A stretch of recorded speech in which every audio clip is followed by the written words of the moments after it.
What a drive!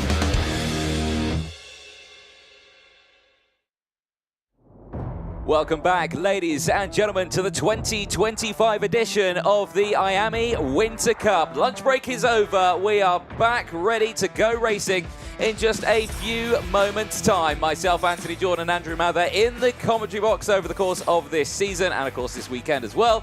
To take you through all of the action. And, well, we have had some severe action all the way throughout this morning's racing. But let's talk a little bit about the track itself, though. The Cartódromo Internacional Lucas Guerrero, year of opening 2014 event record set by Thibaut Ramekers in the senior category in time qualifying yesterday. 55.410 was that time to beat. No one could beat it, and he's been starting on pole throughout the course of those qualifying heats. The track itself, though, 210 metres down the main straight, 135 metres down the back straight. Total track length, 1.4 kilometres or 1,428 metres, 9 metres wide with an elevation change of 2, meaning it's a fast-flowing, demanding circuit for our drivers to race on this season for the IAME Winter Cup. The track, though, sports 19 turns out there, 11 to the right, 8 to the left, and 1 hairpin. All of those provide ample overtaking opportunities, but the main hotspots that we see out there are down in towards turn 1. We see them in towards turns 3, 6 and 7.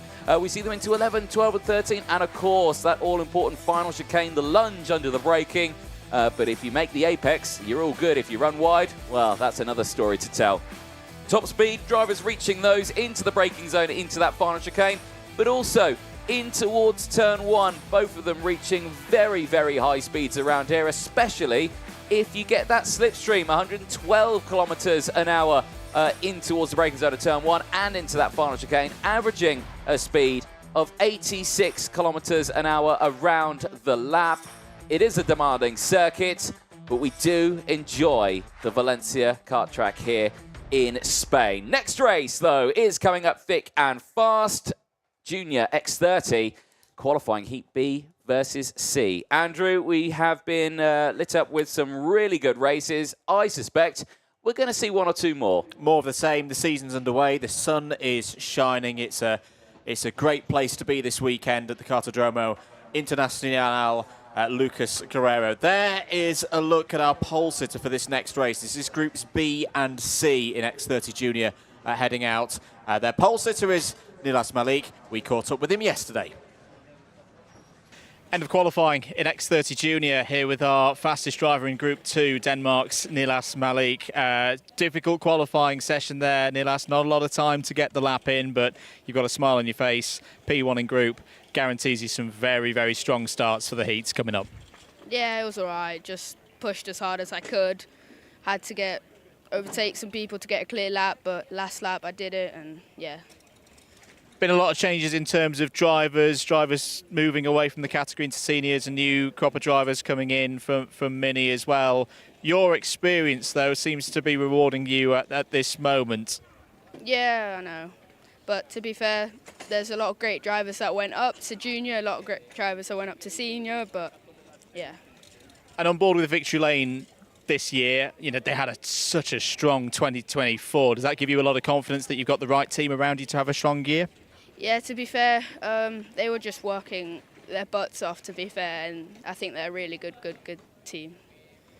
It's quite warm. I know we're in Spain, but you know, temperatures up in the high teens, and you can feel the sun beating down on us. How much hard work is it out there? You're sweating everything off you. It's so hot out there. Going on to the races next. You don't race until tomorrow, and as we'll be preparing for Saturday's heats. What are you feeling about those? Just got to keep my head straight and go. Good stuff. Well, thank you for your time, Nilas, and best of luck for the weekend. Thank you. See you.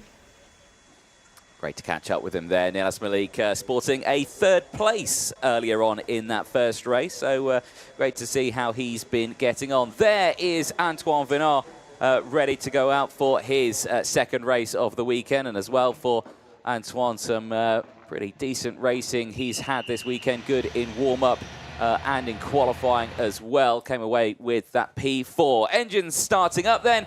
Let's quickly fire through that full starting lineup then. It is Junior X30 qualifying Heat B versus C. Nilas Malik and Antoine Vinard on row number 1. Freddie Wood and Jesse Phillips on row 2. Daniel Oliver and Finley Lines go from row 3. They'll have Evan Purcell and Denny Babacek on row 4.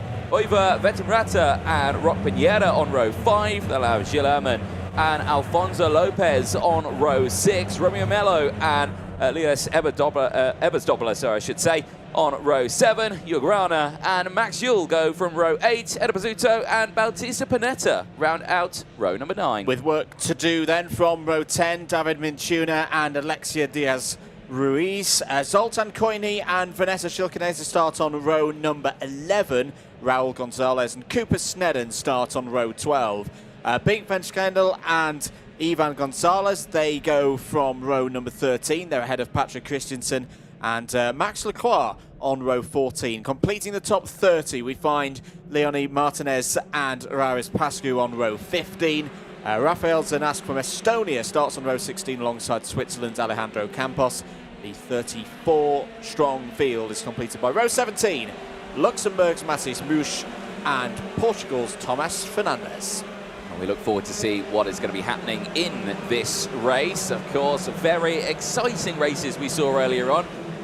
Quite feisty at the beginning. Lots going on, some dramas here and there for some as we go live on board with Finley Lines for this one. The Maxim Motorsport driver running on an Argenti kart there, the Kart Republic chassis with the Argenti sticker kit. Running this weekend. Curious to see how he gets on. Good runs earlier on for him as well, for Finley Lines, wasn't it? Yeah, very good from Finley Lines. He's not got the most experience of international level, but he's been a very accomplished national level X30 driver for a good couple of the last couple of years. He has stepped up, of course, in the last few months into X30 Juniors, and it's always the tough one for those new to this kind of racing. When we talk about X30 Minis to X30 Juniors being a tough step, what we mean by that is physically you go to a bigger chassis, you go to a much more powerful engine, whereas you get that junior to senior step, the platform of what's underneath you is the same. And Finley Lines, like many others who've taken that step from 24 to 25, mini to junior, performing very well. He certainly has. Right, here we go then, into the tram lines. Nilas Malik and Antoine Venet. Are we going racing? Yes, we are. Down in towards turn number 1, 3 wide. For second place through the middle, though, comes Jesse Phillips. Can he get the lead on the exit of turn 1? Well, he's certainly going to go for it, and he's going to get it. There's dust in the background, though. 3 karts off the circuit, but that was impressive from Jesse Phillips. Found a gap through the middle and takes the lead. That was the start of a confident driver. This is really good to see. This is the old Jesse Phillips back after his struggles of 2024. Oh, Nilas Malik's been off. So a pole sitter is not going to get a good result here. I think I also saw Gilles Herman in one of the VDKs in the background was wildly off circuit. Well, he's back on circuit now, and I think he might be out of relative position where he should be. On board with Finley Lines, everything looks okay. There's a definitive point from Finley Lines to Evan Purcell ahead, say keep eyes forward, let's get down the road. You can start to see now. It's the same as we said with the seniors. We're into that part of the competition now for our juniors, where they've not only got to drive quick, get those points on the board, but take care of those tyres. You can see the front left of Finley Lines starting to take a bit of punishment. Yes, indeed. Well, Thomas Fernandes under investigation for that one. Let's see if that one pays out, as Herman going down, Coini going down as well in the order. But Phillips looking very, very strong at the front here. Let's see what happens with the rest of the field. Ooh. There's more dust getting kicked up in the background there. That's not what you want to see, because that's at the entrance of a very fast section. You lose out on a lot of time there. There's Phillips. Antoine Venard has closed in. That's a 2-kart battle for the lead here, Andrew. But I suspect if Venard wants to do anything here, he will push Phillips along. Yeah, keep pushing Jesse Phillips along would be plan A, I think, for Antoine Venard to again on the production line of VDK Racing with the Belgian hopes. Belgium had a very, very strong 2024 when it came to international karting, and their futures within karting as a sport, their future within motorsport is looking very bright, and Antoine Venant is their next hope. New fastest lap of the race from the driver for the number 67, 58.041. The gap they've got back to Evan Purcell is about 1.9 seconds. Good to see Evan Purcell back up the front again. Anthony. He's had a bit of a quiet weekend so far, but if there was a prize for most improved driver, I think, of the 2024 X30 Junior season, I'd nominate Evan Purcell every single time. The steps he took forward with the weekend with VDK as well at Genk last year for the culmination of IAME Euro Series. He's now switched into the Fusion Motorsport team as there's a kart slow there. Was that Nilas Malik going back into pit lane? I think it was. But again, as the weekend goes on, keep an eye on the number 12. Evan Purcell, compared to, let's say, 12 months ago, I'd say he's a completely brand new driver and a driver who's very, very competitive. Yeah, I would agree with that one as, yes, Nilas Malik slowly bringing it into Parc Ferme. That's such a shame for him after starting this one on the front row of the grid. Brilliant qualifying for him. Still in a good spot after that first race, but big shame for him there. Right, now this is a replay of Finley Lines. I want to just put your attention to that front wheel as I go through. They're going into one of the fastest corners on the circuit now. Watch it get absolute. Look at the debris coming off that there. That shows how much these tyres get used over the course of the qualifying heats phase and how much they do need to look after them. But it's very coarse through there. The only solace that Nilas Malik can take from this is that he's not using those tyres right now in this race. No, that is true. He will have some fresher boots for the third round of heats. And it's also good showing there with the onboard camera on Lines as number 81 as to why when we talk about turn 1 and trying to go around the outside, because all of those bits of pickup and rubber, they're being discarded to drivers left. And when you try and drive on top of those, believe me, there's not a lot of grip to be had at all. That is a situation that will continue across the course of the weekend. Denny Babicek's going quickly, Anthony. He's just set the fastest lap of the race. The driver from Czechia for Tep's Racing Team, 57.120. Has gained 1 position so far, and it's about 1.2 seconds ahead of Ania Pizzuto, who's going along very nicely. As into the pits has come Roc Pinheira. Roc Pinheira looks to be out of this race in the number 52. That is a bit of a setback for the Spaniard. The good thing, though, with the formats for the X30 Juniors this weekend, though, Anthony, is everyone's guaranteed a spot in those super heats. Yes. So, yes, it's a setback, but it's not the end of the weekend. Yeah, but there'll be a big leap to try and get into that final, which is obviously the all-important one, because, yes, you make it into that super heat. There's no championship points for this one. It's purely to get into that final. Eddie Babicek, fastest laps of the race, is coming in thick and fast, and so is Freddie Wood down the inside. Babicek going through as well.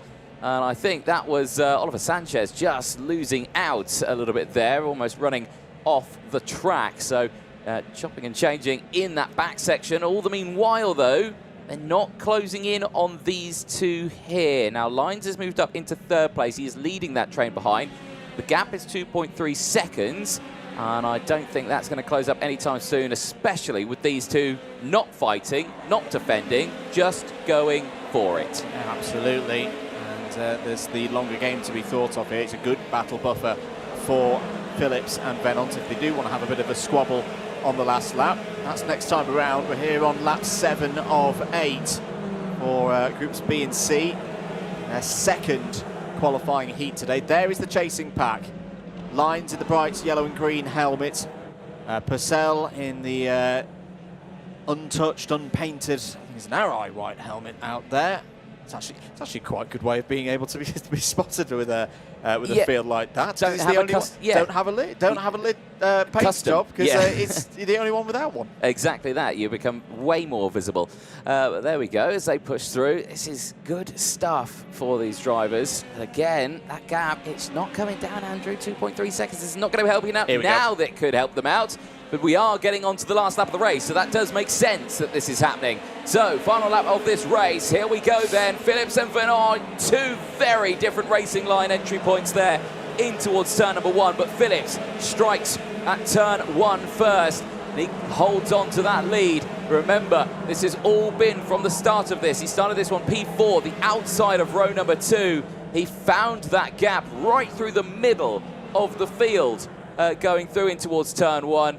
And my goodness, he's held on to this one all the way to this point now. But now he's going to have to really dig deep here because Purcell goes to the outside. So Venant goes to the outside. Antoine Venon trying to get the switch back here. If he can get his nose down the inside here, this could work out for him, but he can't do that. He stays behind, he stays in that slipstream. It's going to be a run to that braking zone. He's going to go the outside. They made contact. They made big contact. They're both off the track. In the wall. Through goes Evan Purcell. Well, Evan Purcell is going to claim the win on this one, but for Phillips and Venon, it ends in disaster. A crash at one of the fastest parts of the circuit and big contact into the wall. I can see from the commentary box that I think they're both up and out, which is good to see, but that's disaster for both of them. And, well, I don't want to say it's a commentator's curse and praise, because you were called on this earlier on with a certain George House. You praised Evan Purcell that you think he's going to win. He did win it, but at what cost? Well, I don't know what to say. That is a truly gutting moment. The most important thing is it does look like that both Antoine Venant and Jesse Phillips are okay, because that is a high-speed part of the circuit, and you never like to see two karts going off at such unabated speed. But from a competition sense, that is a bitter pill to swallow for both drivers. I'm sure there'll be discussions afterwards as to what could have gone differently there. But for Evan Purcell, got himself. Sometimes that's, you take a win like that. You know, you do all you can. You get into something like a third or a fourth place, and if the cards fall into your hands, then you check out. And that's a great result for Evan Purcell. Continues his progress. It means he'll at least be in the top 8 of the intermediate classification at the end of this phase. Good result as well from Denny Pavacek, who just kept chipping away in that one and finishes P2. Freddie Wood, third, is going under the radar a little bit. That's another top 10, more than a top 10 for Wood. Finley Lyons P4, Daniel Oliver P5, and a tremendous drive from Ennio Prosciutto, the Italian, up 11 spots to 6th. Indeed, very good run then for them. All the way throughout. So big movers in that background as well, actually. Bing van Steidel, 16 places gained. Zoltan Koini, 11 places gained as well. Vanessa Chilcaneta, also 11 places gained. Evan Gonzalez, also 14 places gained. But Thomas Fernandez with the 17, finishing in P17. But there on your screen, Evan Purcell. Well, he had to work hard for that one to get to third, and then gifted that one at the end. Let's have a look at the highlights, because here, watch Phillips, here to the inside. He's right in the middle now in that Fusion kart, and then he just sweeps it through, holds it round the outside. I didn't think he was going to have it here, but then he just slams it on the power on the exit, squeezes his way through, and gets that lead. Drama in the early stages, of course. We saw Nilas Malik go off the circuit, but it was Lilius Ebersdobler and Jürg Ranner who also got caught out at the start of that race, among the rest of the drivers who just kicked up a little bit of dust. This is on board with Finley Lyons at the start of that race. You can see him, clear line of sight, a little bit of that curb on the inside.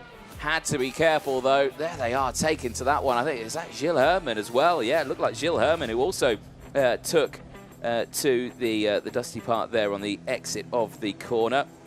And the driver, he started in 11th place in this one, slowly dropping down the order. Had to fight back, though, but a lot of drivers in that one, unfortunately, dropping back. This was the moment we watched back the replay of Finley Lyons, the very clear-cut on board. But watch that tyre. Look at the debris coming off that, showing how coarse the track is there, but how those tyres do fluctuate over the course of a race. So vital to look after them.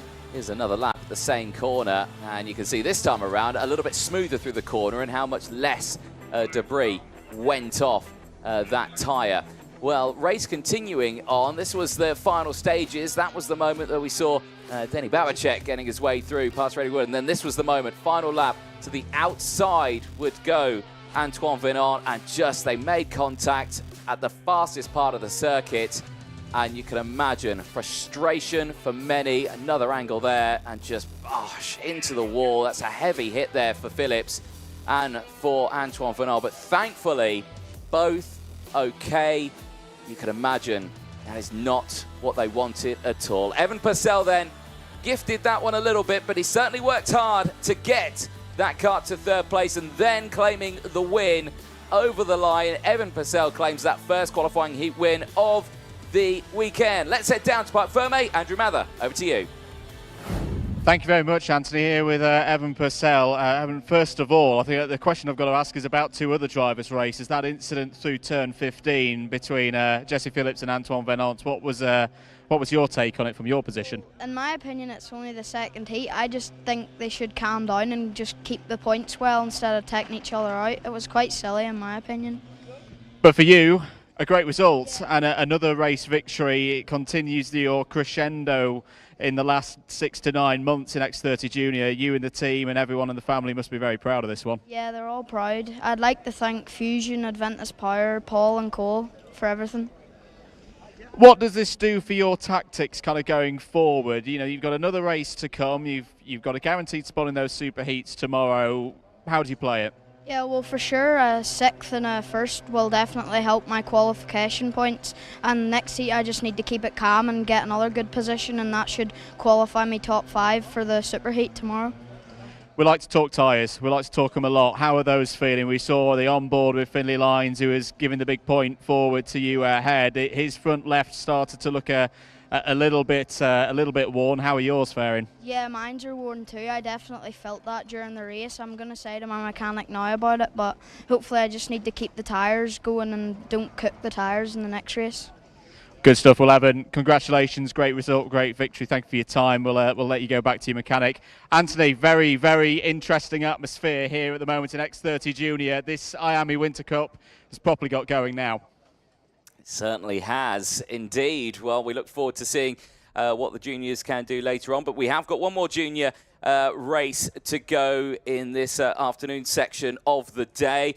Qualifying Heat A versus D is coming up next for the juniors. And we're back with Dan Alleman, current points leader at the moment. Riley Cranham also, though, on 0 points. Both of them are in this race.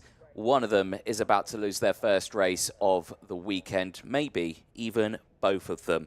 Well, we will find that out in a few moments' time, because there you can see they're all lined up, ready to go for this one. It will be Dan Alleman and Hernan Rodriguez starting this one on the front row. Of course, Hernan Rodriguez, unfortunately, plagued with issues earlier on in that first race. Hopefully this time around can get a better run. He's looking for a better run in this one, so fingers crossed that can actually happen in this one, but only time will tell, as the clean-up operation just finalising out on the circuit. The marshals here doing a brilliant job with keeping this track in order and working very well with the RGMMC officials crew there. Of course, Dan Ashton out on track, and of course our race director Martin Bean on the gantry coordinating all the marshals out on circuit. Well, this one being A and D, there'll be the end of the second round of junior heats. They will have a third round of heats later on today. Those will be starting on track at around 4:10 in the afternoon. If you're here for purely the juniors, that is when you'll next see them out after this race, of course. Dan Alleman there. Last few words of encouragement before they start this race. And again, looking forward to this one purely because of that battle. Cranham and Alleman, they're both in this race, 2 race winners, and one of them, or both of them, are about to lose their first race of the weekend. Always an important stage of these qualifying heats to keep the momentum going. And if you are the driver that, you know, unfortunately has to lose out, at least if you can get a second or a third, you know, not do anything too dramatic. You know, we've just seen how quickly round this circuit, this fabulous circuit, how quickly things can go wrong with a misjudgment. And I tend to agree there with what Evan Purcell was saying about how that incident happened between Jesse Phillips and Antoine Venance. The simple case is they didn't give each other enough room, and they ended up out of the race. He certainly got his opinion across, straight to the point. Yeah. Wasn't going to beat around the bush on that one. So, no, I was quite impressed with that. But, you know, there is an understanding of that one, but then you also have to think it is a one-off, and maybe that mentality does come down the order a little bit, because they have only got the 3 heats to get through, and that was the middle point of it. And for, you know, the likes of Jesse Phillips, who now is well down the order, the same, of course, with the rest as well. You know, it's one of these where it's tough. So for Antoine Venot and for Jesse Phillips, they're going to have to really dig deep in that last race now and hope it doesn't go all P-tong for them. Here we go then. Engines fire up. Junior X30 qualifying heat A versus D makes its way out onto the track. Let's fire through that lineup. It's Dan Aleman and Hernan Rodriguez on row number 1. Archie Owen and Bruno Grieling on row 2. Tuna Jurkin and Sukmani Kira on row 3. They'll have Bautista Delic and Riley Cranham on row number 4. Elvis Krakowskis and Max Endicott on row 5. They'll have Matteo Mellis and Aaron Meta on row 6. Aaron Creer and Emilia Bert on row 7.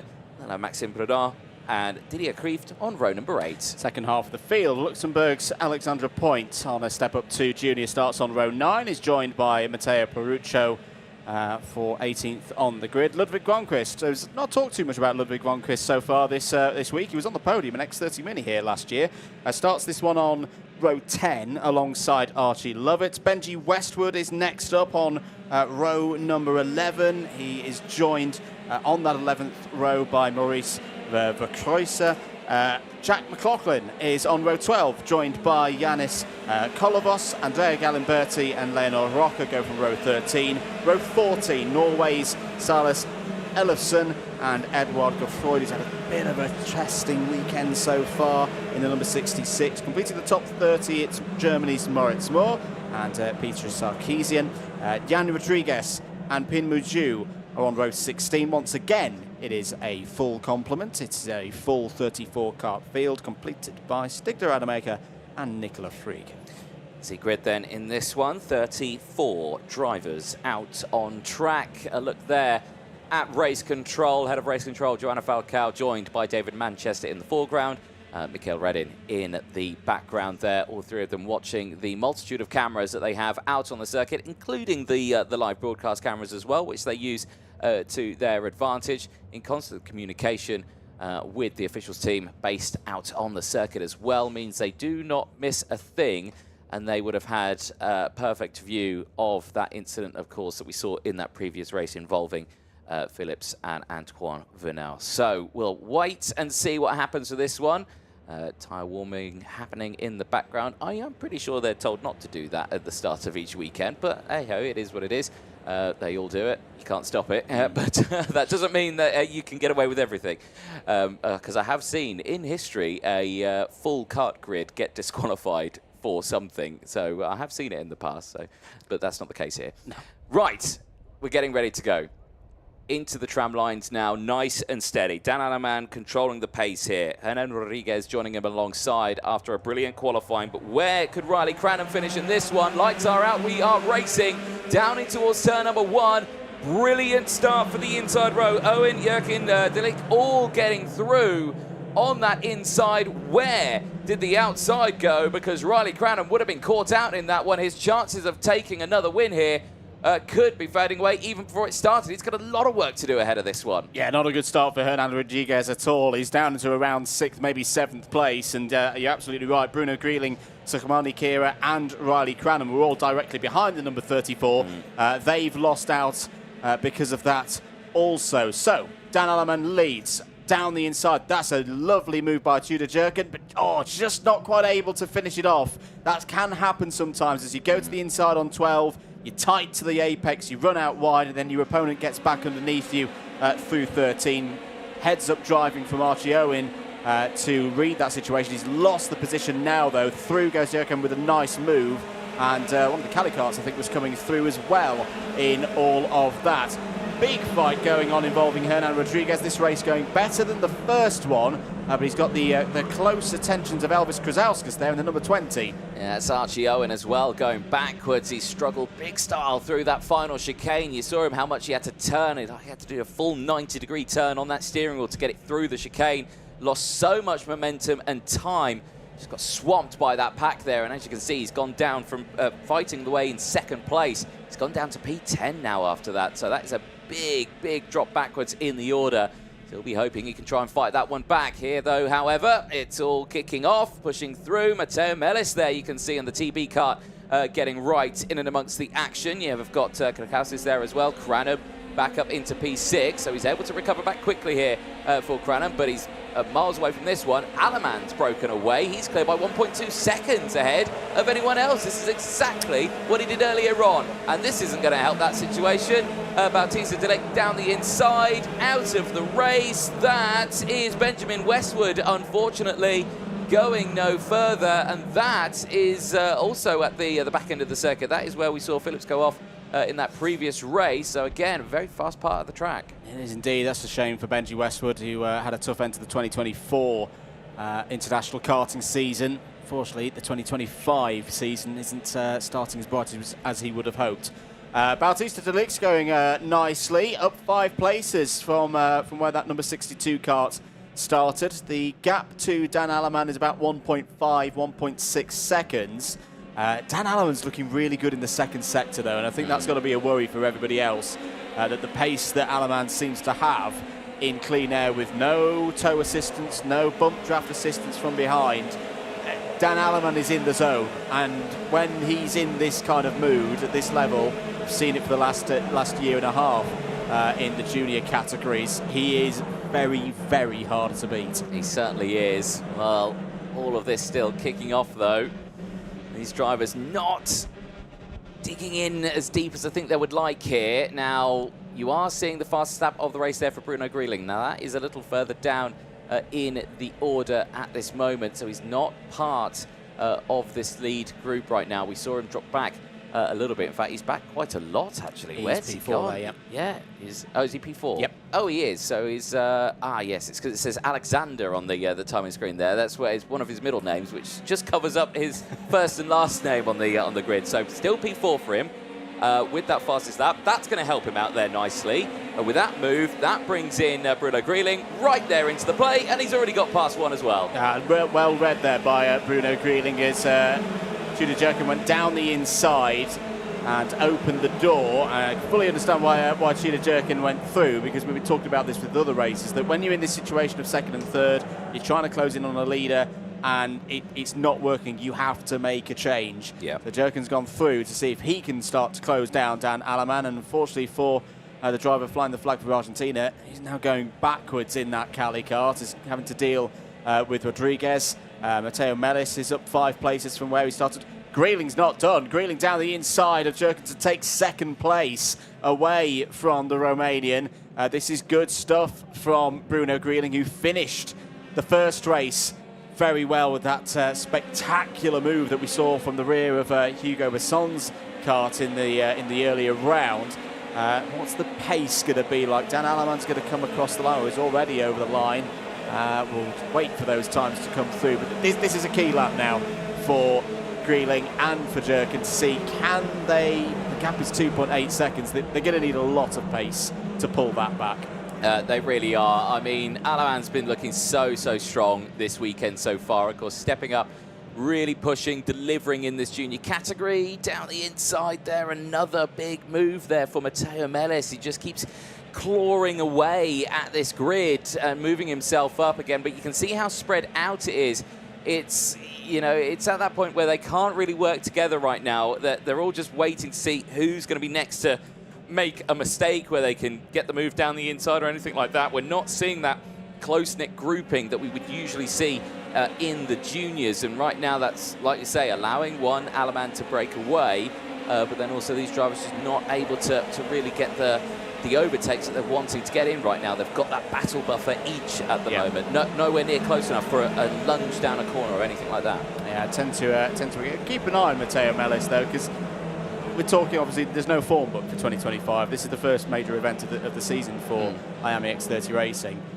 Mateo Melis had bright points last year, but it was, again, kind of similar to what we've been talking about with the likes of Jesse Phillips and others. It's the consistency. This is a driver who can get through and get a good position in the championship. 4th in the Italian X30 Championship last year. Yeah, keep an eye on Mateo Melis, particularly across the course of this weekend, because that's a driver who I do think has the capability of maybe pulling off a podium this weekend. Certainly so. We're right to say that. Right, last lap board is going to be coming out this time around to our race leader, Dan Aleman. There he is on your screen. There's the gap he's got. My goodness, it's around the 2.8 second mark right now. It's a superb gap he's got from the rest of the field. But say Bruno Grieling still digging deep in this one to try and take that second place, and he would still put himself in a really good position here in the points. He is not inside the top 8, but he is still in a strong position in those points nonetheless. But still, these drivers just taking it to the end. This has been one of the calmer races that we've seen in the junior categories, but not for much longer, I suspect, because now we're starting to see some defensive driving here, and I believe that's Bautista de Ligt as well, just involved in that one. But Dan Alleman still on course for this one. Only a few more corners to go, as the rest, Andrew, battling in the background. There he goes. Well, this is a really strong performance from Dan Alleman. Dan Alleman will sit at the top of the table at the end of 2 rounds of qualifying heats for X30 Junior, and his lead will be 4 points. He can go into the 3rd round of races knowing that 3rd or higher in that one will give him pole position for Super Heat 1. That is a very useful bit of work by Dan Alleman, and of course the wider Alleman team and family who run Spirit Karting. They have done their job 10 out of 10 so far this weekend. Bruno Grieling, 2nd place. That is a result that will echo its way all the way down to his father racing at Ricardo Tormo. I'm sure that is a building block that MDC Racing can take forward into the 3rd round of races. Tudor Jurgen 3rd, Sukhmani Kira 4th. Really nice result there for Sukhmani Kira, yep. Another driver who's moved up from mini to junior this year and is really starting to get to grips with this category. There is your provisional result. Mateo Melis 5th, Bautista de Ligt in 6th. Hernan Rodriguez 7th place, some points on the board. Result, yeah. Solid result for the Spaniard. A trio of Brits up next, Archie Owen ahead of Max Endicott and Riley Cranham. So Riley Cranham loses the lead. And Riley Cranham actually drops down to 6th place in the intermediate classification as a result of that. The run down to 15th, Kreeft, Lovett, Krzauskas, Gronquist and Meta. The next 5 down to 20th, Emilio Byrne, Nicola Freak. Great drive from Nicola Freak, up 17 places for Ubik Racing. Andrea Galimberti, Maxime Proudhon and Stig de Rademacher up 13 spots, all get top 20s. Moritz Moore up 8th to 21st. Jack McLaughlin in 22nd ahead of Leonor Roca. Yanis Kolovos, Maurice Verkreuzer and Aaron Kreyer all hoping for better results when they get to the 3rd round of heats. Jan Rodriguez, Pinmu Zhu, Peter Sarkisian, Mateo Peruccio were the last of the finishers. Few retirements in that one, 4 of them. Point, Godfroyd, Ellison and Benji Westwood. But there is a very happy Dan Alleman. A wry smile. He will lead the intermediate classification after 2 rounds with a 4-point lead over Denny Babacek, Evan Purcell 3rd, Finley Lyons 4th and Archie Owen completing the top 5. Well, here are the highlights from that one. I suspect we might get through this one quite promptly because, like I say, relatively calm, controlled race by everyone. Overtakes here and there, but as soon as they got themselves at a good order, it was get them to the end, and that's the sort of thing you expect in the middle phase of the qualifying heats. Try and look after those tyres just that little bit, try and push forward. Of course, Tudor Jurgen there working hard as well in that infield section. All the meanwhile, Bruno Grieling slowly starting to close in on this one. You can see him there in the MDC right in the background of this one. It was about 6th place at that point as you had everyone else closing in. Bautista de Ligt as well, also in that early stage. This was the busy moment in the opening laps, though, you could see. And unfortunately for your man Archie Owen, who started right up there at the sharp end, just didn't go his way in those opening laps, did it? No, it didn't at all. And it's a rhythm circuit at times here in Valencia, particularly in juniors. If you look a little bit vulnerable, the wolves surround and will pounce to get past you and dispose you from the group. That was the end of Benji Westwood's race in the number 50. Tough run for him and Pantano Racing Team. This was the battle between Grieling and Rodriguez down into turn 1 in the middle part of the race. And Grieling, of course, would keep going to catch up to those ahead. This was a key move for Jurgen, getting down the inside of de Ligt there for 2nd place. Grieling would pounce to take 3rd, then carry on later on through lap 5 to take 2nd place away from the Zanki Motorsport driver in the number 47. Rodriguez still fighting in there as well after his retirement in the 1st round of heats And to get a solid top 10 is a welcome result. Certainly so. Nearing the end of the race on that one. Again, the drivers just found themselves in that routine. Last little overtakes here because I was really impressed actually with Matteo Mellis. Good overtakes all the way in and around there. Any given opportunity, found his way past down the inside as well. Sukmani Kira, brilliant drive. Like you say, she stepped up, jumped in a qualifying, put herself 6th on the grid for qualifying, and you know has had a really strong start to that junior career. And had a very brief chat with Sukmani's father before this race. She's enjoying X30 Junior as well, which is a really good thing to hear. So track being de-prepped from that A versus D X30 Junior race, we will be resuming racing shortly and changing classes. We go to X30 Mini next, starting with groups B and C. It'll be 7 laps and 10 kilometres for the 26 drivers scheduled to be in this race to sort this one out. Just coming up to 2:30 local time here in sunny Spain. It's very, very welcome to say that we had a little bit of fog this morning. We had concerns of the last time we were in Spain for some X30 racing, but no worries. Great conditions here. And there is a driver on pole position, Anthony. Very intrigued to see how Aurelio Longitano gets on in this race. But let's go back to yesterday. Let's have a catch-up with what he thought after qualifying. Well, we've seen the finish of X30 Mini timed qualifying, and Aurelio Longitano fastest in the second session. A really good session for you and a good start to the season. Yeah, I'm happy. It's my first pole position in the IAME Winter Cup. Yeah, I'm happy. You are already experienced on the international karting scene. What have you been working on over the winter? I drive like IAME Euro Series last year. Yeah. And the conditions this afternoon, they looked a little bit tricky. Not a lot of time for you to get your laps in. Do you enjoy the qualifying format? Yeah. Yeah. And going forward for this weekend, how much do you enjoy working with the team? Yeah, I do really work with the team, and I want to say thank you to Spirit Karting, Ken Aleman and Kurt Aleman. And this track as well, you'll be starting at the front for your qualifying heats, but there's good places to overtake and battle on this track, aren't there? Yeah, really. Well, best of luck, Aurelio. I'm sure you're going to be at the front and entertaining us in the commentary box, and best of luck for the weekend. Thank you for your time. Thank you. Well, good to chat there with Aurelio Longitano, and you can see very, calm lad. He gets on with his racing, and he certainly delivers in his racing as well. But like I say, at this moment in time, fighting in this race. Well, there you go. There's Charlie Clough, who is starting this one also on the front row of the grid. Now, he, at this moment in time, does not also sit inside that top 8 in the intermediate classification. But right now, he's just focusing on what he can do in this midway point of those qualifying heats. And Andrea, I see you got results up there on previous races, but what did we see from the minis? Yeah, Charlie Clough was part of that really close battle that in the end was won out by George House. So he's sitting in a decent position, Charles. It's Charles on our entry list. He's been Charlie for us for a good few years. Many years.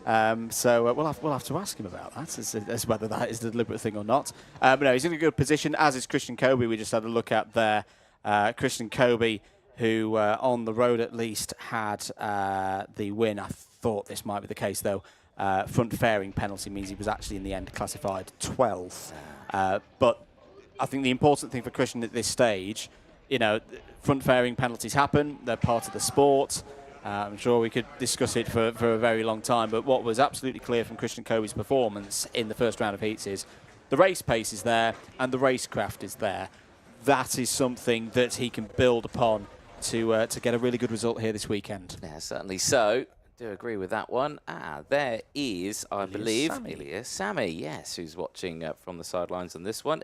Is Ilya Sami supposed to be in this one? No, I believe he's in the next one. Yeah, that's why he's there and not next to his wagon, getting ready to go racing. We are near that moment now, so Just a reminder then with those results, so Gottschalk with the win then, because of course, like you were alluded to, nose cone penalty. And we did notice that, didn't we? His kind of body language after the fact, the camera's on him, but he throws his gloves down in frustration, and we're thinking, I'm thinking maybe a nose cone's gone that way, but we didn't know at that point, but we do know now.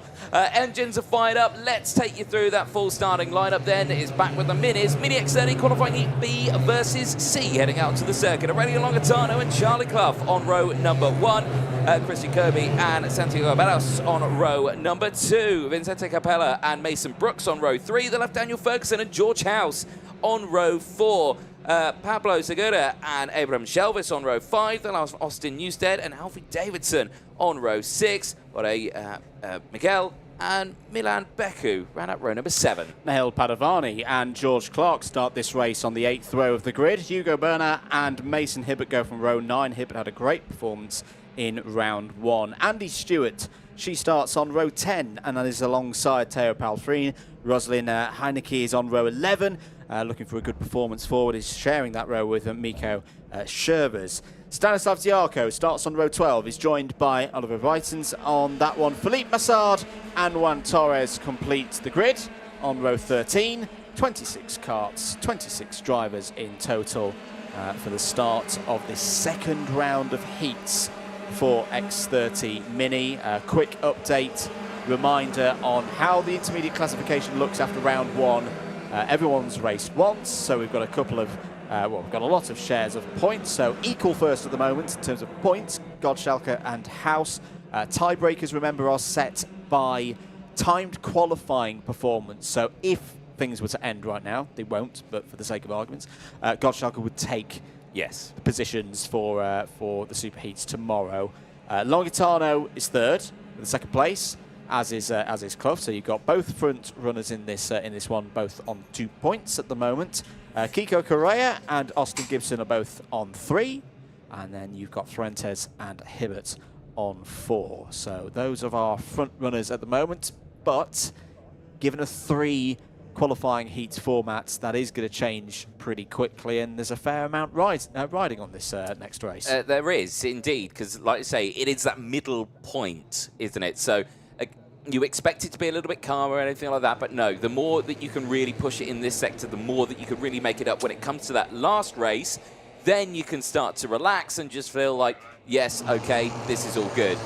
Through that final corner then, into the tram lines. This is looking good for a good first start, and it is a good fast start. We are racing down in towards turn number 1. Good run by the inside line, but watch out for Charlie Clough on that outside line, trying to carry it round and through. Oh, there's a little bit of a moment there for the rest, but everyone just keeps it on all 4 wheels as they go through turn number 3 and 4. I think it was Mason Brooks whose front axle popped up in the air. It was one of the fusions that that was a bit of a heart-in-mouth moment that we don't like to see, but everyone's still running, everyone's still in the race. That was a really good start for Charlie Clough. It's on the bingo card of terms here at Valencia. Starting on the outside is very, very difficult as Christian Kobe goes down the inside to take the race lead. Well, I was about to say that Charlie Clough being in third is a good return from the outside of row 1, but he's just lost out to Vincente Capella there in the Action Racing 445. That's the majority blue kart with a bit of orange and green, and the green is the key bit because it's how we tell the difference between it and a fusion. So Capello has gone forward. 2 drivers were taking to the runoff through the final chicane at the end of that first lap, but it is Christian Kobe leading, Longitano P2, Capella and Barros 3rd and 4th. George House at the moment sits in 5th. Indeed, a little bit of a shake-up there at the front. Big movers all the way throughout that one. Charlie Clough has dropped down to P10 at the start of this race. He has not had the run he wants. He's back up to P9 now as he shoots his way through. But again, there's some big changes in that top sector. Biggest loser out in this one, Daniel Ferguson. Now, I think he was the one that we saw some dust kick up on that last corner. That is why he's gone backwards. So he just got squeezed out wide from that sort of mid-pack section, and unfortunately he's now running around at the back of the field, looking to want to close this back up. Right, Kobe leads. 0.2 of a second is the gap. Longitano is closing in.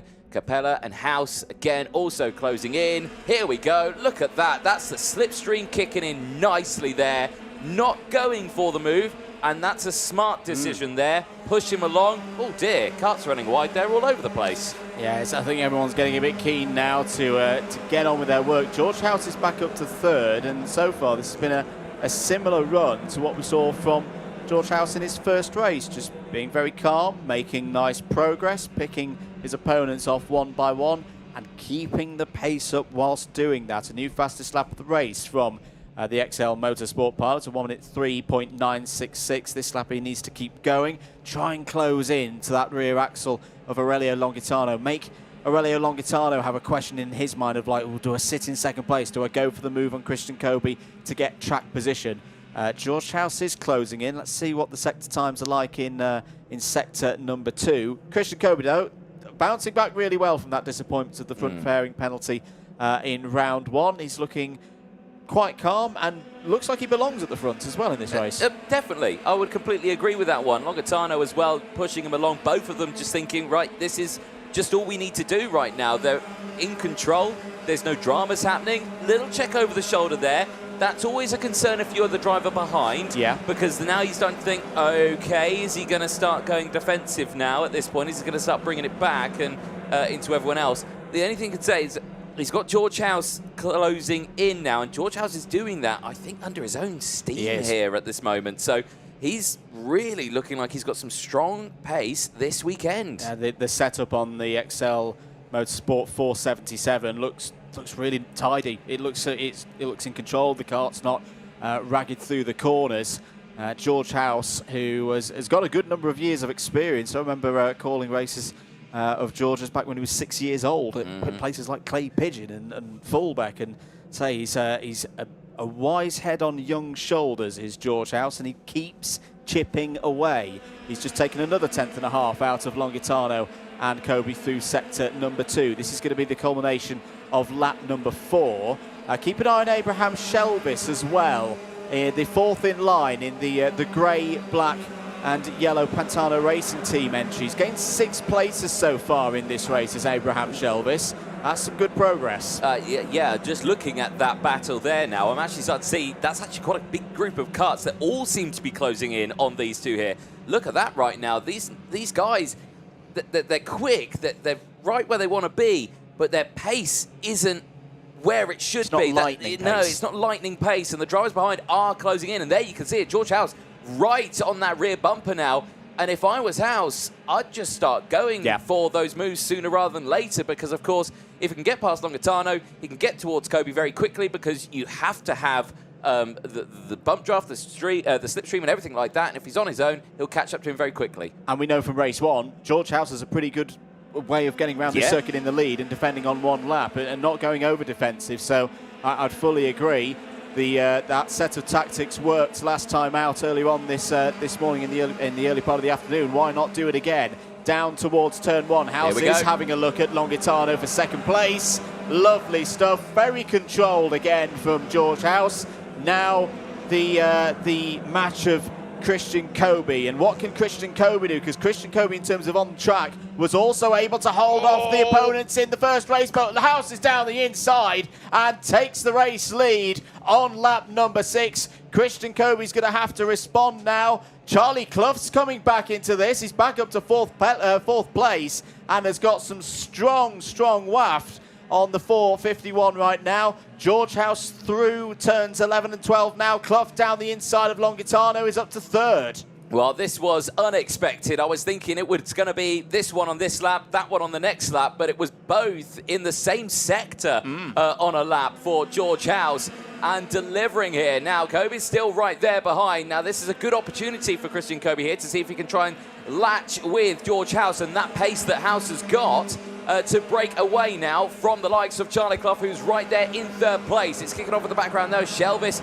Longitano, Capella, all battling away there as well. But House is looking really confident here. And the good thing for George House as well is the driver directly behind him needs this second place. Yeah. At the moment, Christian Kobe, in the wider competition sense, has more to lose than he can gain by taking George House's lead. It's stacking up behind as well. As through comes, I think that's Santiago Barros on the move. George House is breaking away, and I think Christian Kobe is now thinking, do you know what? Try and take second place than risk first and end up back around 12th, 13th, where he was classified in the first round. As down the inside goes Clough, takes that second place away from Christian Kobe. It's broken down a little bit behind as well, as Vincente Capella has gone through into 4th place. But George House is looking like he's going to do it again from the 4th row of the grid. Down the inside, Kobe takes second brilliantly from Clough, but it's going to be 2 out of 2 for George House. Christian Kobe is back amongst the front runners in P2, and Charlie Clough keeps himself very much in play with 3rd. Well, George House then, he seems to be the one to beat in minis right now. That's 2 for 2 for George House. Delighted, I'm sure, with that one. He'll be heading to that 3rd and final qualifying heat later on today. Those ones due to start at around 10 to 5 local time here. There is still one more mini race to go. That will be Group A and D coming up right after this. But for House, Kobe and Clough, looking at the body language from Kobe and Clough in the background, they were still happy with that result. They were like, yes, 2nd, 3rd, that's what we needed. The results that keep them in play. Yeah, exactly. And as I say, there's still another round of these qualifying heats to go, and I think these drivers will already think about, right, just keep yourself at the front. If you're really going to go for it before the final, save that for the super heats. But another very professional drive from George House and many of the others in X30 Mini, our youngest category here this weekend. They'll head into the pits, they'll head into Parc Ferme and go through all the checks. There is your provisional result. House from Kobe Clough, Capella, Abraham Shelvis up 5 places to 5th. Aurelio Longitano 6th, Mason Brooks, Santiago Barros, Milan Beku and Jorge Miquel complete the top 10. So the rest of the field there as well. Austin Newstead finishing in P11. Theo Palfren finishing in 12th place, 8 places gained. Pablo Segura finishing in 13th place. Not the result he would have wanted, dropping down 4 places, but still a good drive nonetheless. George Clark, 2-place gain, finishing in P14, ahead of Mason Hibbert, Andy Stewart, Daniel Ferguson, Alfie Davidson, Nico Chevers, and Nahil Padavani finishing inside that top 20. It was Erko Berner, Vitens, and Massad. Heineke finishing in 25th place. But there, George House, calm, cool, collected, no drama there whatsoever. Just thinks, well done, guys. Good race. And on to the next one. For all of those drivers in groups B and C. Let's have a look at some of the highlights from those 7 laps. Back to the start. Charlie Clough, the difficult task of being on the outside, knowing that you're probably going to lose at least one position of those on the inside. You just try and hold it in 3rd. That's what Charlie Clough did. Aurelio Longitano had a decent start, no dramas, and held it from pole position. No, exactly that, and just driving all the way throughout that race. Solid drive from the field. This is where it started to get a little bit shaky here, where we saw drivers just missing the final chicane there. You could just see they're getting caught up, tangled up on each other, just going straight on there under braking, and that's what really kind of opened up that backfield there. Now, you were seeing the hand gestures coming in. That's Abraham Shelvitz just saying to everyone in front, right, just keep going. I don't want to see defensive driving or anything. We need to catch up to this group.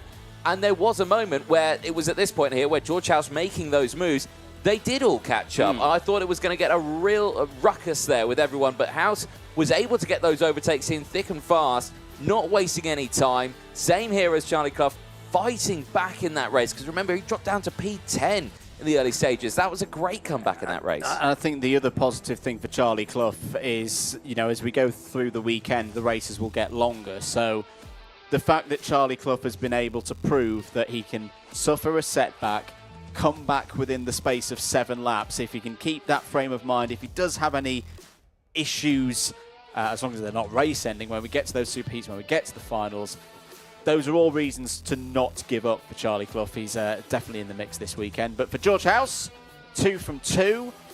May not necessarily have the lead, though, on tiebreakers in the intermediate classification, because we've still got another driver out there in X30 Mini who's currently on a 0 score. And they're coming up in this next race. It certainly is. We're going to take a short break, though. Do not go anywhere. Qualifying heat A versus D. That's coming up next. it makes life a lot easier out the track, so you don't have to worry about school and on-track performance and grades and all that sort of stuff. The school understands exactly what I'm doing. They understand, how important it is for me, and the schedule that they, created for me is really well balanced, and I really enjoy it. It's a very fine balance between his sporting career and also his studies. He doesn't have to compromise on either. I'm very happy that Meneva has supported us through this journey. The communication is great, and yeah, I'm enjoying it.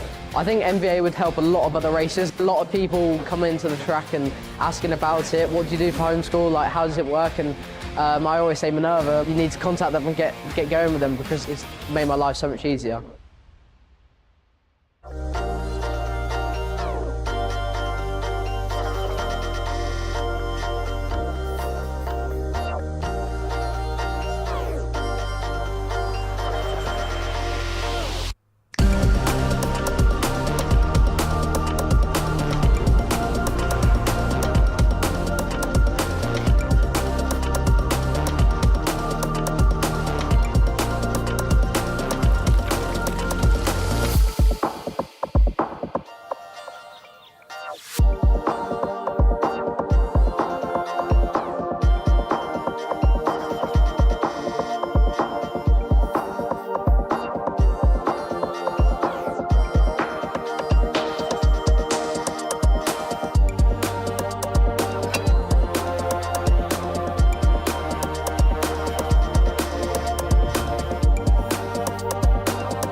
Welcome back, ladies and gentlemen, to the 2025 edition of the IAME Winter Cup, brought to you live here from RGMMC at the Cartódromo Internacional Lucas Guerrero in Spain, just outside the city of Valencia. We are getting through today like anything. We have just finished the juniors. We finished one half of the second round of the minis. We've got groups A versus D coming up next. And then we're heading back to the seniors, effectively with how we started the day. 3 senior heats, then we go back to junior, mini, and then to end the day, 3 more senior heats. And that last race will be starting there on your screen at 6:10 this afternoon. So very much looking forward to those races. But all the meanwhile, Andrew, we have seen some fascinating races.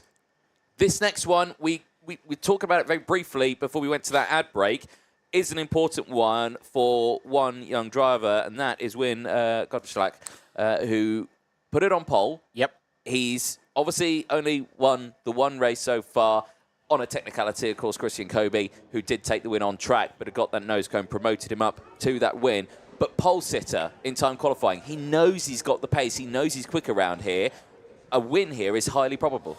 Highly probable, and also important in terms of going into the third round of heats. And I don't want to get too far ahead of myself here, but if Gottschalk wins this race, he'll keep the lead on tiebreaker in the intermediate classification.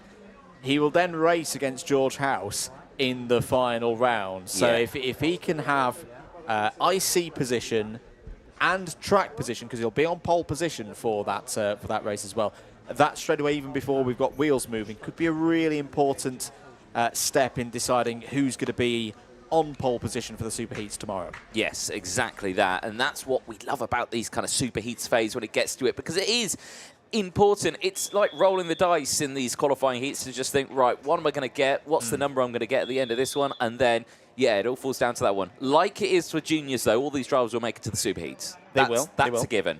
But remember, it's only the 36 that go through to the final, and because this is a Winter Cup, it's a one-off event, it's all about getting to that final. Thumbs up for Mathis Brajot on the front row of this grid. He's got the job of having to deal with the outside row, but we have seen from multiple drivers it is very possible to do that. It is possible to do it, and I think the way, obviously, the key bit is how you actually get the race started. Now, you don't want to be too eager, because then you'll jump start, and then the officials will have a word at least. But, you know, if you can be as near alongside the pole sitter, not lagging back, then your chances of emerging from turn 2 in no worse than third increase quite quickly. Green light is on. That's the instruction for the drivers to begin their 2 formation laps. Let's take you through the grid for this one. This is Groups A and D in X30 Mini going out for their second qualifying heats of 7 laps. And Wingod Chalco starts on pole position and is joined by Francis Matis Braccio on the front row. There's at least one car having a little bit of a delay to get going. It's going to be the 142. We'll come back to that in a moment. Kiko Correa is on row 2. He's joined by Aidan Valio for that one. Nicolas Lopez and Nahil El Gahudi start on row 3. Adrian Jimenez had a bit of a rough time in the first round of heat. Starts on row 4 for this one. Is joined by Portugal's Martin Rodriguez. Hugo Fuentes and Diego Dodale start on row number 5. Haritz Ferry did not take part in the first round of heats, but I think is out for this one. So we'll start on row number 6. Is joined by Max Cruz. Row 7, last of the front half of the grid, it's Switzerland's Aaron Berhofer and Michael Martins.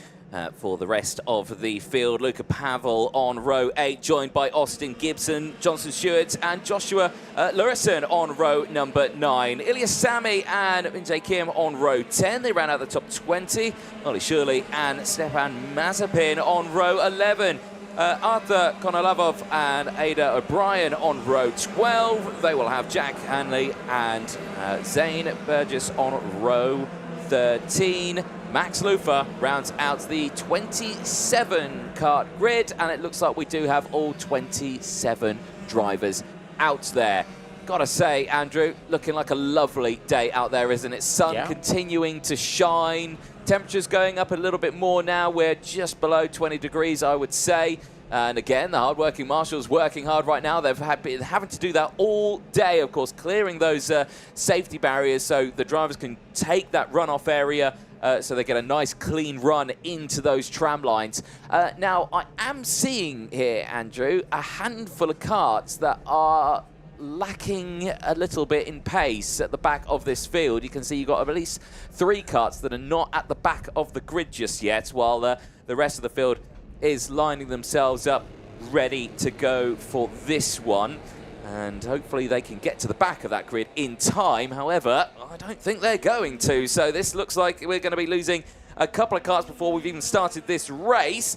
And let's see what happens here. Gottschalker and Brageau on that front row. Are we going racing? Yes, we are. Down in towards turn 1. Gottschalker with a brilliant run in towards turn 1. Can Brageau hold anything round the outside? I don't think the answer to that is yes. But Kiko Correa, I think he's just taken the lead of this one. Down the inside, this driver from Portugal dominating at the start of this one, takes the lead early doors. Really forceful stuff there from Kiko Correa, determined to get down the inside and take the lead in the early stages of this race. You were right to point out those back markers who weren't quite in formation or in terms of the main pack. They have got into this race, but they're already off the back of the field a little bit. Down the inside, responding move there. No, that's Adrian Jimenez in the 422.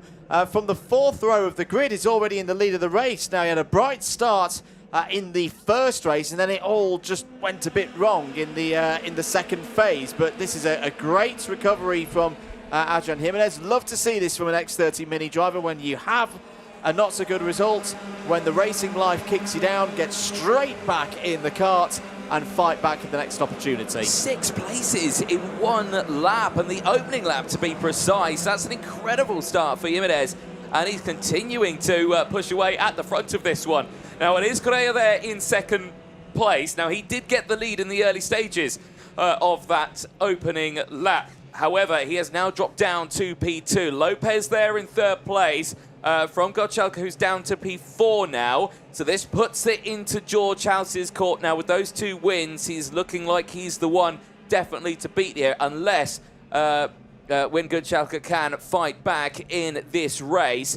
Fuentes just behind him as well, gain of 4 places. And then you've got Berhofer, 7th-place gain just behind him as well. It's chops and changed a little bit more now, but there's some big movers in that early stage of this race, Andrew. And there's some big moves in the early stage of this race, but unfortunately that means there's also big droppers as well. Drivers who have had problems in the early stage of this race, just by going that Zane Burgess was one of those couple of carts off the back of the field at the very start. Well, Zane Burgess, the Marcus Swift champion from America, as down the inside goes Gottschalker to take position away from Correa. But drivers who've had problems in the first 2 laps, Austin Gibson, Deirdre Dadale, Jack Harney, Joshua Larison, Harrods Ferry and Max Lorf are all further down, Max Cruz as well, are all further down the order than I would perhaps expect, given how they started the race.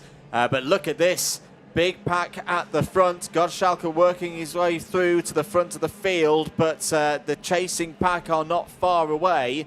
It is Nico Lopez who's come up to 2nd place in the bright distinctive colours of Calicat by Jorge Pescador. This one is not done at all. We're on lap 3 of 7. There's a move there as Jimenez is trying to defend from Kiko Correa. Correa down the inside, takes 3rd place. I think he's going to get some help as well into the chicane. These are key corners for Gottschalker. Is all off the road there. It's the 468. That's Berhofer going for a trip across the grass. And this is the phase in an X30 mini race where it is a little bit about survival out there, keeping yourself part of the game. Yep, certainly is. Just dropping themselves back as well. And I think Mathis Brageau may have been one of them as well, because he's dropped down a fair chunk in this race. So not the start he would have wanted from that front row. But really impressed with Gottschalker there to get that one back into the lead. You know, with how quickly, not say how quickly he lost it, but how quickly the others came through that field. It kind of felt like they had some real pace in this race that I think they were just going to break away. But that didn't happen. He stayed focused, got that one back, and he's actually starting to break away from the likes of this as well, because Lopez, like I say, he's got through, and they're separated by a good chunk of about half a second between them. Then it's another half a second between them and the likes of the rest behind as well. Yeah, it's a point of the race where for those 3rd, 4th, 5th backwards, they've got to have a quick think about how they deal with the pace of the Jamie Green Racing 4.62 at this moment. That time around, just looked like there was a little bit of a close in through the 3rd sector, and Aidan Vaglio there in 3rd place in kart 4.33 with the yellow helmet there, the red and white livery on the kart itself. Knows this track very well. One of the Spanish hopefuls here in the sunshine at the IAME Winter Cup. If he can close up to the back of Lopez, it's going to be interesting. Does he go for the move straight away, or does he try and bump draft the 459 for a little bit? Because at the moment, it's still attainable, this gap back to Gottschalker. It's hovering around half a second. And I'm actually quite impressed with this as well, because he's opening that gap up by himself. Yeah. He's got no push, he's got no drive, versus the 4 Spaniards just behind. They are all working together. They are trying to push themselves up to catch up to the American, but now we're starting to see them go for these overtakes, and I was expecting this one from Vaglio because he did set the fastest lap on that previous race. He had the waft, he had the pace, he's gone for that move. It's worked out exactly for him. The gap is 0.8 of a second. Andrew, there is time, but that time is very quickly running out to close that gap. It's running out, and also Gottschalker has dropped some of the sandbags out of the car. Yes, and just went very quickly through sector number 2. He's gone, hasn't he? Yeah, he's got that awareness as Win Gottschalker here for Jamie Green Racing of like, yeah, these guys behind me are starting to have a little bit of a squabble. Let's just build that gap once again and leave them in that psychological state behind of, yeah, second is as good as it's going to get in this race. Let's start fighting for that. It's a very shrewd way of assuring yourself a victory, but he's not quite done it all yet. No, not just yet. There is still a little bit to go in this race. We are on lap 6 of 7. I suspect that last lap board will be out this time too, the drivers, and there they go through in towards turn 15 and 16. Very fast here. You can see absolutely line astern there. No quarter given for the drivers, but crucially, they are in full attack mode now. Let's close up to the rest, but as we go into the final lap, I suspect they will not adhere to that. I suspect they will go for these moves here, and at the moment Fuentes is looking like the most challenging to deal with as he goes down the inside at turn number 3, And look at that, Hugo Fuentes up to P2. Yeah, really bold stuff from Hugo Fuentes. Brave down the inside, but shows once again how raceable that middle sector is here in Valencia. I think this is pretty much confirmed, though, that Wim Goldschalk is going to win this race. The gap is now over a second. He can cruise into the finish, take care of the car, not make any mistakes. It's going to leave him at the top of the intermediate classification after 2 rounds, and it's going to be a 1v1 battle with, well, 24, 25 other cars involved in and around them. But in terms of those points, it's going to be 0 apiece for Gottschalk and Haus. Still not quite done for this battle for second place. Only the chicane to go. Gottschalk is going to take the race win, and it's going to be second place to MDC Racing and Hugo Fuentes. And crucially, he maintains his intermediate classification lead with George Haus. He has not been beaten just yet. Wim Gottschalk looking like he could be a big thorn in the side of George Haus. We'll have to wait and see, because those two will be racing later on. That will be a race that you will not want to miss. That'll be Groups A versus C. That is due to start, like we were saying, at 10 to 5 local time here in Spain. Make sure you set those alarms if you are a Mini X30 fan, because that is going to be the race to watch here. Gottschalk versus Haus. Later on, don't miss it. Fuentes, Lopez, Vallejo, Jimenez and Brajot rounding out the top 6. El Gahoudi finishing in 7th place ahead of Crea in 8th place. Pavel in 9th, and Kim Min-jae finishing in 10th place, rounding out that top 10. 10 places gained in that one as well. Other big movers as well. We've got Austin Gibson, who gained quite a few. Ilya Sami as well, 8 places gained, finishing in P11. And the rest of the field as well. Zane Burgess, 13 places gained to finish in P13 as well. And Ollie Shirley finishing in P14. 7 places gained from Martins, from Terale, Stewart, Mazepin from Ferry, Cruz from Harney, Lauritsen from Rodriguez, Lofa from Buffer, and then it's O'Brien and Konrad Valov in 27th place. So a big group there. Relatively spread out, though, at the end of that one. 21 seconds separating the entirety of the field, but it was only 1 second that separated the top 2.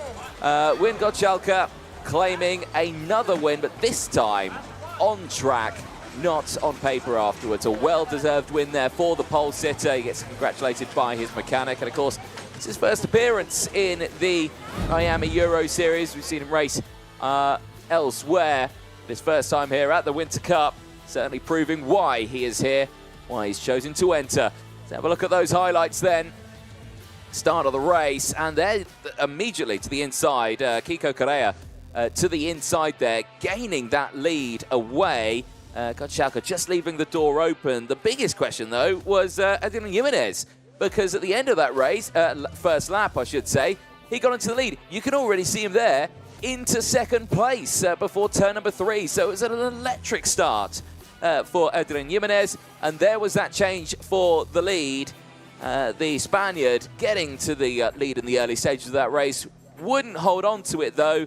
Wim Gottschalk fighting back in that latter stage. You can see the Jamie Green Racing driver down the inside there, getting past Nicolas Lopez, pushing his way through. Later then, pushing it past the rest of them as well. Getting past Jimenez, getting past the likes of Brajot and Correa as well, and putting that car back into the lead. And from that moment onwards, just continued to break away from the rest of the field. Jimenez having to battle further back, though, in the field, because he had the likes of Rodriguez and Lopez, of course, El Gahoudi, Vallejo, who was closing in also. That was the risky moment across the line. I think Mathis Brajot maybe losing out there. Could have been his teammate as well. That had dropped down the order. It's still a very shaky start for some of them, but the rest of his fellow Spirit Racing teammates all gaining positions in that one in the form of Min-jae Kim and, of course, Zane Burgess from the back of the field. Eyes on this one, though. The MDC driver as well. Nahil El Gahoudi, really strong performance throughout this one. also is Hugo Fuentes. Fuentes down the inside. Really, really happy with that performance, I suspect, is Hugo Fuentes. 7 places gained to get up into P2. Just dialing it in on that final lap, finding those gaps. But Win Goldschlager just taking that win. Exactly what he needed. And he puts himself joint on 0 points with George House. Like I say, that'll be going to that final race later on today. Make sure you don't miss it. Let's head down to Parc Ferme. Andrew Mather, over to you. Thank you very much, Anthony. With our race winner, Win Goldschlager, win another victory. That's 2 from 2 now here at the IAME Winter Cup, and it leaves you in a tie on points with George House as the intermediate classification leader. But you have the pole position for the 3rd heat against George, so you know that if you win this next one, you'll be on pole tomorrow as well. How do you feel? Good, really good. I'm going to try to win it again. The eagle-eyed amongst us have noticed that you're wearing Will Green's race suits from last year. He was the champion here in the X30 Mini category. How much confidence does that give you, knowing that you've got a really proven and solid package underneath you this weekend? It feels good. And I'm going to be a new Will again. I know the Jamie Green Racing team would definitely hope for that. Coming here to Europe to race these guys, how have you found it so far? Good. They're a really good team, and I like them. And your competitors out on track, is there any differences to how you experience things in America and how things are here? Yeah, it's way harder here than America. And are your plans for this season going forward, doing more races in Europe? Yeah, I'm doing more. Good stuff. Well, best of luck. We really look forward to that 3rd heat to see if you can hold on to the lead. Congratulations once again on a great win. Thank you. Great to hear there from Win Goldschlager. Will take the lead into that final round of heats in X30 Mini. Anthony, back up to you in the box. Thanks, Andrew. Indeed. Yes, Minis all done and dusted for now. But juniors and minis, they will be out later on. In between now and then, though, we have got 3 more senior X30 qualifying heats to get through, and it's going to kick-start with qualifying heat B versus E. That is what's coming up next. And, of course, all the way throughout this one, we have seen some pretty decent races in the seniors. However, this one is set to be an exciting one. Front row, Eloy Gonzalez, Danny Carinini. That's going to be an almighty fight there. Spain versus Italy on the front row. We do look forward to seeing what is going to happen in that one. Christian Caballero as well as there. Morgan Moore. We saw Morgan Moore. Unfortunately, he suffered a little bit in one of his previous races. He dropped back a little bit, but he finds himself back on that 2nd row of the grid. Clement Utron, Mario Peldas, who was another driver who was in that same incident, himself from Morgan Moore. Unfortunately, out of that previous race. So hopefully Mario Peldas has a bit of a better race this time around. Hugo Besson and Louis Tort also in that race. Again, they've been up and down those results also. But we wait and see what is going to happen, because you can see the heat haze there. It is a lovely warm day. It's not punching 20 degrees just yet compared to what it was yesterday. We were at 23 degrees yesterday for qualifying and the first of the qualifying heats. Little bit cooler today. But with that beautiful blue sky and the sun shining, feels a lot warmer than it is. And I'm sure for the drivers with their helmets and race suits on, just that fraction hotter. But still lovely conditions that we've got here. There is Eloy Gonzalez. Last few words of encouragement from his team ahead of this one. Like I say, came away with a race win earlier on track. And his body language there looked like, it was okay. But you could still sense there was a bit of frustration there, and that would have spanned from the retirement that he had earlier on today, unfortunately, where he ran wide out on the back straight. He made contact with a cart that was out there as well, but that's in the past now. He's thinking in the future, and in that future, like you say, he's already claimed a win, and he's looking for another one here as well. So we look forward to seeing what he can do. And there you can see as well the new NASA panels that are coming in. And you've got the Tony kart on the right-hand side, that new NASA panel that you're coming in. You've got the new Tony kart as well for the I think it's a Birrell body kit that it's on. It's being used by many other drivers. Even on Kart Republic chassis, they're using a Birrell body kit on that one. And that one's got like a whole intake, and it comes out at the top, and it looks like it goes over the driver. They say it's to cool the driver down. I say that's rubbish. Yeah, I'm not convinced by that one either. It's hey, from a technical point of view, it's interesting that I think there's quite a few teams knowing that, you know, it'd be great to win this weekend, but to an extent this is preparing for the season proper. You know, we get to Cremona in just over a month's time, and with the raft of new products out there on the market, I think some of the bigger teams are, you know, trying different body kits out to see is there an edge that can be found, because as we've seen across the course of the weekend, the margins are so tight. We're not talking tenths of a second anymore. We're talking hundredths of a second making the difference between being on pole and being on the third or fourth row. Well, here we go then. Engines are fired up, and you can see that very clearly as we go on board with Eloy Gonzalez looking backwards for the start of this race. That will be an exciting angle to watch. And let's quickly fire you through that full starting lineup then. Eloy Gonzalez and Danny Carinini on row number 1. They'll be joined by Christian Caballero and Morgan Moore on row number 2. Clement Turon and Merapellis on row 3. And Hugo Besson and Luis Tort on row number 4. Adrian Martinez and Maximano de Silva on row 5. Of Harrison Mackie and Hugo Matti on row number 6. Ruben Moya and Sam Van Heiden on row 7. They'll have Nicolas Garcia and Daniel Mota on row number 8. Marlon Bear looking to bounce back from a difficult race last time out. Is on row 9 alongside Enrique Gelabert. Mark Granada and Robbie Buckley go from row number 10. Roseanne Den Driver is in this one, is starting on row 11 alongside Tristan Slokdalva. Row 12, Elias Lehmann and Vilma Svan. Remember, Vilma Svan used a new set of tyres last time round. It'll be interesting to note if there are any drivers deploying half of a new set, a full new set. We'll find out in due course. 13th row of the grid, Raul Luis Martinez and Games Merkelbach. Morgan Knudsen and Yanis Martin start on row 14. Julian Bruckbacher needs a good one here. Starts on row 13, is alongside Llorent Marcos for this one. Daniel Haratse is on the 16th row of the grid. It's joined by Poland's Pietra Karecki. It's a 33-strong field completed by Mexico's Mariano Alatorre.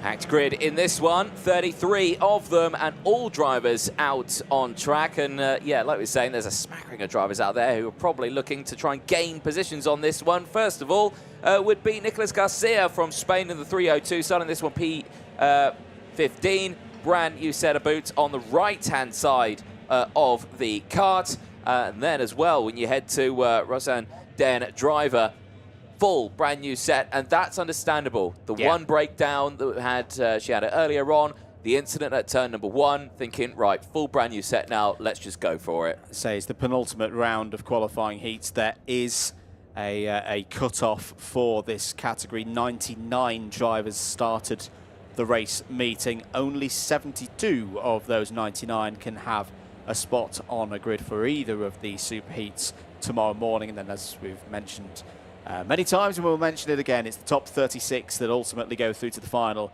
on Sunday afternoon. Mariano Alatorre has also gone for a fresh set on all 4 corners for this one, so we'll keep an eye on the 3-2-1 from the back of the field. Here we go then. Drivers heading into the tram lines. Once again, this is the next and penultimate round of qualifying heats for Senior X30. Lights are out. We are racing as we go on board with Eloy Gonzalez. All used tyres on board this kart as they head in towards turn number 1 as they fight for some traction. If you run wide, you're going to get caught out on those marbles. Clips the curb on the apex of turn number 2. Down into the hairpin and chicane of turn number 3. Some karts clipping that curb, some karts going straight over the chicane, but the rest of them at the front looking fine, and it is still Eloy Gonzalez who leads the way. A really busy run through turns 3 and 4 for the second half of the pack, but that's not a concern at all for those at the front of the field. Christian Caballero has had a very good start. He's up to P2, used the advantage of being on the inside of row number 2 to just slot in behind Gonzalez. Now the question is, can Caballero, a lot of racing on the Spanish national scene, can he make his mark in the start of this 4th round of heats for X30 Senior? Count them through at the end of the first lap. It's Gonzalez leading from Caballero. Danny Carinini, the reigning IAME Euro Series champion in this category, is third. Clement Neutron has had another bright start, is there in fourth. Hugo Besson in fifth. Peldes, Moore, Mustienes, Mackie and Tort. That is your top 10. Great on-board view there, looking back during the race, really seeing the sort of style there, and Danny Carinini going for that move down the inside. It just shows a whisper of an open door that's wide enough for a car. Trust me, someone is placing their nose cone straight down it, and we just see that from Danny Carinini. Beautiful move. Beautiful. On the brakes, bold. What we love to see from Carinini. Can he get the pace up now on board that Zanki Motorsport 201? They're going through the fastest part of the circuit now, hard on the brakes into 17, 18, 19. That's the second lap complete. 11 in total, 9 to go in this heat. And Carinini's on the attack down the inside to take the lead. This is more like it. I'm sure that Zanki Motorsport have been working on the setup. It wasn't quite right in that third round of heats, but this is more like it for the Italian. The question now, how does he deal with a repass or an attack from Gonzalez? Because you know, with Gonzalez in the form that we've seen so far this week, he's not going to go anywhere. He's not going to drop back. He's going to go for a move at some point sooner rather than later. Yeah, he certainly is. But again, we'll just have to wait. It's still early stages of this race here. It all could still kick off. Let's just wait and see. And I've got to say, Hugo Besson is looking quick again, isn't he? 4 places gained, pushing that through. This is going to be an exciting one. So don't think Danny Carinini is going to break away here. Remember, he had the pleasure of his teammate being behind him last time around. This time doesn't have that. We know he's got the pace. Of course, he's IAME Euro Series champion last year in this category, so he knows how to do it. But let's just see what happens in this race. It's a long way to go. Change third place, though. Tron stepping up now. Tron up into that area. He now is a person who could certainly make an inroads on this lead. And interesting from Clement Neutron that it's been a good start, but it's not been as lightning a start as what we've seen in the previous rounds. I just wonder if Clement Neutron's reserving something, particularly again worn tyres. Just realising, you know, none of them have changed. Yeah, none of them have changed. Good to be quick in the first 5 laps, but really, if you want the big points, it's the final 5 laps where you need to be on the attack. And right in saying on this one that they don't get a new set of tyres for the final this year. Nope. No, so they've got to babysit these 2 sets all the way through that. So when you see a driver already deploying a brand new set, you know they're running that until the end of the weekend, and that's still a full day of racing tomorrow. So lots to do so far, which is probably why we won't see many tyre changes from the majority of the grid until maybe even the superheats. Maybe even just they might hold them on to the final. Maybe so, if you're in that position. You know, again, one-off race. There's no championship points for the was out there. Is that one of the MDCs that's gone? Daniel Motor, out of this race. And that's not the first time that Daniel Motor has either been out of a race or had a bad result. It's been a bit of a baptism of fire for Daniel Motor, stepping up to X30 Senior at an international level this weekend. I think that could potentially be the end of his hopes of being, well, if in the superheats at all, but high up enough to be able to get through to the final. I think he wasn't alone in that moment, because Sam van der Heijden was running in exactly the same place because they're down 18 and 17 places each, running now 32nd and 33rd. But I think Sam van der Heijden is still rotating around the lap. Oh, in fact, no, he isn't. He's there. He's back into Parc Ferme. Yes, that would be an indication then that they had an incident out on track. That's not good news for Sam van der Heijden, and also not good news if you're Danny Carinini, is, as predicted, Eloy Gonzalez is not going anywhere. This was a replay of the move by Caballero down the inside of Utron. This was for third place, and then, wow, what teamwork there, as Adrian Mustienes down the inside, through the door, opened up by his own teammate on the Kids to Win squad, and that means that Mustienes up to 4th. I'm getting a case of deja vu a little bit here, Anthony. This is the stage of the competition last year where its eventual winner, Adrian Mustienes, started to get a little bit of momentum going and go from, you know, a 7th or a 6th to a 4th or a 3rd, which kept going all the way through to Sunday and emerged with him as champion. Well, like you say, he's got a good package underneath him. He's got a great card. He's got a great team behind him. Well known in the region, of course, well known in Spain. And just really showcasing what he can do here. Now, unfortunately, Mariano Alatorre, who's put on a fresh set of tyres, picked up a 5-second penalty in this race. So any work he does to gain those positions, well, he's going to lose out on it now, isn't he? So that's a big shame there. Chopping and changing here, all kicking off a little bit. Caballero, Martinez and Utron all fighting away there.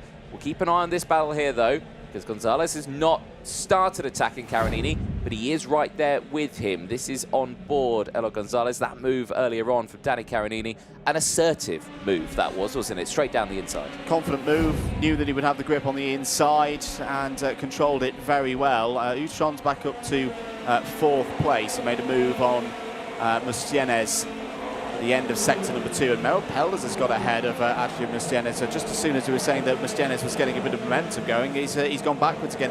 Harrison Mackie having a better race of it at this time around, Anthony. Now, of course, he has a little bit of a tyre advantage, doesn't he? Because he had a technical problem on the formation lap of his last race. So his tyres have done 2 and a little bit of races worth of laps around this circuit, whereas everybody else has now done the best part of 4. But good to see that Harrison Mackie, a lot of pressure, a lot of eyes on him. Went into IWF at the back end of last season, hoping to do the treble of national, continental and international titles in X30 Junior. As well, we'll come back to that because Gonzalez has gone down the inside and has made the move on Carinini.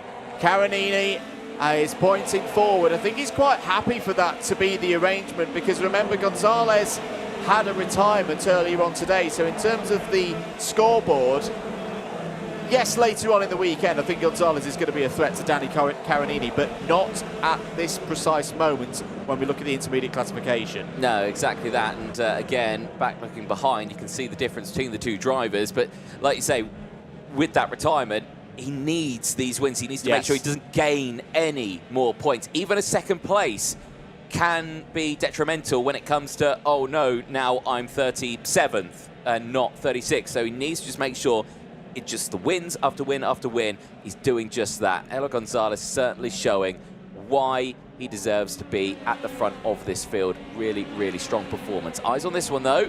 Battle for P3. Utron still controlling that one. Valero still there. Peldis now behind. Merrill Peldis looking very strong at this stage of this race. Of course, had the retirement earlier on after that incident with Morgan Moore. So again, can be said, probably fresher tyres on this, only by a few laps though. They went midway through the race. Oh, a lot of curb there again. You said it makes you wince. It certainly it makes me crunch up as well. I really don't like it when they hit that curb. No, not at all. There's been a change for 6th place. Mackie is up to that spot, and just to come back to his point and say, he absolutely dominated on the whole. Yes, he didn't win the IWF final, but he was a factor in it. It wasn't his day. You can't win them all. Him stepping up to senior, everyone is expecting him to do exactly the same as he did in juniors, and that is very much easier to say than actually do it. It is good to see as the weekend's going on that the Harrison Mackie that we know and love to see and watch and races is starting to re-emerge. Yeah, it is indeed. Here we go then, live on board on the left-hand side, live outboard pictures on the right-hand side of this lead battle now as we are on the final lap of this race. Danny Carinini has got many opportunities again, clipping that curb, only just with the wheels there. This is where he made the move earlier on. There is no such gap this time around, just showcasing the racing lines there, the difference in the racing lines as well. You're seeing how much wider that Danny Carinini is going into that tight and twisty section. But this time around, not close enough. But let's just see what happens between these two. So we're on the last lap. It's groups B and E. This could be a pivotal moment in who's going to be on pole position, who's going to have those front row slots for the superheats tomorrow. Carinini's still got an opportunity. Gonzalez is aware of it. He defends into the chicane. There's nothing Carinini can do. He's going to be bumper to over the line. Gonzalez takes it by 0.5 seconds from Danny Carinini. It's another win for Eloy Gonzalez, the driver who missed out on winning this race 12 months ago, is very much laying down his claim to be 2025 IAME Winter Cup champion. But the job's not done. There's still another round of qualifying heats to go today.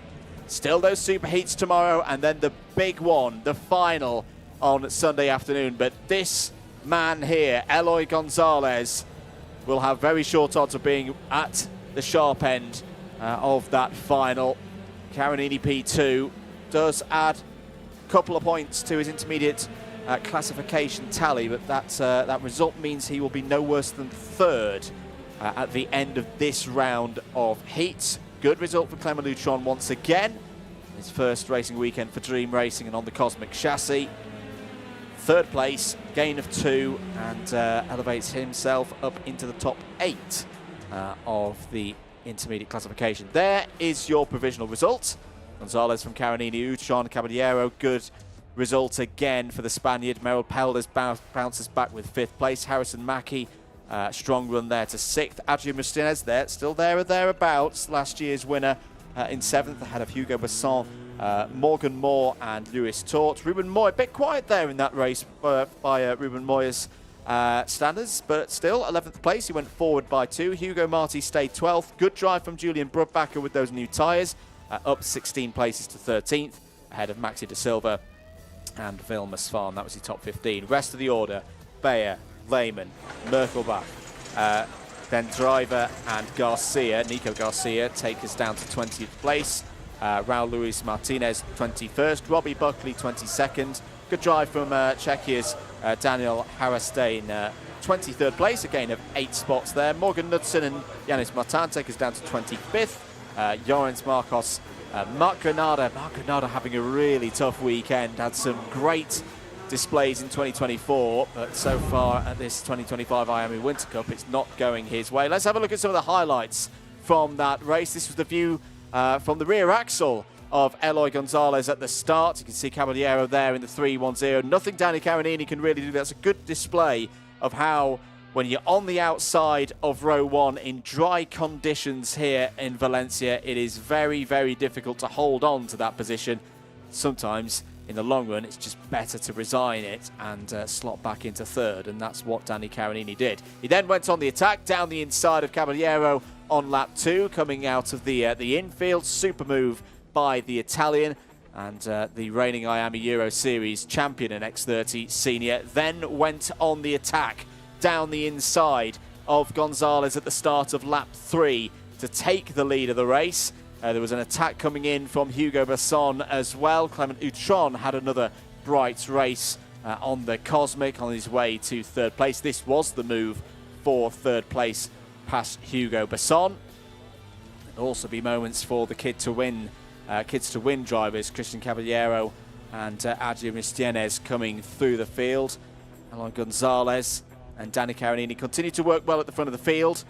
Broke away from the rest of the pack. This was that great teamwork between the two kids to win drivers, but a response. Utron back down the inside of Mustienes. That was on lap number 7, once again coming out of the infield. Gonzalez making the decisive move at the end of lap number 8, getting past Danny Carinini. Danny Carinini quite happy to just keep pushing on, checking that gap back to Utron and the others, 3rd, 4th and 5th.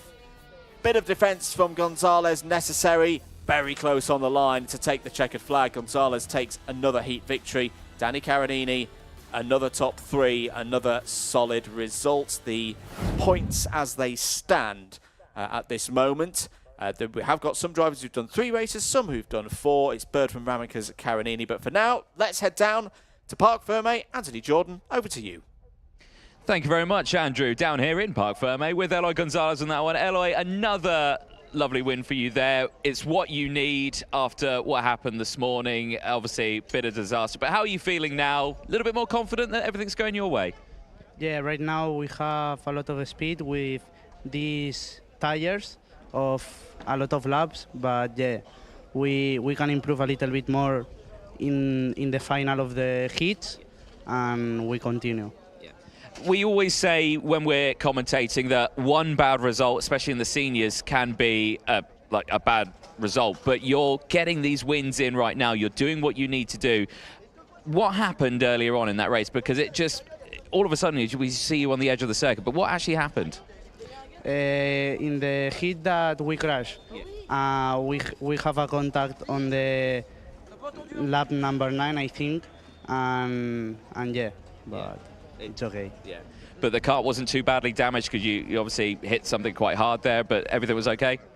The axle was damaged a little bit, but right now we are okay with the chassis, with the feeling of the car, and we continue for tomorrow. And that's the main thing, isn't it? That the fact that it wasn't too badly damaged and you were able to get back out, and it seems to be working for you. Like you say, those 2 wins. What are you thinking for the next race later on? Another win, that's what we're hoping for?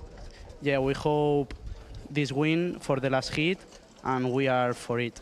Excellent. Well, let's hope, fingers crossed, it stays like that and you have a brilliant end to your weekend. Congratulations, well done. We'll see you out there later on. Thank you very much. Excellent stuff there for Eloy Gonzalez and the rest as well. Plenty more racing coming up. Couple more seniors to go before we head back to the juniors and miniors.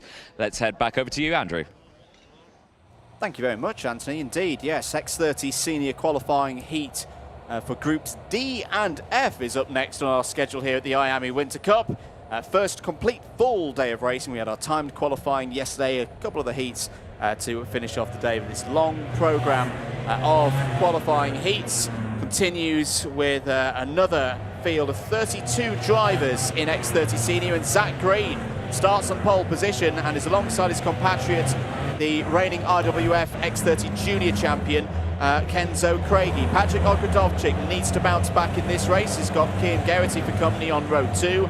Lucas Frederick and Marius Barryberg go from row number 3.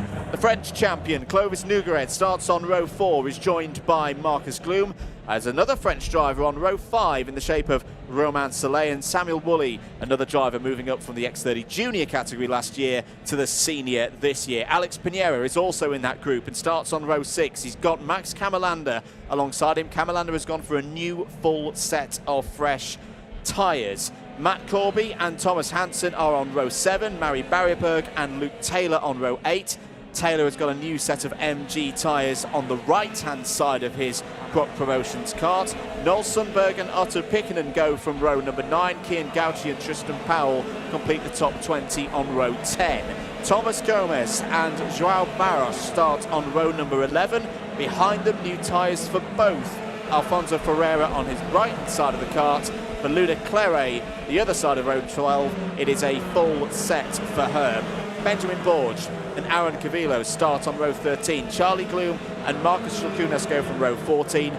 Full new set for Alejandro Suarez on row 15 alongside Keanu Wellens.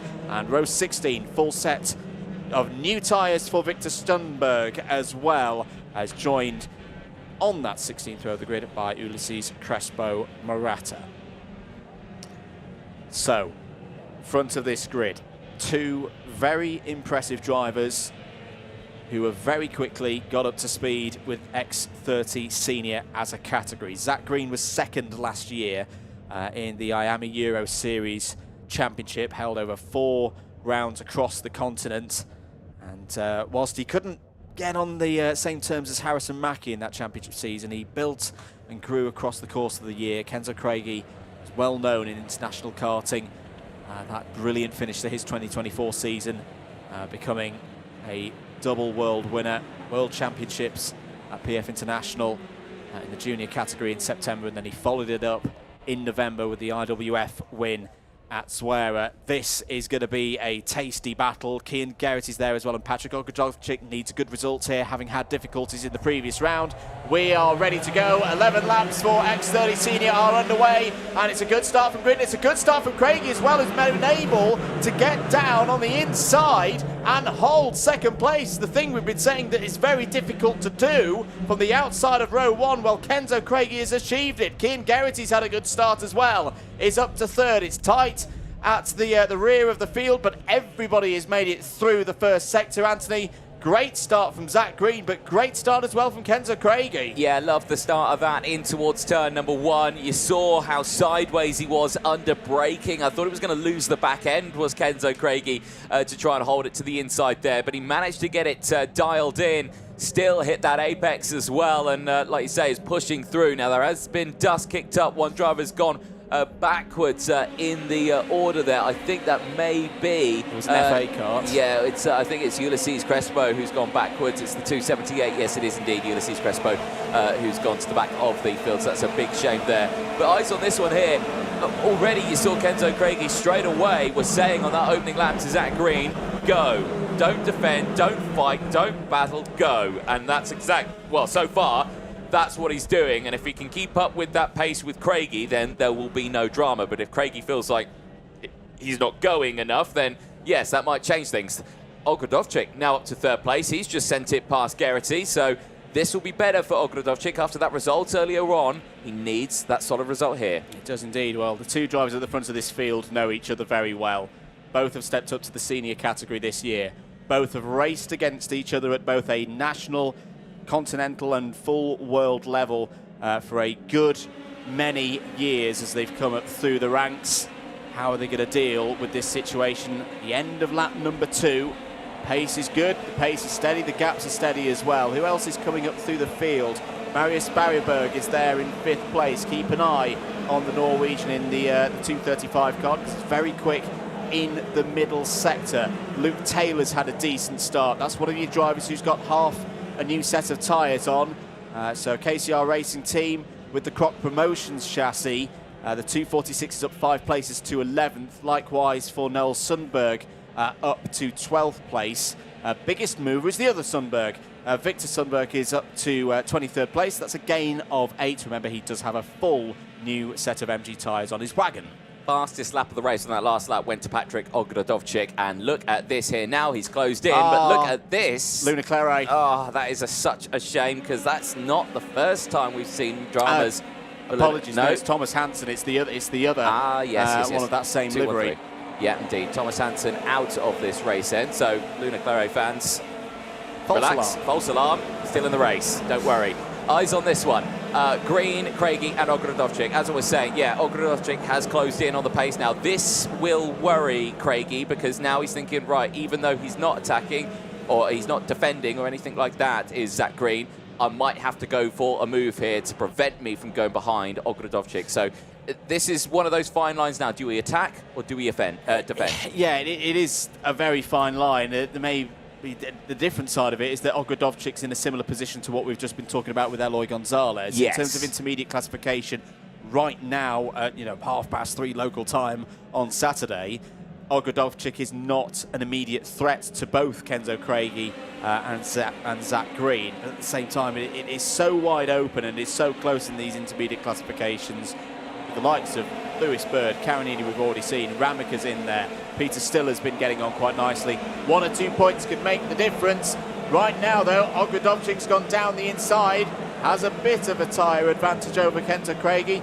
Used it to great effect there through turn 1. Yeah, indeed, because you have to remember it was the opening lap, wasn't it, the last time around? He didn't do an entire heat there, so it's always better than it retiring on like the last lap of a race. So he had a full heat extra of rubber on those sets. That's why he is closing in so much and pushing away. So that would mean then maybe it's a smart move from Craigie to allow him to go for that move now. Now we can follow, try and utilise that toe, that slipstream, that pace that Ogrodovcik is going to have on green here, and see whether or not he can follow him through right now. They're just behind Marius Barryberg as well. 2 places gained is looking strong. Kian Geraghty there in P5 from Lucas Frederick. Sam Willis with 3 places gained. Clovis Nugared as well. Marcus Glum still there. Luke Taylor's a big mover in the early steps. P10, 6 places gained. Yeah, again using those new tyres to great effect, starting on the 8th row of the grid. Through the middle sector. Zach Green again. I've got to say, I am so impressed with Zach Green. I know he's gonna have things to learn this year. It's only 1 race weekend that he's been at this level for the X30 senior category, but this is a very, very promising start. Jamie Green Racing, who I think I'm right in saying don't really have that much experience of running seniors. They've got plenty, of course, with minis and juniors, but staying here.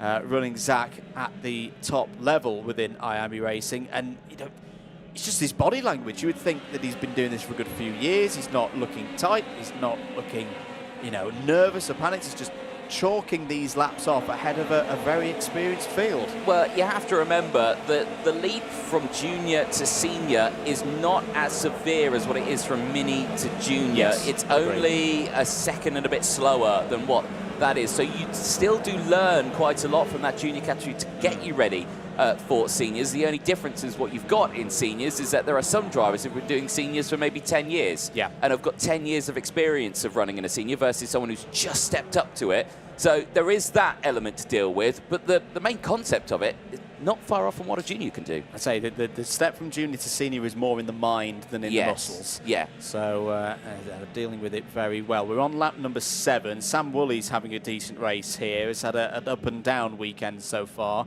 We just saw the flash of red and white in the background there, the BMR prepared machine, the 267 of Sam Woolley. He's up to 6th place. That's a gain of 4 from where he started. So lap number 8 now of 11. 7 completed. Still no moves here from Ogrodovchik on green. Green's pace here still looking strong, but each and every lap it just looks a little bit quicker through sector 1. The fresher tyres able to carry the speed through the corner. Green just in a mindset now where he just needs to focus. Ian Gauci now with the fastest lap of the race, 56.096. Is that due to tyres? Yes, it is. Got a brand new set on the right-hand side now. That's an interesting one here because the right and left-hand side, if you were going to go for anything, I would say you probably want to go for a fresh set on the left-hand side more than the right. Yeah, but a fresh set on the left. It also depends on what they've been doing earlier on in the day. You know, teams like to rotate the tyres around. So if you run them on the right-hand side for a race, you then give them a run on the left and vice versa. But yeah, Ian Gauci making it work and gaining out of it. There in the bottom right-hand corner of your screen is the live points. Lewis Bird, Timo Ramakas get to race in this round. Danny Caronini is done, of course, on 6. Zach Green with this result would be no worse than 4th once this round is completed on 10 points. And at the moment, Patrick Ogrodovchik, well, I was about to say Patrick Ogrodovchik cannot make any impression on Zach Green. Kenzo Craigie has read that and gone back through and into 2nd place. I mean, again, understandable, because I was saying that, okay, this hasn't worked out in the way that I think he wanted to, and, you know, Craigie allowed him to get past and think, right, okay, this could work out in my favour here, but it didn't. So now he's thinking, right, okay, back in my side of the court, let's give it a go. Let's see if I can close in. And all the meanwhile, Marius Berryberg has closed in and reeled them all in. So this is now becoming a 4-way battle, and he's even now communicating with Patrick Ogrodovchik and just saying, you know, don't worry, just keep going, push along. I will follow suit. He's in P4. He's in a really strong position here now, is Marius Berryberg. He's had relatively decent results all the way throughout. So he's, like you say, he's not inside that top 10 at the moment, but he is in a really good spot here, and he's in an even better spot now, down the inside through the infield section, and he gets through into 3rd place. So Ogrodovchik now may have spent those tyres in putting himself in this position. Yeah, I think they've probably just gone beyond their best in the last 5 laps or so. The 2 Britons at the front need to be very careful here, because Marius Berryberg's pace around this Valencia circuit, whenever we've come here in recent times, has been very, very good indeed, and he's a shrewd racer. He takes opportunities very efficiently. End of lap number 10. One more lap to go. At the moment, though, Berryberg's having to think about Ogrodovchik. Ogrodovchik having a bit of a second wind here in the latter stages of this one. Zach Green, though, again, it's just... I love to see a driver do this. It's an old saying from Jackie Stewart back in the day, of one of the best ways to win a motor race is win it as slowly as possible. Save your machinery. That's obviously in the 70s when Formula 1 cars broke down all the time.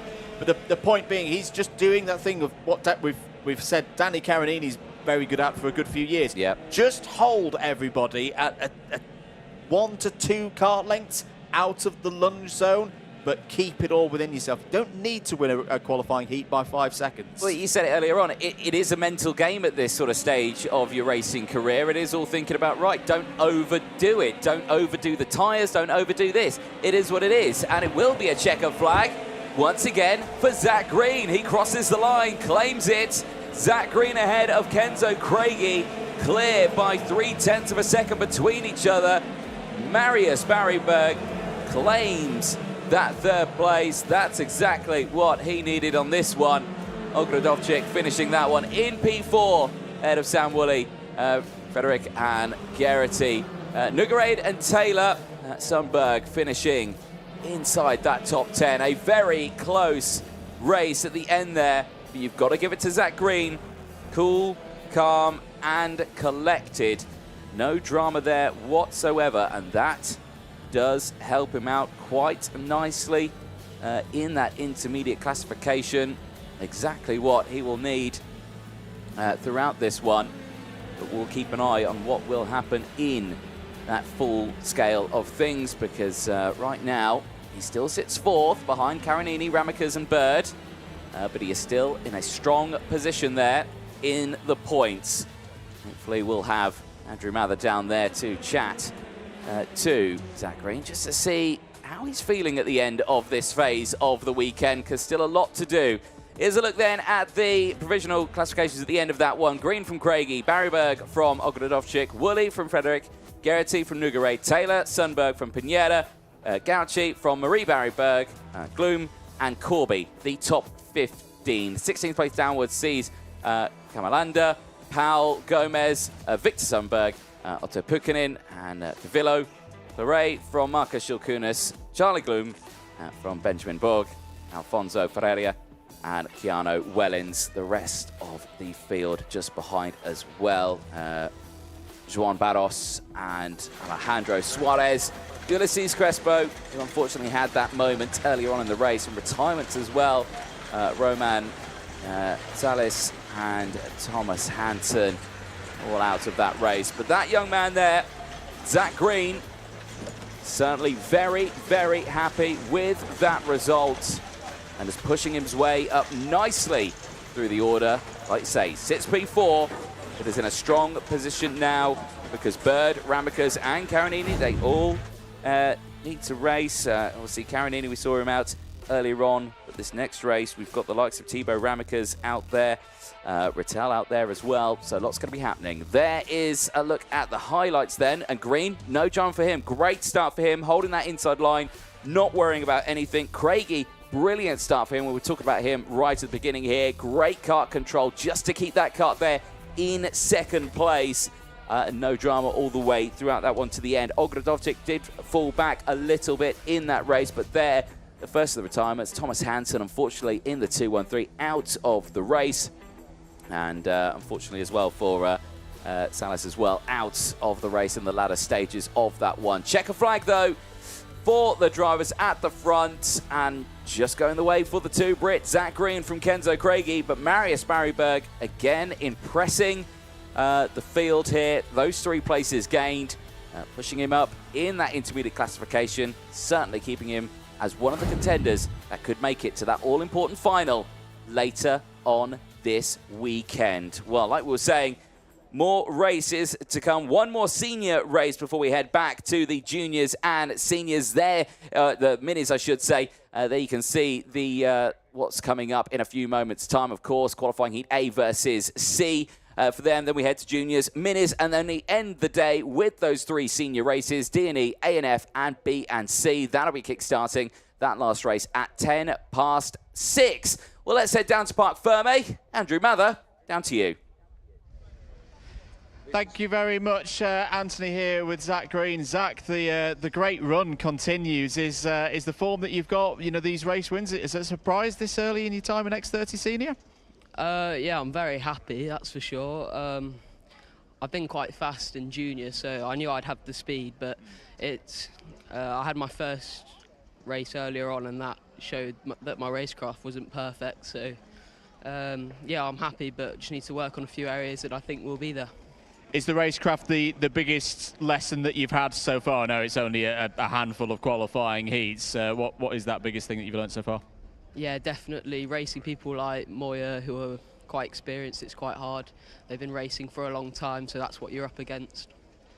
Track's looking tricky, you know. I know it's dry and it's nice weather, but I've just been having a look at some of the front tyres of people around the paddock, and they look a little bit chewed up. How are yours? I've been managing them quite well, I think, but yeah, they're definitely wearing out a lot more than I was expecting.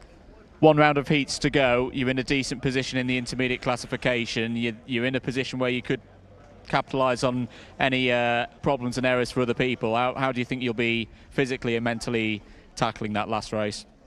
I'll just give it my all, and that's all you can do, really. See how I get on. Thanks for your time, Zach. I'll let you get back to your mechanic and scrutineering, and well done once again. Thank you. Good chat there with Zach Green, having a really impressive weekend so far. Anthony, back to you in the box. Thanks, Andrew, down there in Parc Fermé. Like you say, that sun's shining. Still a wonderful winter's evening here as we're approaching 10 to 4 local time here in Spain.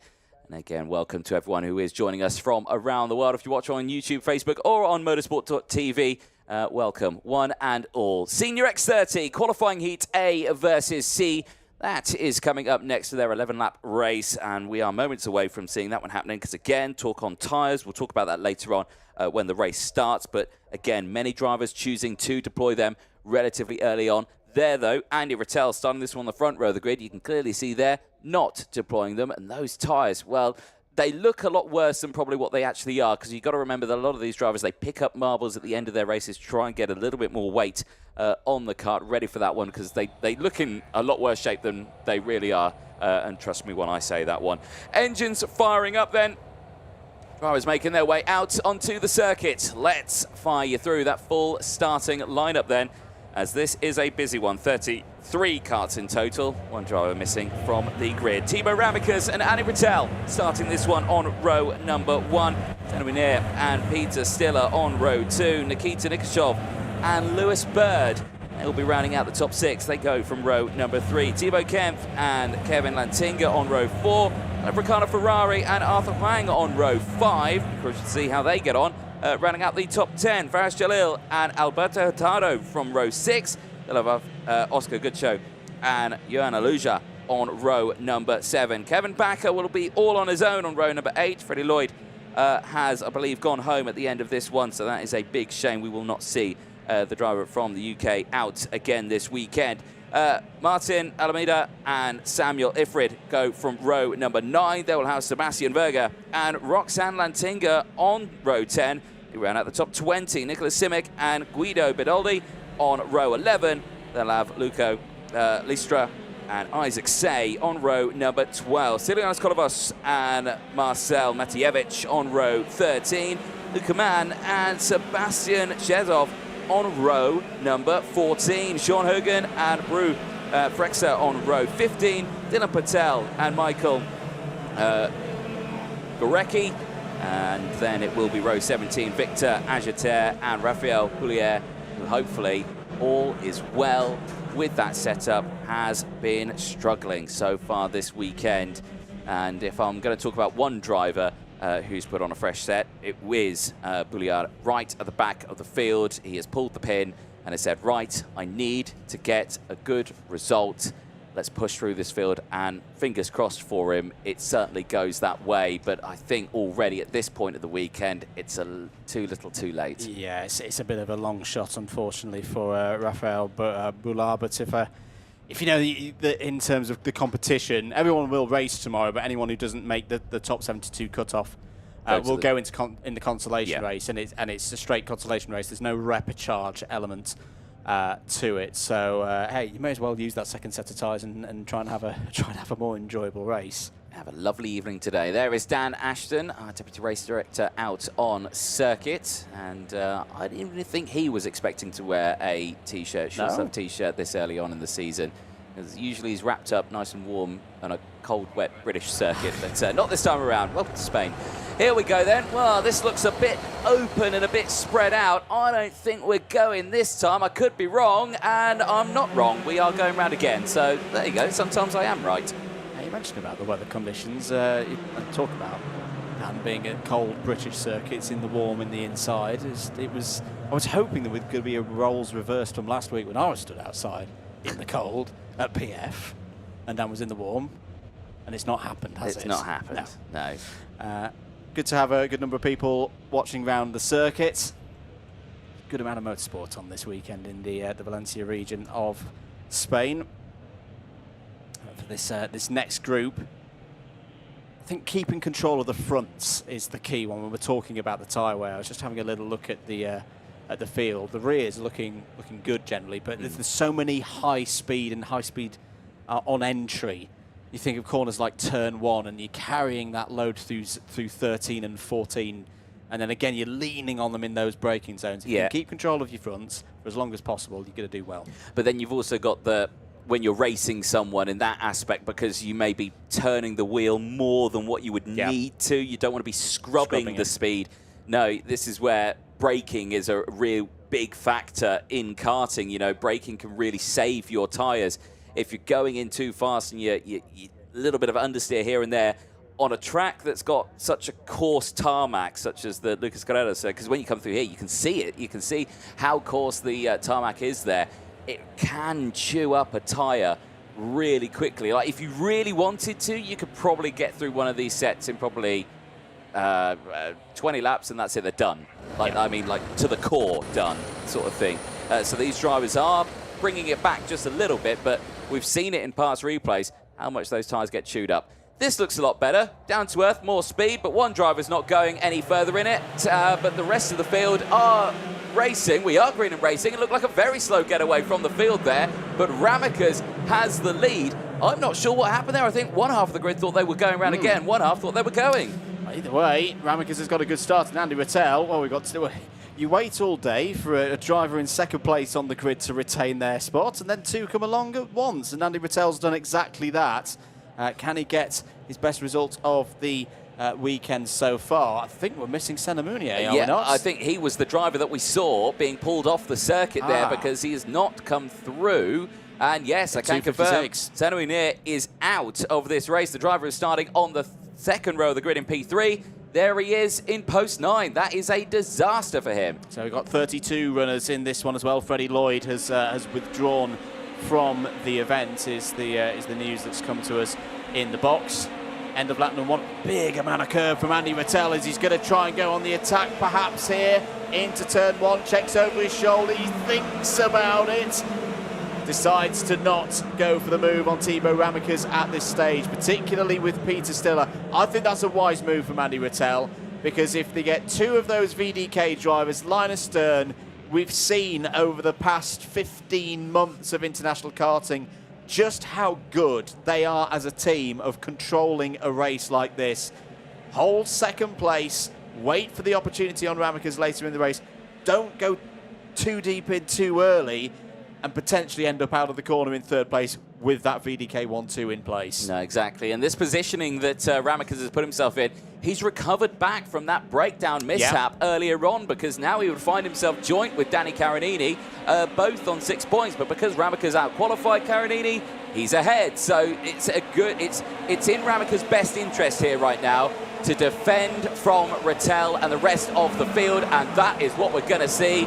Andrew, this could be a long, long race for Thibaut Ramicas. It could be indeed, but he's got good race pace. Big hop across the curb by Kevin Lantinga, who's the fastest driver out on circuit. Had a difficult start to the qualifying heats yesterday on Friday evening, but this is more like it. If there was a tally chart of most overtakes of 2024, I'm pretty sure that Kevin Lantinga would have been high up that list, and he's at it again. Lewis Bird down the inside of Peter Stiller this time, so Lantinga up to P3, Bird there in 4th, Stiller drops down to 5th place. That's all shifting things around in the intermediate classification. We'll update you on that in due course. On board with Arthur Huang, another one of the VDK racing entries in this race. Just ahead of us is the 255 of Juan Lugio, who's in second place in the first round of heats on Friday afternoon and hasn't really featured towards the front since that point. No, and that's a little bit disappointing, I'm sure, for them. But again, it's a long old weekend, and it doesn't really... As long as you're in that top 10 for most of the weekend, you're okay, and then it can all fall down to the final. Yes, we could talk about a driver, or not talk about a driver who's been finishing in the top 10, because trust me, that has happened in the past, and then all of a sudden we say, we get to the final, then, blimey, where did they come from? And then we're just, that dark horse just in the area, but not visible at the point, if you know what I mean. No, I do know what you mean there. Just looking at some of the drivers coming through the field, some of these will be new MG tyre, and the performance gain with that related. We'll come back to that. Well, I thought Lewis Bird was going to go down the inside of Kevin Lantinga there, but thinks better of it. Lewis Bird very familiar with the kart directly ahead of him. The Mad Rock Promotions, raced on it for a good while in his career. Made the shift over to, he's on a Kart Republic this weekend. He said he quite likes how that's feeling underneath him, and made the change last summer. Let's just have a little look at who's coming through the field. Kevin Back is having a decent run. That's another driver who's got a tyre advantage at least by having had a retirement earlier on in the programme. Is up 8 places to 8th place. Marcel Matijevic for KB Racing Experience, the Polish team, are coming through into 10th place. It's a bit of change as through there has gone Bird on Lantinga. Lewis Bird, his stock is rising this weekend. He's already got some heat wins on the board. With this move, Bird could be in the lead. Bird could be in the lead in the intermediate classification. We'll wait for the points to update. He's joint 6. He's joint on 6, so we've got 3 drivers on 6 points apiece. Your race leader in this one, Timo Ramakas. Danny Caronini watching on the sidelines, having completed his 4th round of heats. Now Lewis Bird there in 3rd place for BMR, up 3 places in this race. So what does Andy Rattel do now? Because, well, he could now make it Lewis Bird who's leading the points, or he could make it Ramakas. Who do you think he would prefer to have in front of him? I don't think he really would have a preference at this point. It's for him and himself, it's about trying to get himself as high up the intermediate classification. So he just wants to win. Yeah, he just wants to win for his own bid, to hopefully get a bit more consistency in terms of the race results later on in the weekend. Peter Still has moved through, past Kevin Lantinga for 4th place. Other drivers further down the order coming through. Prue Fraser is up to 22nd place. That's a gain of 8. Sean Hogan again is on the move after that difficult qualifying yesterday. A gain of 6 to 23rd. And Raphael Brulard is having a good race. And it's genuinely pleasing to say that. He's up 10 places in this race so far on those brand new tyres. New fastest lap of the race, Lewis Bird, 56.228. 4.5 laps of this one to go. And right now, Ramakas controlling things. Andy Rattel will be thinking of how to tackle these last few laps, because Lewis Bird is closing in. He certainly is. So this could be a tough fight here for Rattel. Like you say, he's made of tough stuff, is Andy Rattel, and he's certainly going to dig deep to try and maintain this position. However, he is dropping back from Ramakas. That gap increasing little by little. And right now, those 2 drivers look so quick through that chicane, don't they? But Bird looks faster down the inside. It was expected. Watching them through there, he closed up so much through that chicane alone. Bird's pace through that final sector is on point right now, and I think, is there enough time left to close that gap? 6/10. I think it's doable. It's doable, but again, it's that balance of how much do you take out of your materials to achieve it. It's true. Right now, he's leading the intermediate classification. He could go. I mean, there is an argument. There is something to be gained, because at the moment his lead is 1 point over Ramakas. If he was able to catch, he could extend that gap, but then he'd still have Danny Caronini only 1 point behind. It's a diminishing return for later on in the phase. Again, you want to carry this first set of tyres as long as possible. Lewis Bird is so good. I know I said it earlier. He's so good on the brakes. His corner entry speed is magnificent. Just watch him in, bang, into the corner, hit the apex, and then he gets off the corner. Well, BMR have done a fantastic job getting this 217 right into Lewis Bird's sweet spot this weekend. No, they really have, and I think it's credit to the team and to him as well, as down the inside, here comes Peter Stiller. Once again, a shining light on this battle. He sneaks his way past Andy Rattel. And again, Peter Stiller is a driver that has certainly impressed over this weekend. We've constantly been talking about him in that top fight. Well, I say he's in the top 8 at the moment in the intermediate classification, and we know from previous editions of this event, this is the kind of performance that when you get to Sunday, they'll all go to sleep tonight and think about how they've got on and what they've done right and what they've done wrong. We go back to Mustienes 12 months ago. You wouldn't have said at the end of Saturday that he was going to be the guy, but he was. He woke up, he learnt, and he performed admirably on finals day, and Peter Stiller is putting himself in that mix for tomorrow. Yeah, he certainly is, and I really am looking forward to seeing what is going to happen tomorrow, especially with all of this happening. Right, Timo Ramakas has responded, so has Peter Stiller down the inside. gets past Lewis Bird. Yep. Where has this late race pace come from Peter Stiller? Well, it's likewise for Ramekers, because Ramekers has dropped Bird.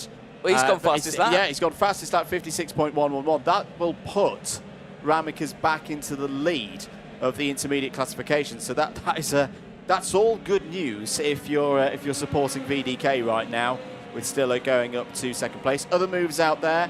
Nikita Nikishov is on the way back up the order. Had a difficult start. He's back into P11. Has just taken that place away from Thibaut Kempf. And Marcel Matijevic has continued his strike up the order. He's up to P14. And crucially, of course, you're seeing it there, the intermediate classification on your screen. From that overtake from Peter Stiller going on to this last lap, that puts Lewis Bird from the lead of the points back to third. So that feels like such a harsh jump, doesn't it? You're joint on points. You only lost 1 point, but you go down 2 places. But again, it's all down on qualifying, and both Ramekers and Carinini were both faster yesterday. They were indeed. Down into turn number 11. Andy Rattel's not out of this as well. It's going to need to be a brave one to get past Lewis Bird in the final couple of corners. But Timo Ramekers on his way. If not for that mechanical failure at the end of round 2, Timo Ramekers, Bird is going to go down the inside, and they're both going to go off the road. Timo Ramekers takes the race victory. Stiller across the line, P2 ahead of Bird and Rattel, but another close moment in the final chicane, Anthony. Well, there we go, going into ending the penultimate round of qualifying heats. 3 drivers joint on points. That is what we love, Andrew. They've got 1 more round of heats to go later on today. But the key for Ramekers, I say, with that, if it wasn't for that breakdown, it was the perfectly timed mechanical failure, if there ever was one. Well, before you've taken the checkered flag, that is. If it wasn't for that, he would have probably a 4-point lead right now. 100%. 100%. This man here is so quick. And he's just showcasing that speed here this weekend. Can he maintain that going through to the end of today? Of course, tomorrow as well. That's another full day of practice, superheats, and of course, those finals. Drivers heading into the pits then. Into Parc Ferme. There is race winner and leader in the intermediate classification with 1 round to go. Timo Ramekers wins by 1.7 seconds in the VDK Racing 1-2. Peter Stiller stepping up to be the second part of that. Lewis Bird third, tied on points with Ramekers and Carinini. As explained, the tiebreaker goes back to timed qualifying performance earlier on in the meeting. Andy Rattel fourth, Kevin Lantinga is solid fifth. More like it from Wanaluja in then 6th place. Arthur Huang, Oscar Goodshow, Ricardo Ferrari and Kevin Bakker all in the top 10. Kempf, Matijevic, Nikishov, Verheer, Lantinga, Roxanne Lantinga all in the top 15. Faris Delil, Guido Bidoli, Brew, Fraser, Luca Lystra and Alberto Hurtado all in the top 20.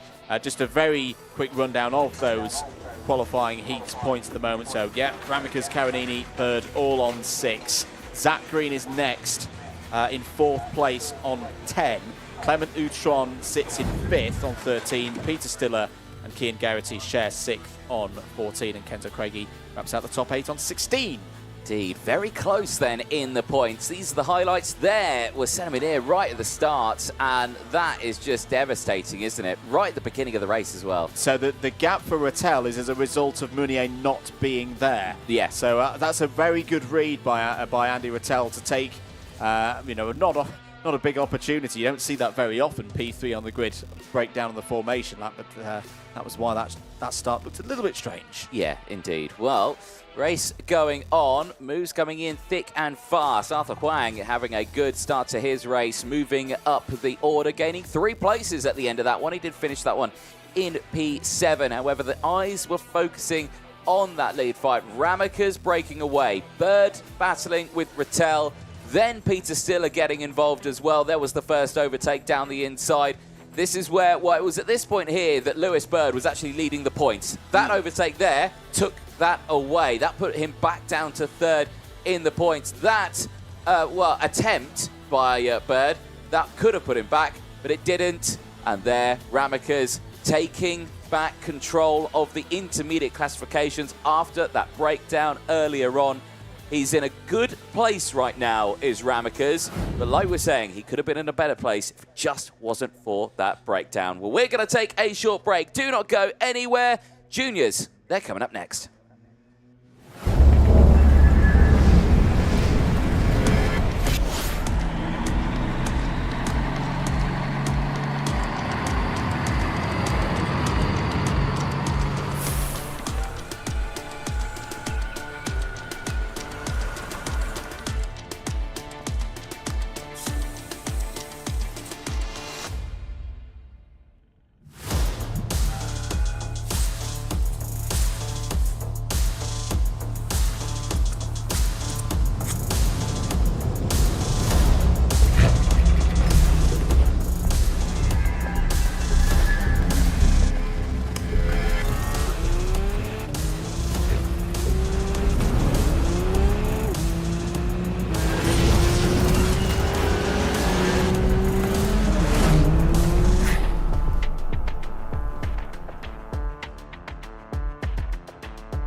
Welcome back, ladies and gentlemen, to the 2025 edition of the IAME Winter Cup, live here from Valencia. We are nearly at the end of the day of qualifying heats. We still have a fair few to go at this moment of time, about 9 races left, and we turn our attention back to the Junior X30 category. This is their last round of qualifying heats that they will have ahead of their superheats and their finals later on in this weekend. And it all falls down to what these young drivers can do, because right there, Dan Aleman is one of them who has got himself in a position here where he can really take it to the end of this weekend. That final could go his way. Last words of encouragement. He's ready. The team's ready. The Spirit Racing team have nurtured this young man through his Mini X30 racing career. He steps up now into junior, and he's delivering once more on this one. Antoine Vinard as well in the 67, starting alongside him as well. Also, he's had a brilliant up and down one on this one, but Antoine Vinard does not, at this moment, stand anywhere inside that top 8. He has had some ups and downs over the course of this one, but right now, he's fully focused, ready to claw back anything he can. Last 2 junior races of the day. Let's take you through that full starting lineup. Dan Aleman, points leader, and on pole position for this one. Antoine Vinard joining him alongside. Archie Owen and Jesse Phillips go from row 2. Jesse Phillips caught out in that incident earlier on. Thankfully, he's back out on track and he is okay. Tudor Jurkin and Vinny Lines on row number 3. They'll have Bautista Delig and Zeddy Babacek on row number 4. Elvis Krakowskis and Rock Pinheiro on row 5. They'll have Mateo Melis and Alfonso Lopez on row 6. Aaron Carrier and Elias Ebersdobler on row 7. They'll have Maxim Perot and Max Yule on row number 8. Alexandra Point and Bautista Panetta go from row number 9. Ludwig Gonquist and Alexia Diaz-Ruiz complete the top 20 of this grid. Benji Westwood has had a difficult couple of races today. Starts this one on row 11 with another opportunity to get points on the board. Vanessa Schilkenator is on that row as well. Jack McLaughlin and Cooper Snedden go from row 12. Andrea Galimberti and Ivan Gonzalez start on row 13.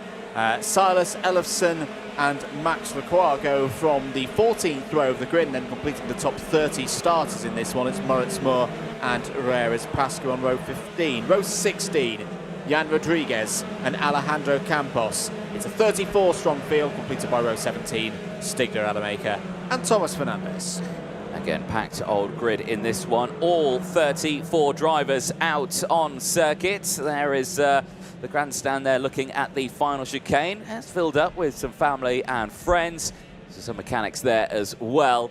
but it's a prime viewing opportunity anywhere around the circuit because, well, it's completely flat. So from anywhere, you can see it all. So it's really good. But everyone wants to be on that final chicane because, Andrew, we know that's where everyone goes for those overtakes. So it's always exciting to see what's going to happen there. And, yeah, we do wait and see what's going to be happening on this one. Right, drivers heading round onto that back straight. They're under yellow flag conditions now. They'll be heading to the red line from that point. No overtaking permitted. And, of course, they should be in 2x2 rolling start formation. There you can see them on the back straight. And, oh, there you go. It's the best Kimi Räikkönen impression I've ever seen from Dan Alleman there. Not weaving while everyone else is. There we go. But here we go into that final sector. This is a tense one now for Alleman because it's his to lose at this point, at this last qualifying heat. It is. He'll want to probably, keep himself in the front three in the early stages, just not open the door for anybody else. But he can be safe in the knowledge that a top three should do the job here, unless anything strange happens with the maths. That he's got that 4-point lead over Zdeněk Babicek, and he can, if he needs to, fall back on that a little bit in this race. Yeah, he can indeed. Right, here we go into the tram lines. Are we going? Yes, we are. It's a great start for the inside road. Caught sleeping there was Antoine Vénard, and he's already all the way back at around P4, P5 at the start of this race through turn one. So that's been a disaster for the outside row in towards this opening lap. But crucially, Alleman and the rest, and there's a huge moment at the chicane. One kart going skywards, but he lands back on all four, continues going. But that was a shaky one in the midfield there. Yeah, it's Max Ewell, the number 75 for Mick Barrett Racing, that we saw recovering. Laius Erbers-Dobler and Maxime Prudent also involved in whatever happened there on that pinch point of turn number 3. Field winding onto the back straight, that 135-metre dash between turns 14 and here, 15, then flat out towards the chicane. On the brakes, good scrap going on there with Finley Lines in the middle of it all. Elvis Krzauskas also part of this fight. It's all got Bautista de Ligt at the very front of it. It's Dan Alleman leading at the end of lap 1. Archie Owen quietly getting on with things again as worked its way into P2.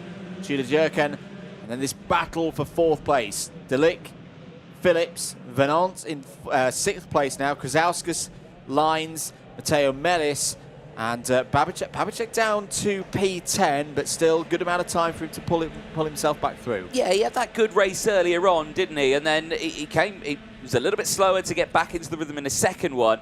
Now on this one, he's dropped back a little bit more. Again, is that down to tyres? Because I don't think we've seen anyone deploy any fresh tyres in this one here. I will double-check that theory. But, yeah, I think a lot of these drivers are just waiting for later on. There was a couple that have gone for it, but the main runners at the front here, all still on their original tyres. There's a bit of a traffic jam forming behind Bautista de Ligt, who takes to the runoff. And, well, look at this. There's about 6 or 8 karts all trying to swabble down into turn 1. This is all around 8th, 9th, 10th place. They all make their way through turn 1. New fastest lap of the race from Dan Alleman. He really is in a rich reign of form here this weekend. I know tomorrow is another day, and that's when all the pressure is on. But the odds are shortening on Dan Alleman being at least on the podium here, because right now I cannot see a driver who's able to, with the consistency of Dan Alleman, keep that pace of in this time around a 57.8. No, exactly. And you may be thinking, is this the battle for second, third? This is the battle for P4.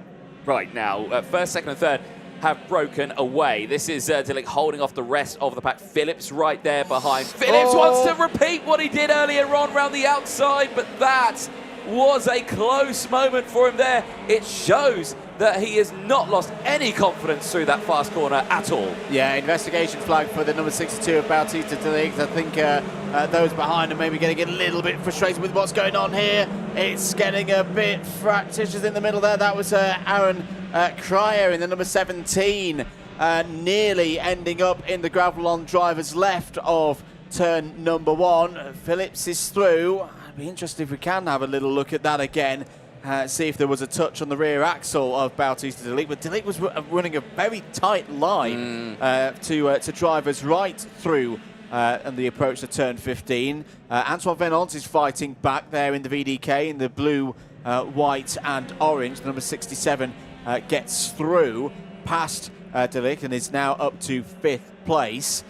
Jesse Phillips starting to break away now, trying to catch. Well, the gap up to Archie Owen is big at this stage of the race. It's looking like it's going to be about 1.5 seconds. It certainly could be. Well, we'll see what happens as it goes on. Lines to the inside of Delic, and again, moving there right at the braking zone. It's a risky thing to do, and you can see how much it just shook the karts up there in towards turn 1. This was it at turn 15 and 16. There was. Yeah. He hit the brakes there into a flat-out corner there, and that is, I think, why he's under investigation.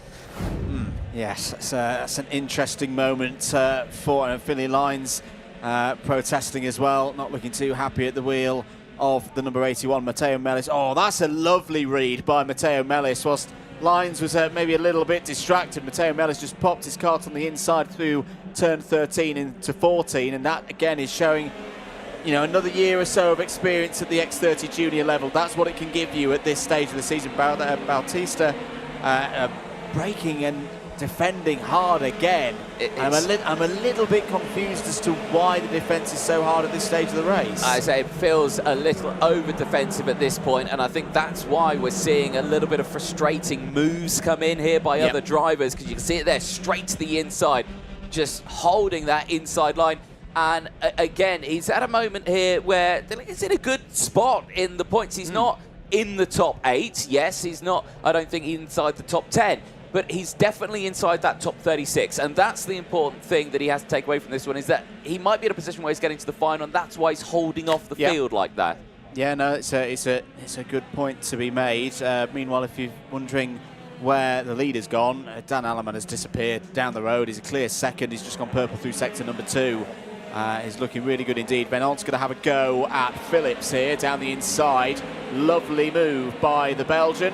That's him up to 4th. Yep, indeed. Very nice move there indeed, and pushes himself up. Those two hopefully will work very well together, as it was these two earlier on that collided at that very fast corner that Phillips nearly had another moment at in this race. So it just shows that these two haven't well, fallen out of each other really at this moment, and they're just getting on with it. No, that's the professional thing to do. Yeah. It's racing. Yeah. We don't like to see it happen, but incidents do happen. It's close competition out there, and there's still a long way in this IAME Winter Cup to go. Now I say that, there's a warning flag for Jesse Phillips, the number 21, so that'll be +5 second penalty. Now at the moment, the chance here that it might not affect his final position, because the gap back to Bautista Delic with all the defensive work by the number 62, I think is already beyond 5 seconds. Yes, so I think he might be okay on that one. He will obviously lose out a little bit to Venant if he gets past him. Then if he's battling with him, he'll lose out a little bit there. But yet he won't lose anything out to the drivers behind. So yes, he's in a good spot, still even with that. I'm trying to think back what that could be for. I mean, there's been so many things. There's a lot that's happened in this race. We've probably missed something, definitely, in the box. We are on the final lap as well, Andrew. This race has gone past very quickly, and we've not really spoken about this man here at all. Dan Alleman, points leader, continues to be points leader, and he will go into tomorrow starting on top with 0 points to his name. Can the Winter Cup in 2025 go his way? Well, this checker flag here certainly brings him one big step closer. Dan Alleman secures pole position for tomorrow. He is in a really strong position there, and he knows it. Pumping that fist there, Dan Alleman takes the win from Archie Owen. Tudor Jurken finishing in 3rd place from Antoine Venant. Jesse Phillips, I think, will still finish in P5.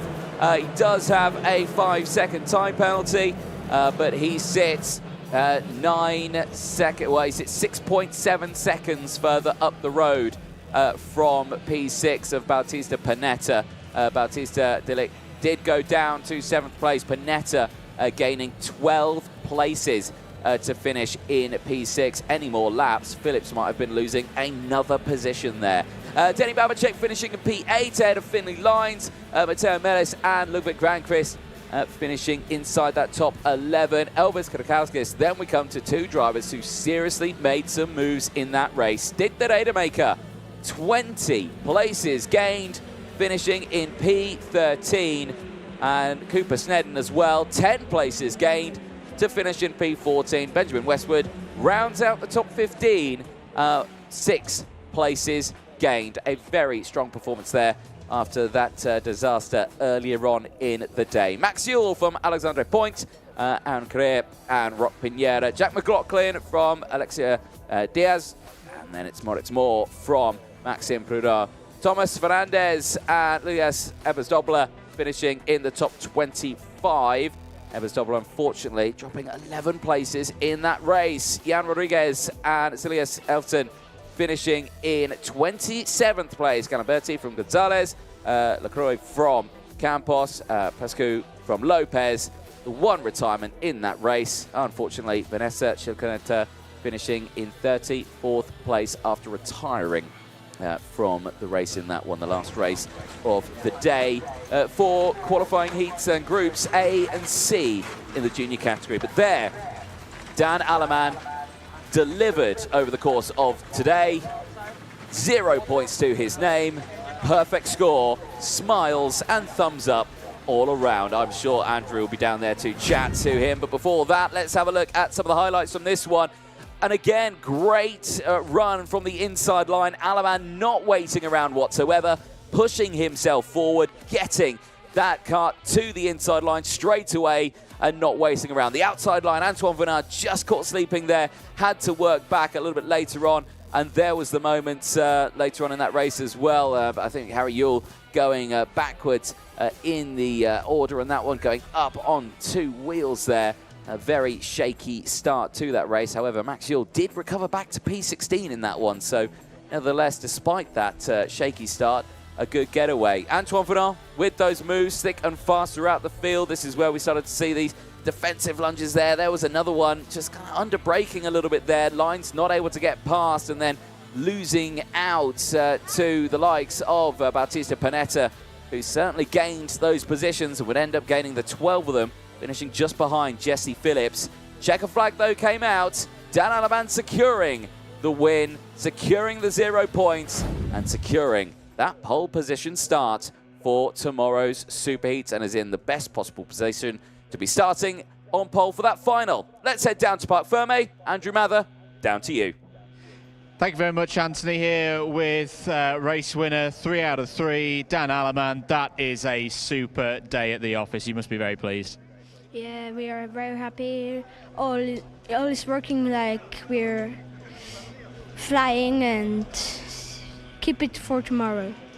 There was a lot going on behind you. I don't know how aware of it you were, so we didn't really see that much of your race. Can you talk me through it? It was a good start? It was a good start, and then I kept pushing, and I was going every time faster, and I go away.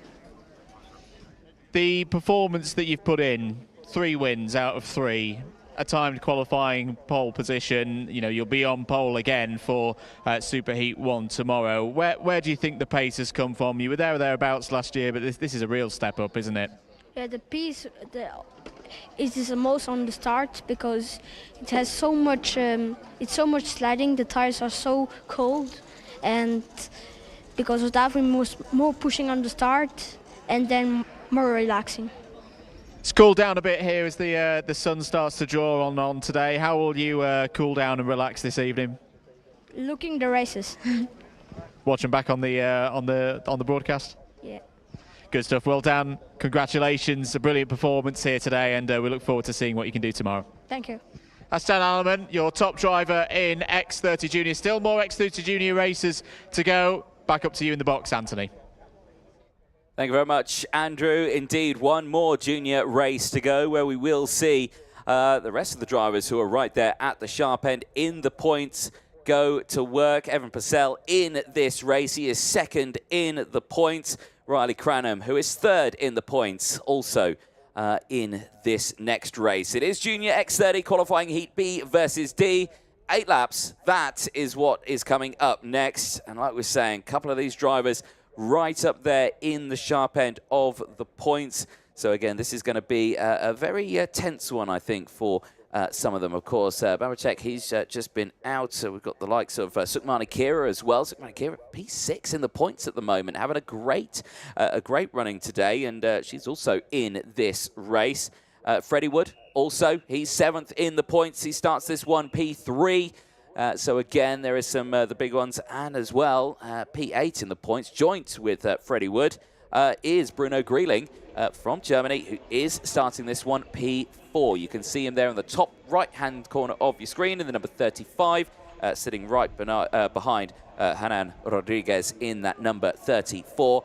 Who again, is looking for the good results in this one to try and claw back the tough races he's had earlier on, but still in a very strong position here after a great qualifying P4 overall, putting himself on that front row in Group D, ready for the races today. But all eyes will focus on this man here, Nilas Malik, the pole sitter, who has had a very up and down one on this one, but is looking to end today on a high.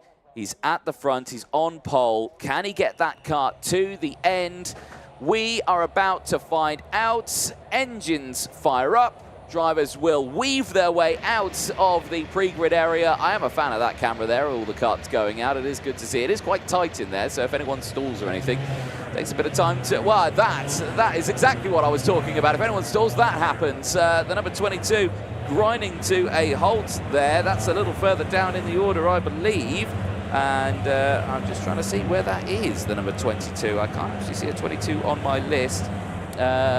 Oh, yes, it is. A little further back, yes, it is. Ineos Kolovos, so it is 18th, 12th on the grid.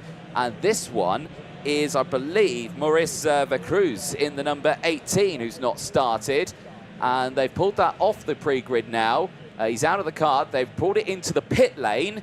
Now, this is where they can work on it, and suspectfully, they may change a spark plug on there. But let's quickly fire through this grid as the drivers making their way around. It's Nilas Malik and Hanan Rodriguez on row number 1, Freddie Wood and Bruno Grieling on row 2, Daniel Oliver and Sukmani Kira on row 3, Evan Purcell and Riley Cranham on row 4, Oiver Vettenranta and Max Endicott on row 5. They'll have Gilles Herman and Aaron Meta on row 6, Romeo Mello and Amelia Burns on row 7, Ugrana and Didier Kreeft on row number 8. Enia Pizzuto and Matteo Peruccio are on an all-Italian row number 9. David Minchuna and Archie Lovett complete the top 20 starters in this one on row 10. They're ahead of Zoltan Koini, and hopefully we will see the number 18 of Maurice Vercruysse out on circuit shortly once repairs in the repair area are complete. Raul Gonzalez Martin starts on row 12 alongside Yanis Kolovos. Bink Schreindl starts on row 13 alongside Leonor Roca. Patrick Christensen and Edward Gottfried go from row 14. Leonie Martinez starts on row 15, is alongside Peter Sarkeesian. Rafael Zanask of Estonia starts on row 16 next to China's Pinmo Zhu.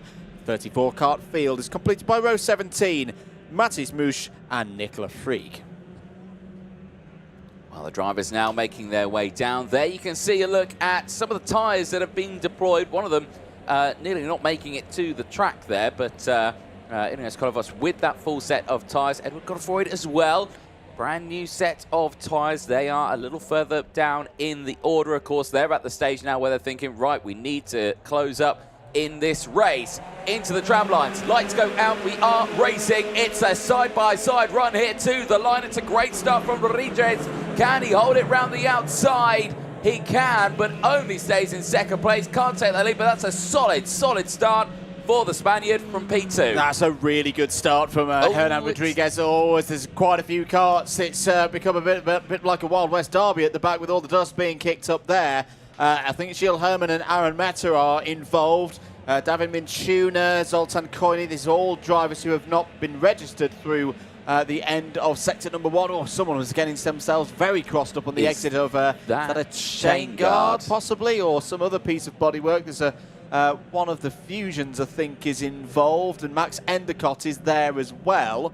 that would probably be Aaron Meta, the Fusion that's involved in that incident. Yeah, indeed. Well, a shaky start then for many. Maybe one missing an important piece of safety equipment off his kart, and if that is the case, then they will get that technical flag and they'll be back in. But down the inside here, big moves coming from Riley Cranham down the inside of Bruno Grieling and moving himself up now into P4. Trying to close in on these front runners here. Now Malik is held on to the lead. Rodriguez there in second place. Wood still in third. Right now, let's see what happened at the start of that race. So this was the incident at the next corner. Oh dear, just up and over the top. That's not how you want to do it. And I think that is Max Endicott and Aaron Meta, unfortunately, both out of that race. Yeah, that's how they ended up locked together. I think the number 15 was also involved. That would be Zoltan Koini, one of the sprint karting, the Switzerland-based team being involved. I think Zoltan Koini also may have stopped out there or come into the pits. It's not registering on our timing at the moment. End of lap number 2. Nilas Malik leads. Freddie Wood back up to second place. And here comes Riley Cranham. Down the inside, was a bit quiet in the second round. He's back and attacking. Takes second place away from Freddie Wood. And will now set his sights on trying to find a way past Victory Lane Karting's Nilas Malik. Well, with Cranham with that fastest lap of the race, it's going to help him out a little bit. And if we can ask very kindly to the production crew of the intermediate classifications, that will pop up on your screen. If I ask very kindly, it may pop up. But it's very, very close from second place downwards. Obviously, you got Dalaman in the lead with 0 points, but Archie Owen 12, Evan Purcell 12, Babacek with 12, Cranham with 12. It's a common trendsetter. But any position changes here, Cranham get in the front. This helps him out massively, and he will close it up, and he will head all the way up to second place. And he will take pole position for Superheat number 2 he will take as well. It has gone through, and he's got the move done. There goes Riley Cranham into the lead of this race. And the points will update. Cranham now on 10 points, Purcell on 11 as Freddie Wood on. All of a sudden, Nilas Malik is looking vulnerable. He's lost second place to Bruno Grieling. Malik's going to fight back, retakes third away from Freddie Wood. Evan Purcell's there again. Evan Purcell down the inside had that great win, taking advantage of the misfortune of Jesse Phillips and Antoine Venant earlier on today. And he's fired up now to get more success here in Valencia. He's up to P4. Well, yeah, he's up to P4. Another position here, and that could actually put him past Riley Cranham. He could be starting on pole position for Superheat 2 here, could our man Evan Purcell. So this is a very, very interesting race for him. Let's just see what the points will do after that overtake, but there's a long way to go. Live on board, Sukhmani Kira battling away, currently in P6. A fabulous, fabulous weekend she has had in the start of her junior racing career. Like you say, she is very much enjoying it now as she's right behind Evan Purcell going in towards turn 1, going to push him along.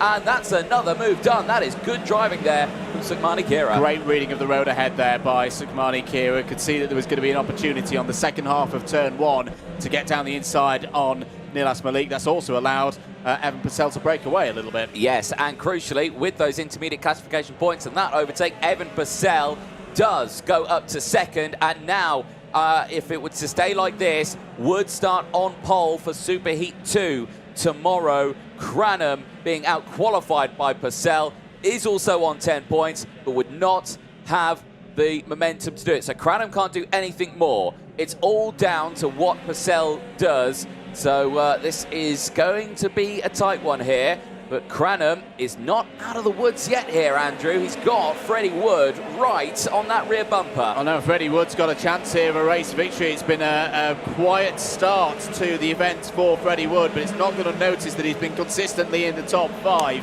for Jamie Green Racing. Is now all over the back of Riley Cranham, who's got a good amount of experience, more than Wood at this level. Is going to potentially be an opportunity for Wood to go down the inside. No, thinks better of it. He has set the fastest lap of the race.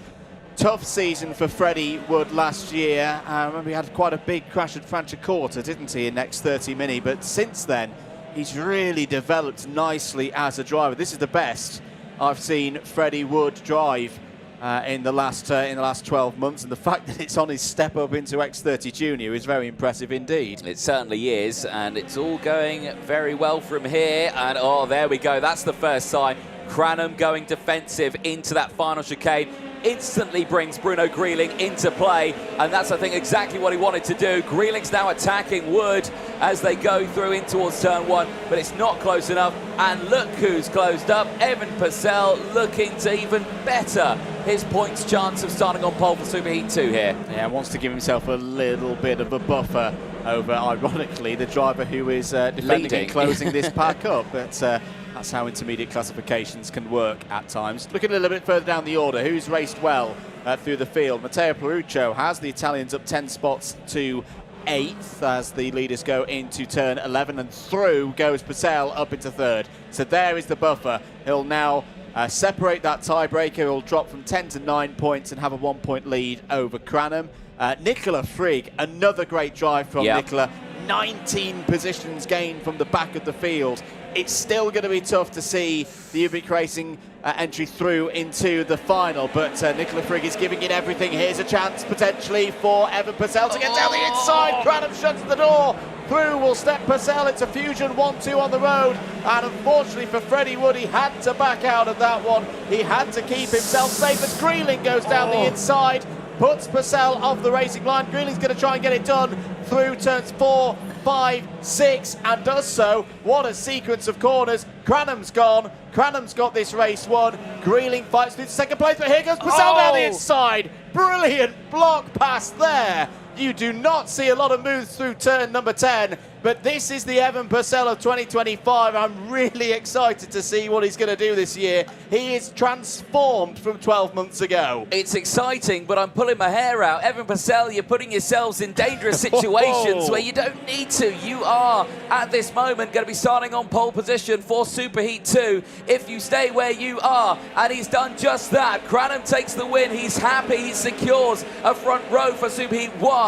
But it will be Evan Purcell who will secure pole position for Superheat 2 tomorrow. Brilliant, brilliant run for Evan Purcell. He knew he couldn't take the first position in that table away from Dan Alleman. He's done what he needed to do. He's got pole position for Superheat number 2, and you never know what could come tomorrow. Evan Purcell is showing to the X30 Junior World he is not going to be an also around this year. He is going to be at the front, racing hard for victories and podiums. Don't take away any credit from Riley Cranham. That was another very professional drive by Riley Cranham. He'll be second on the grid for Superheat 1 tomorrow. We have seen people be able to do something from there, and Riley Cranham still very much in the mix for me. Maybe not as hard a favourite as he was at the start of the weekend. That's the performance of Dan Alleman, but he's on a far stretch out of that contention for the title of Winter Cup champion tomorrow. There is your provisional results for the B versus D qualifying heats race in X30 Junior that brings to an end this phase of the competition. Riley Cranham wins by 2.2 seconds from teammate Evan Purcell. Freddie Wood, a fighting third there. Good drive from Freddie. Nilas Malik recovers to 4th place. Sukmani Kira in the top 5 ahead of Bruno Grieling, Matteo Peruccio, Romeo Mello, Daniel Oliver and Enia Pizzuto. Kreeft, Herman, Vetten Ranta, Bernd and Raul Gonzalez all in the top 15. David Minchuna, Nicola Frigg, Archie Lovett, Hernan Rodriguez, difficult race for Rodriguez, down 17 places from the front row of the grid, finished P19. Peter Sarkeesian with a gain of 10, completed the top 20. Godfreud, Van Schreindel, Christiansen, Rocker and Vrokusa all in the top 25. Zanask, Rana, Kolovos, Martinez and Rouge take us down to 30th. Ahead of Prue, Endicott, Meta and one retirement in that race, which was Zoltan Koini. There is Riley Cranham on your screens. Another race win in X30 Junior for him. Let's have a look at how he did it. Back to the start of the race. Malik led into turn 1, and look at this round the outside from Rodriguez. Really brave stuff. There's a bit more grip now in the middle of the road through turn 1, and he used that to his advantage. Bit of a scrappy start for those in the second half of the field. Multiple cars going through the dust and the runoff to the right-hand side of the barriers, and we would lose from contention in the race Max Endicott and Aaron Meta with this incident here. Zoltan Koini would also be involved there in the number 15 and would not go much further. Cranham down the inside at the start of lap 2. That was him getting past Bruno Greeling for 4th place. Freddie Wood went on the attack, breaking the brave resistance of Hernan Rodriguez for 2nd place. Cranham continued to move through, also got past Rodriguez and then went on the attack on Freddie Wood into turn 1. That was at the start of lap number 3. Bruno Greeling also moving up the order at this stage of the race would be up to 3rd. Nilas Malik bravely held on for a good couple of laps, but in the end, Riley Cranham would get through with that move through the chicane at the end of lap number 3. Nilas Malik out of rhythm a bit in the middle of the race, started to fall back. You feared at that point that he would be dropping out of the top 10, but he did well to fight back and return to 4th place. Onto the scene would pop Evan Purcell. Really impressed with Evan Purcell today and well deserving of a pole position for a superheat tomorrow. He had to fight for it, had to pick his moments. That was a really brave one. I say you do not see many overtakes through the latter part of 9 and 10, and if you do see an attempt, it often ends in a minor disaster. But for Evan Purcell, he was through. It meant that he's got a 2-point lead over Riley Cranham in the intermediate classification and secured 2nd place for tomorrow's Superheat, which will convert to that pole position for Superheat 2. Cranham will be up there. He'll be in Superheat number 1. Let's head down to Anthony Jordan, who's in Parc Ferme. Thank you very much, Andrew. Indeed, the sun has dipped behind the clouds. It's getting nice and cold here, but the racing action on track in that race was very, very hot. And Evan Purcell, who finishes that one in P2, you secure pole position for Superheat 2 tomorrow with that result. How are you feeling after what was quite a busy race at the end of that one? Yeah, it was a very hard race. It was a very close race, and I just had to do the best I could without getting taken out. I'm looking forward to starting pole, as it could be a good result this weekend, and it would be a good start to the year. Now, you've got Dan Alleman, who's been out there. He's not lost anything just yet. Is that a worry to you? Is there anything that you, the team, could think about of what you could do to beat him? As you know, Dan's very fast, and tomorrow we'll work together and try and get a good result together. So, yeah, hopefully we get a good result tomorrow. Yeah. Now, I'm not going to lie, the last few laps of that race, I was pulling my hair out a little bit in that race. All of those battles didn't feel necessary. But how was it from your point of view? I think you were having a little bit too much fun out there, weren't you? It was a very tough race, especially in the last corner where I just parked the bus. It was a very tough race, but I did good, so I'm happy. Exactly what you needed. Your mechanic seemed happy with it as well. And like you say, you start tomorrow, pole position, Superheat 2. You're in a really good spot. Congratulations. Thank you very much. Excellent. Evan Purcell there, who I'm sure very excited for tomorrow. Well, that's the juniors done and dusted. Minis coming up next. Who's going to be starting on pole in Superheat 1 and 2 tomorrow? Let's find out. Thank you very much, Anthony. Indeed, we are going to find out most likely in this next race, because the story of X30 Mini so far this weekend, the heat started for X30 Mini earlier on this morning, is we have 2 drivers in this next race, which is the group for the heats for groups A and C over 7 laps coming up. 2 drivers in this race, both unbeaten. They've not met each other yet. Here is where they're going to do just that. And one of them is our driver on pole position, Win Gottschalk there in the 4.62, run by Jamie Green Racing, who of course in the hands of Will Green won the IAME Euro Series driver's title in this category last year. But keep an eye just at the top of your screen, right in the centre, in the white race suit and the navy white with a little bit of pink for XL Motorsport. George House has been amazing today. He starts this race 8th on the grid, so he's got some work to do. But if he can get forward and find a way to be ahead of the 462 at the end of this race, George House will be on pole position for Superheat 1. He may even still be on pole position for Superheat number 2. But ultimately, with the points carrying over from today, the Superheats will happen tomorrow morning. That final intermediate classification will set the grid for the main final next 30 Mini on Sunday afternoon. There's almost got to be a mathematical thought about that as well, that if George House can get forward, get past Gottschalk, then that could be the difference between being on pole for the final tomorrow or not. And likewise for Gottschalk, if he can keep himself at the front of the order as he's done across the course of the day. It's a very simple job in a way for the JGR driver. Lead from the front, win the race, and he'll have the best possible position to start his finals day tomorrow. There is George House looking, concentrating, visualising what he's about to do. There are also, of course, 25 other drivers in this race, and interestingly, alongside on that front row, you'll have just seen that Gottschalk has got Charlie Clough, his teammate, this weekend alongside him. There's his schedule for the rest of the day. 2 more heats for X30 Mini to decide who's going to start where for the super heats tomorrow. All drivers will qualify through to those super heats, so there's no elimination at this stage. But again, drivers with the eye on the final, I've got to think, really, you want to be in the top 25, I'd say, at this stage. Anthony, as you rejoin me in the box, just to give you that safety that if something goes wrong in the superheat, you're still going to make it through to the final.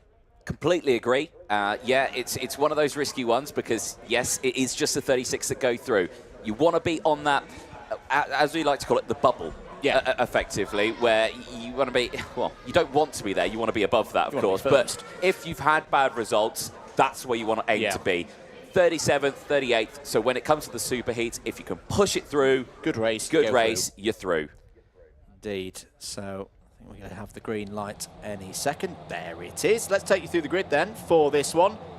Start of round 3 for X30 Mini in their qualifying heats. It's a Jamie Green Racing front row lockout in this one. Win Gottschalk starts on pole position. Charlie Clough alongside on the outside of row number 1. Kiko Correa and Santiago Barros start on an all-Portuguese row number 2.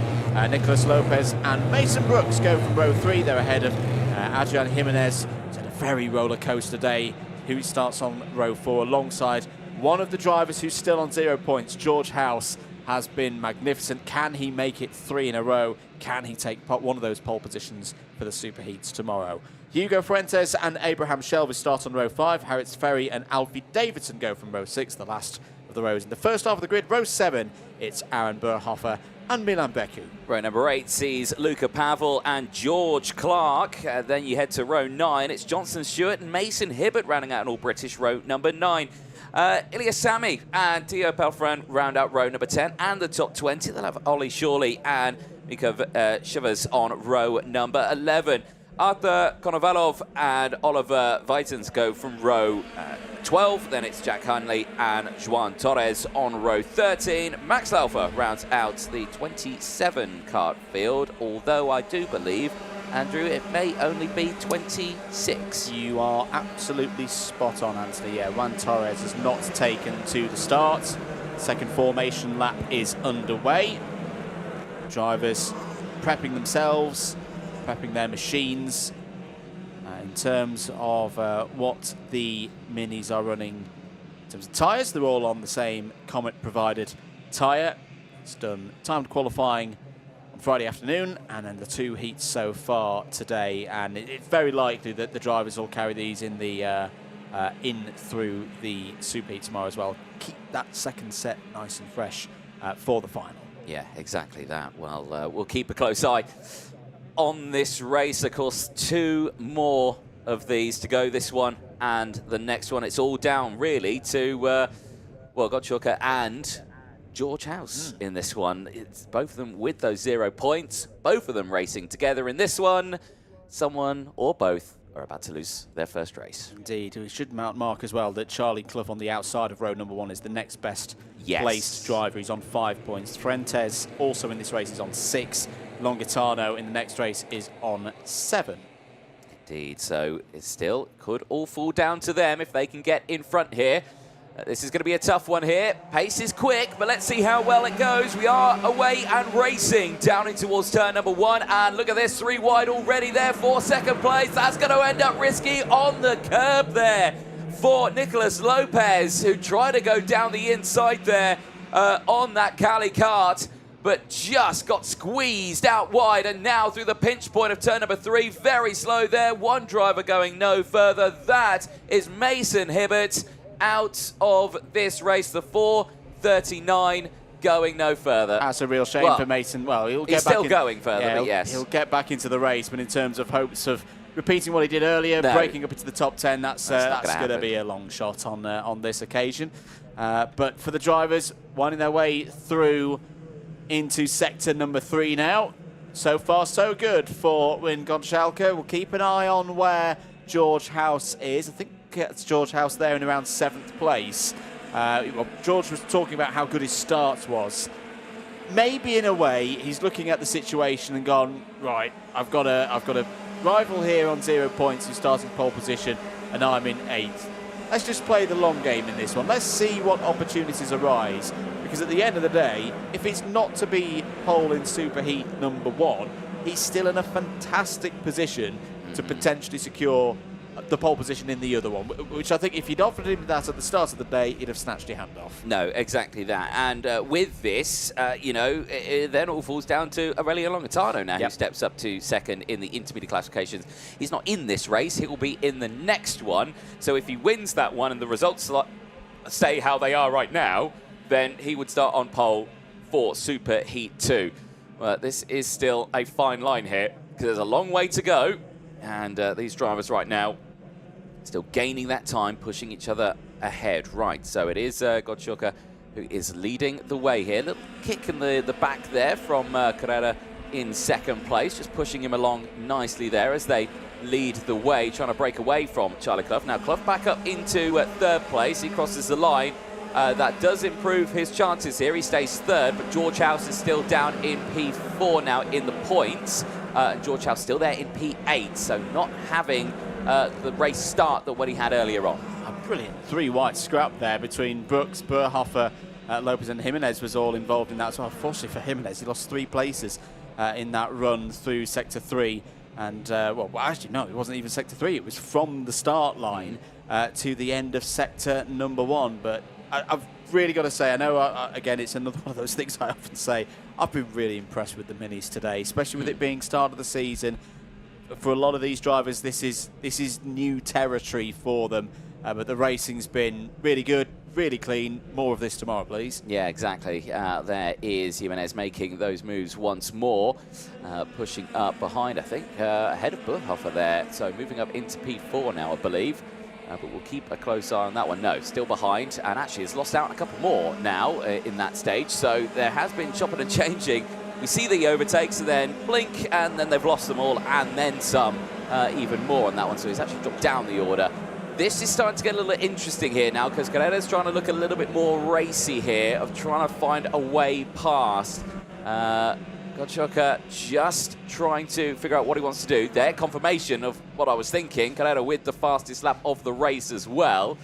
Is pushing in now and trying to see what can happen. Abraham Shelvis with the warning flag.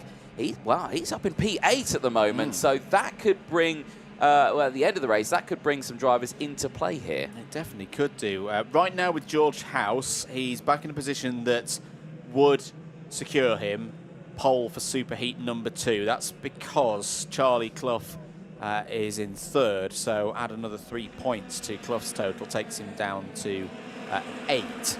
George House is, of course, adding some points onto his tally, but only 5 of them, so so that would be 2nd place in the IC secured, the 2nd Superheat pole secured. Yes, exactly. No one would be able to beat him either in this position. So if these, if Gonçalves stayed in P1 and House stayed in P4, that's it. They are pole for Group 1 and Group 2 tomorrow. That means it's your turn to go down. Yeah. That's double interview for you. Double duty for you on that one. But no, I mean, it's still an incredible drive from them, but the race isn't over yet. I mean, yes, okay, he's in P4 and he's got a 2-second gap between himself and these 3. Yeah, we're on lap 5 of 7. It's going to be easier said than done on this one, but you never know, it's not over yet. There's an interesting story with the driver in 2nd place, though, because Kiko Correa is not out of contention for starting, not on pole, but on the front row for one of those super heats, if he can get by past Gonçalves, because at the moment he's sat 6th in the points. Now, yes, there's a few points between himself and Capella, but Capella is yet to race. Yeah. Same with Longatano. If both of those drivers were to have 6th, 7th places in their upcoming qualifying heats, you could see Kiko Correa sneak up into that top 4 of the intermediate classification, which would give him the outside of row number 1 for one of the to-be-determined superheats. Yeah, exactly. But maths is not my strong point here, Andrew. I'll be honest, it's not. So when it comes to these things, I do always like to wait until how the last race is done, just to double check my maths and just think, yeah, that's definitely the way it's going to go. It's definitely that one. But right now, I am 100% certain on the top 2 for this one. But you are right about Carrera here. If he can get past, he could be putting himself in a really, really good position here, especially if there's bad results for drivers who are racing in the next one. But he's sticking behind. There again is a look at those points in the bottom right-hand corner of your screen to know what we're talking about, of course, because Gottschalk, he's there he's going for it. Here it is. Carrera to the inside, gets that done, and that actually helps out George House a little bit more. George House could end up starting this one on a pole position if he loses out on another position here. It would go up a little bit more. It's going to be close. It would go to be close. Yes, okay, granted that he's got the pole position that is going towards his name. This will help him out massively if he can get back through. And guess what? His teammate's going to help him out. He's going to push him through nicely. And it's Gottschalk and Clough now 1-2. Carrera, after leading the way, back down to 3rd. Yeah, good attempt though there from Kiko Correa. There was something to race for, there was something to go for, and he gave it his best. And still could have a chance here. They're going to be close running into the final chicane. That move for Charlie Clough means he's now tied on points with Longitano. So Clough could still be looking at the Superheat 1, row 1. This result, though, confirms that Gottschalk is on pole for that first Superheat tomorrow. What a performance from this newcomer to the European scene of IAME X30 racing. He has beaten them all. Every single driver in this category has been beaten today by Win Gottschalk. Charlie Clough P2 means that, yes, he's going to have an outside of row 1 start for one of them. We don't know which one yet. As it stands, it would be Superheat 2, but if Aurelio Longitano doesn't win the upcoming race, Charlie Clough will transfer into Superheat number 1. No, exactly that. But it's all done then for those pole sitters. It will be Gottschalk, it will be House in Group 1 and Group 2. Who will be starting alongside them, though? That is the question.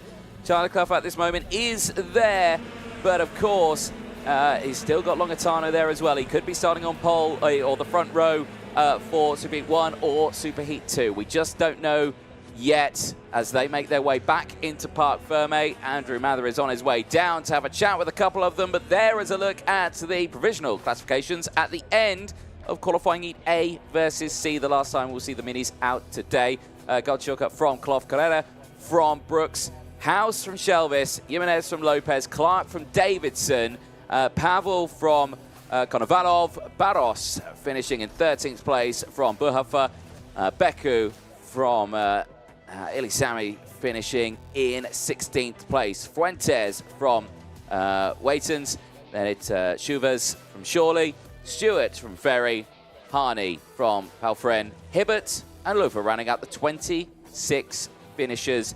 The one non-starter, of course, Joan Torres, unfortunately not taking to the track in that one. But there, the young American, born in the Caribbean islands, just off the coast of Venezuela. And he starts this one tomorrow on pole position for the Jamie Green Racing team. And there you can see the two teammates will be happy with each other, and that's probably quick thank you for pushing me through past into him into second place. But brilliant stuff there for those two drivers. Let's have a look then at the highlights from that one. Of course, the gap missing there in the infield. Good getaway, though, for the field on this one. Got short with that inside line, not wasting any time. But look at this, Nicolas Lopez on that Cali kart right to the inside. There were 3 wide through turn 1. There, one driver getting spat out right at the beginning. Mason Hibbert, unfortunately, would rejoin the race, and of course he lost out in 7 places, but he still didn't finish right at the back in that one. Racing continuing though. Battles happening thick and fast as drivers Mason Brooks, George House are trying to battle their way back through. There you can see George House in the 477, the XL Motorsport car, just trying to gain those positions, going absolutely wheel to wheel there with Mason Brooks. Mason Brooks did actually end up finishing ahead of George House in that one, but House still having the points in the bag to definitely secure that pole position for Superheat 2. This is where it started to heat up on that final lap. This was that teamwork between Gottschalker and Clough to push themselves ahead of Kiko Correa, who ended up finishing that one in P3. Jamie Green Racing 1-2 then with Gottschalker and Clough. Correa for the Malau Racing team finishing in P3. Well, that is not all done for the minis. There is one more mini race to go to find out who's going to be joining those pole sitters on the front row of the grid. But before we see that race, we'll be heading down to Parc Ferme. So we'll head down there in a few moments' time as we wait for Andrew Mather to sort himself out. But like I say, it will be qualifying heat B versus D going out. Aurelio Longatano, Mathis Brogeau in the front row. Believe we're ready now. Let's head down to Parc Ferme. Thank you very much, Anthony, here with our first driver in the pole position for the Superheats tomorrow. Win Gottschalker 3 from 3. A brilliant day for you. Yeah, really good day. Talk me through that race. That was arguably the hardest race that you've had so far? Yeah, the hardest one. You had a good battle with Kiko Correa towards the end. Kiko was pushing to maybe try and get on the front row for one of those Superheats. What were you thinking when he went for that move? Oh, I thought I would pass him in the back hairpin, but I got a chance in the middle. And a bit of a repeat of what we saw in qualifying yesterday, your teammate Charlie Clough giving a bit of a helping hand in that battle. What's it like to have another teammate up at the front with you? Really good, then we can push away. On to finals day tomorrow. What are you thinking? Thank you for getting top 3. Good stuff. Well, when we'll see you on pole position for tomorrow, we'll bring George House in. George, if you step on in, thanks for your time. George, a great day. Not quite able to repeat the heroics of the first 2 heats, but a super heat pole for tomorrow. You're properly in the mix for this IAME Winter Cup, aren't you? Yeah, definitely. Talk me through that third race. What was your strategy for you? Was it a case of not put too much risk to make sure you got that super heat pole? Well, my strategy was to get a good start so I could be up to the top, but unfortunately it didn't really unfold like that, but it was okay, I guess. But you've learned a lot today that you're going to be able to take into that superheat and to the final tomorrow, haven't you? Yeah, definitely. We've been quick all day. I reckon we can get a good position in the superheat. Kart still feeling good? What will you be discussing with the team when you get back to the awning? I'm not sure really, but the car is definitely really good. New energy chassis is really quick. Yeah. Good stuff. Well done, George. A fantastic performance. We'll see you on pole tomorrow. Yeah, definitely.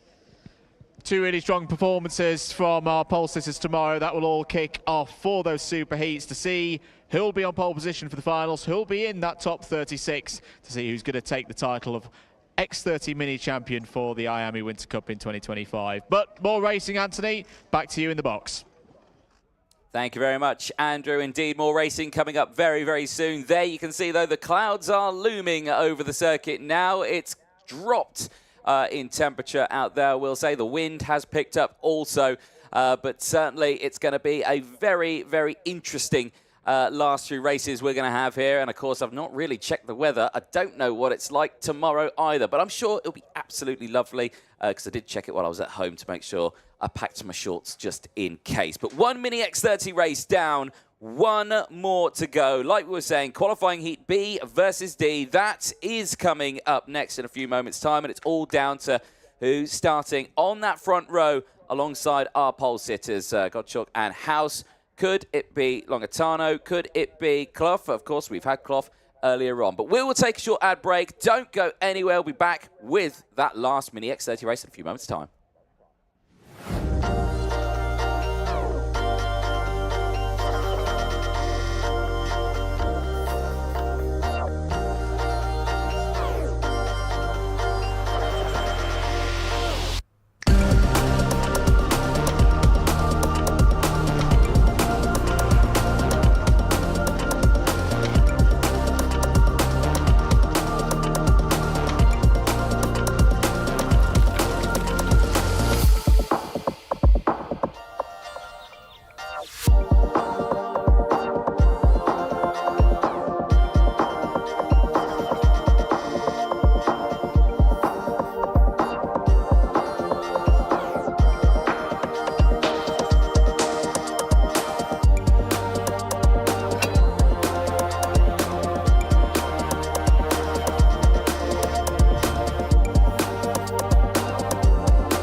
Well, welcome back, ladies and gentlemen, to the, 2025 edition of the IAME Winter Cup. It's been a day so far. There is still some more races to go. We have got Mini X30 qualifying Heat B and D coming up next. And I think, back on cue, engines are fired up. They're heading out onto circuit. Now, we've already mentioned it many, many times. This is the battle for who's starting alongside on the front row. Charlie Clough already been out. He's at the moment starting on the front row for Super Heat 2. He might be starting on the front row for Super Heat 1, though. Depends on what Julio Longitano does. And he will be starting on pole position, though, in this one, will the driver from Switzerland. And 11 matches Braggio for company alongside Christian Kobe and Ian Velo on row number 2. They'll have Vincente Capella and Nahil El Gahoudi on row number 3. Daniel Ferguson and Martin Rodriguez on row 4. They'll have Pablo Segura and Didier Delali on row number 5. Austin Newstead and Max Cruz on row 6 with Jorge Miguel and Miguel Martins on row 7. Nahil Padavani and Austin Gibson go from row number 8 in this one. Hugo Berner and Joshua Larison start on row number 9. Andy Stewart and Min Jae Kim complete the top 20 starters in this one on row 10. They're ahead of Rosalind Heineke and Stepan Mazepin on row number 11. Stanislav Ziarko and Ada O'Brien on the penultimate row of the grid, row 12. 26 drivers in the field. It's completed by row 13, Philippe Massard and Zane Burgess. Well, there is our race director, Martin Brundle, who resides in the UAE, Martin Bean, I should say, if I said Martin Brundle. That's a compliment for Martin Bean, isn't it? I should appreciate the age difference between the two of them. He resides in the UAE. It's a lot hotter there than it is here. Yes. And that's why you see him wrapped up really warm. We're at about 3-4 layers. So he's really cold up there. And I do like to remind him of that all the time. I say some of our colleagues from this part of the world are starting to shiver a bit. I think it's still good for us, mate. I will take this. I was a little bit nippy when I went out there last time, but I might pop the jacket on for the next one. Indeed. So 7 laps for Groups B and D to complete their qualifying heats program in X30 Mini. Very simple situation if you're just joining us. Pole sitter Aurelio Longitano. If he wins this race, he will be on the front row for Super Heat 1 tomorrow. If he finishes second, he is then going to drop behind Charlie Clough in the standings. He could still hold on to the front row start in Super Heat 2, but Vincente Capello is not too far behind. He's on 9 points, so basically third or lower for Longitano, and he's off the front row of the grid for both of those Super Heats tomorrow. Yeah, certainly so. Right, drivers heading in to the tram lines. We are racing here. Let's see what's going to happen. Longitano on that inside line. Braggio following. Is he going to be able to hold it around the outside here? He's down to third. Can they all hold on round turn 1? It's such a fast-flowing one. One driver going wide, though. It's one of the TB carts back onto the track. That is not the optimal way around that turn. but that is a shaky one there. Dropping all the way back. Not quite sure on the livery on that one. It looked like a smaller TB kart there, but I'm not quite sure now. But we'll try and figure out who that was. But that was a shaky start there.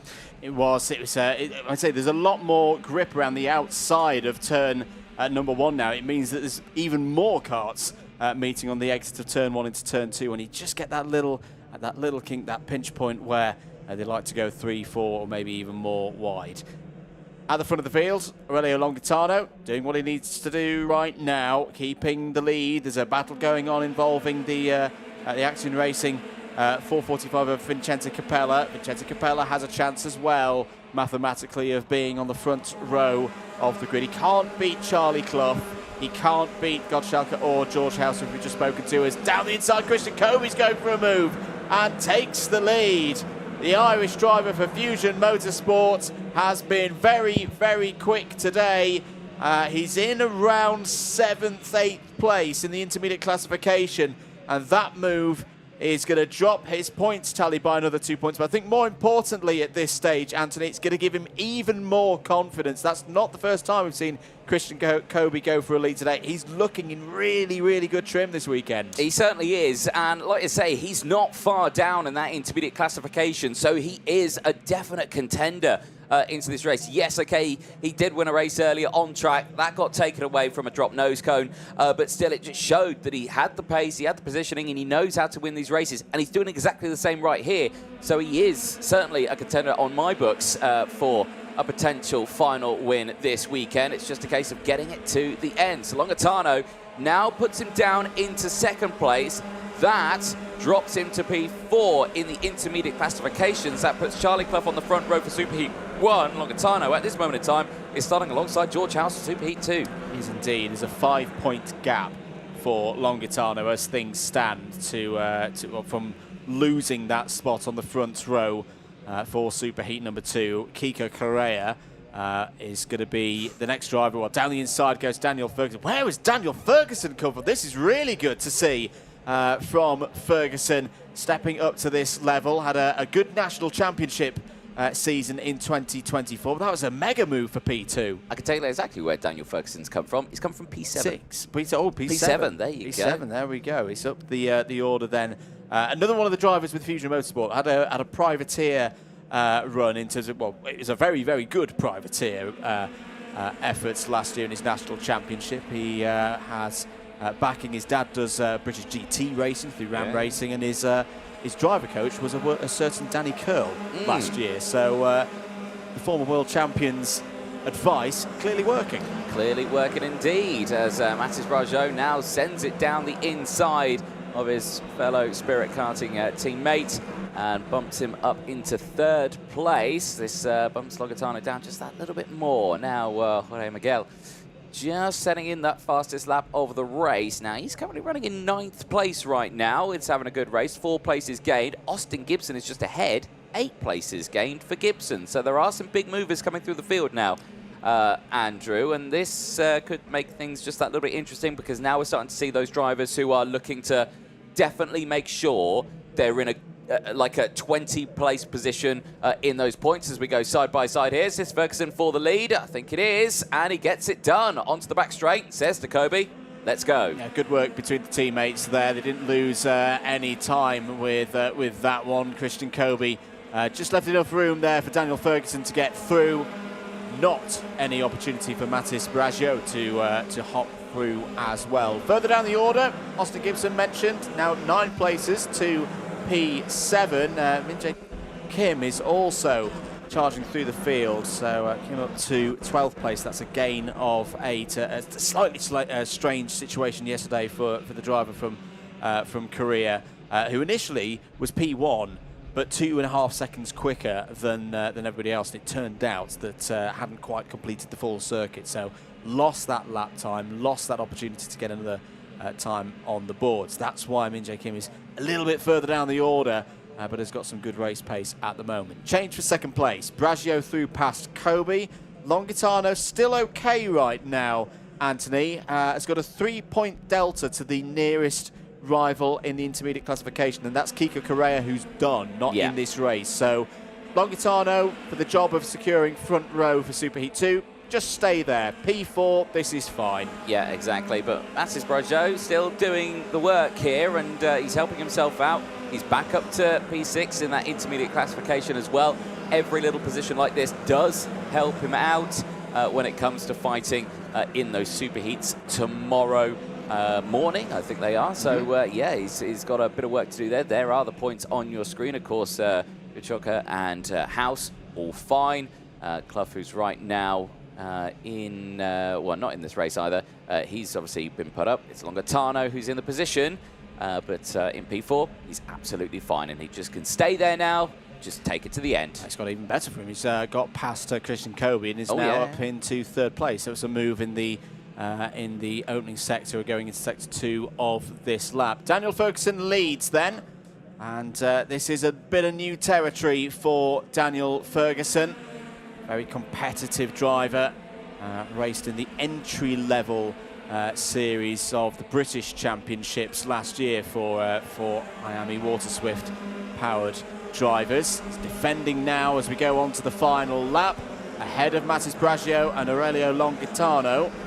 Austin Newstead having a good race here, Anthony. He's gone on a bit under the radar. Well, he's not under the radar anymore because he's right there in the orange and white helmets. Has gained 6 places. Ferguson is backing it all up, and all of a sudden, 4 drivers fighting for the lead is now 7 drivers fighting for the lead. And this is a potential bit of danger for Aurelio Longitano, and that 3-point gap, 4-point gap over Kiko Correa. Daniel Ferguson has dealt with the first half of this final lap. Has got a little bit of a gap. Brajo and Longitano fighting through turn 11. There's plenty still to be decided in this one. It certainly is. It's all closed up, and this is what we love to see at this final stage. Side by side, they're going on to the back straight. Just sneaking through there is Austin Gibson.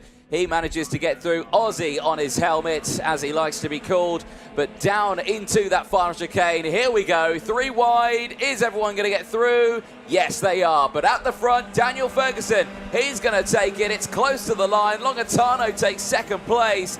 That keeps him on the front row for Superheat 2. Charlie Clough secures a front row for Superheat 1, all while being in Parc Ferme. So good racing there, but for Daniel Ferguson, great drive there. He's not inside the top 8, but that win will certainly help him out. Shrewd tactics there from Daniel Ferguson to keep himself towards the front, and good from Aurelio Longitano as well. That's a scenario where a driver can very easily and quickly panic and make the wrong move. Good work with his teammates as well, and in the end he actually improved his score instead of getting closer to that 14-15 point region that would have seen him lose that front row slot to Kiko Correa in the end. Finishes on 9. So a very accomplished job done there for the Swiss driver. There's your latest race winner in X30 Mini. Had a tough start to the races here today, but Daniel Ferguson will have more work to do tomorrow if he's going to be IAME Winter Cup champion, but that is a good way to finish your first full day's racing this season. It certainly is. Well, we look forward to seeing what will happen tomorrow in Mini X30, but let's have a quick look through those provisional classifications. Ferguson, Longitano, Brajo, Kobe, Gibson, El Gahudi, Newstead from Capella, Miguel from Segura, and Jay Kim from Vallejo, Cruz from Mazepin, and Rodriguez rounding out the top 15. Very good results for all of those drivers. Rest of the running order, Derdelay, Burgess, Martins, Ziarko and Berner take us down to 20th place. And Nahil Padovani, Philippe Massard, Joshua Lachrussen, Roslyn Heineke, Ada O'Brien and Andy Stewart. All 26 drivers who started the race, finished the race, which is really good to see. And we will have the X30 Minis back out tomorrow morning. If you're at the circuit, their warm-up is the first track action at 8:30. They'll be in their groups as per the Superheats. The racing then begins with X30 Mini on track at 10:20 for Superheat number 1, 10:40 for Superheat number 2. It's going to be a busy day. We look forward to it, though. And as you can see, it's looking quite murky out there now, isn't it? The clouds are certainly descended over the track. Only 3 more races to go. We're about to find out who's going to be starting on pole tomorrow, Andrew, for the seniors. And this one, I'm very much looking forward to. We've got 6 minutes or so before that race goes out, due to start at 5:30. But your predictions on this one, because at the moment Timo Ramikas is leading that one, but it's very, very close. It's very, very close. I think the key for Ramikas is the fact he's got pole position. He will have control of his race start, and you know, apart from what 120 meters of the last lap of one of his races today, he's, I think, been on balance the fastest driver. We'll get back to X30 Senior. I'm just going to have a look at some of the highlights from that last race in X30 Mini. This was the race start for the last 2 groups in X30 Mini. Aurelio Longitano taking the lead from pole position at the very start of this one, running wide. I think it was the 417 that was going for a little trip through the gravel. I imagine it might have been Miguel Martins. It was Miguel Martins in the 437 on TB kart chassis. Daniel Ferguson moving up through the order. This was a great move from Christian Kobe. I know it's disappointing that he lost the win in the first round of heats, but Christian Kobe is there or thereabouts. I think we're going to see more of the Irish driver tomorrow. Yeah, 100%. I do believe so. And like I say, I did a little spiel about him in that race, saying, you know, he's definitely a contender. He knows how to pedal around this circuit. He's shown the commitment as well this weekend. Yes, like you mentioned, that race lost because of the penalty. It's not affected him, and he's just kept his head down and he's kept on going, kept on trucking through, and that's what we've seen here, which is good to see. But for the rest of them as well, Aurelio Longitano, Matis Brageau in that race, all seemed to be a little bit topsy-turvy here and there, kind of overtaken here and there, but all ended up fine, very close across the line. But Ferguson, a very deserving win on that one. Just a calm race, get to the front and don't worry about it. And yeah, it's good to see that he's had that skills transfer, because, you know, in his national championship, he raced last year in a lower power class, and it sounds like we're just going to the full power class. Surely that's an easy transition. Yeah. It's not. It's not. But it's good to see that consistency is still there. It is indeed. We're going to take a short ad break. Don't go anywhere. We'll be back with the last 3 races of the day. It makes life a lot easier out the track, so you don't have to worry about school and on-track performance and grades and all that sort of stuff. The school understands exactly what I'm doing. They understand, you know, how important it is for me, and the schedule that they, cater for me is really well balanced, and I really enjoy it. It's a very fine balance between his sporting career and also his studies. He doesn't have to compromise on either. I'm very happy that Minerva has supported us through this journey. The communication is great, and yeah, I'm enjoying it. I think MVA would help a lot of other races. A lot of people come into the track and asking about it. What do you do for homeschool? Like, how does it work? And I always say, Minerva, you need to contact them and get going with them, because it's made my life so much easier.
Welcome back, ladies and gentlemen, to the final 3 races of Saturday's qualifying heats for the 2025 IAME Winter Cup here at the Valencia kart track, the Lucas Guerrero circuit, just outside the city. It was a sunny start to the day. The fog came over a little bit. The sun came back out. Now the clouds are here. The temperature is dropping.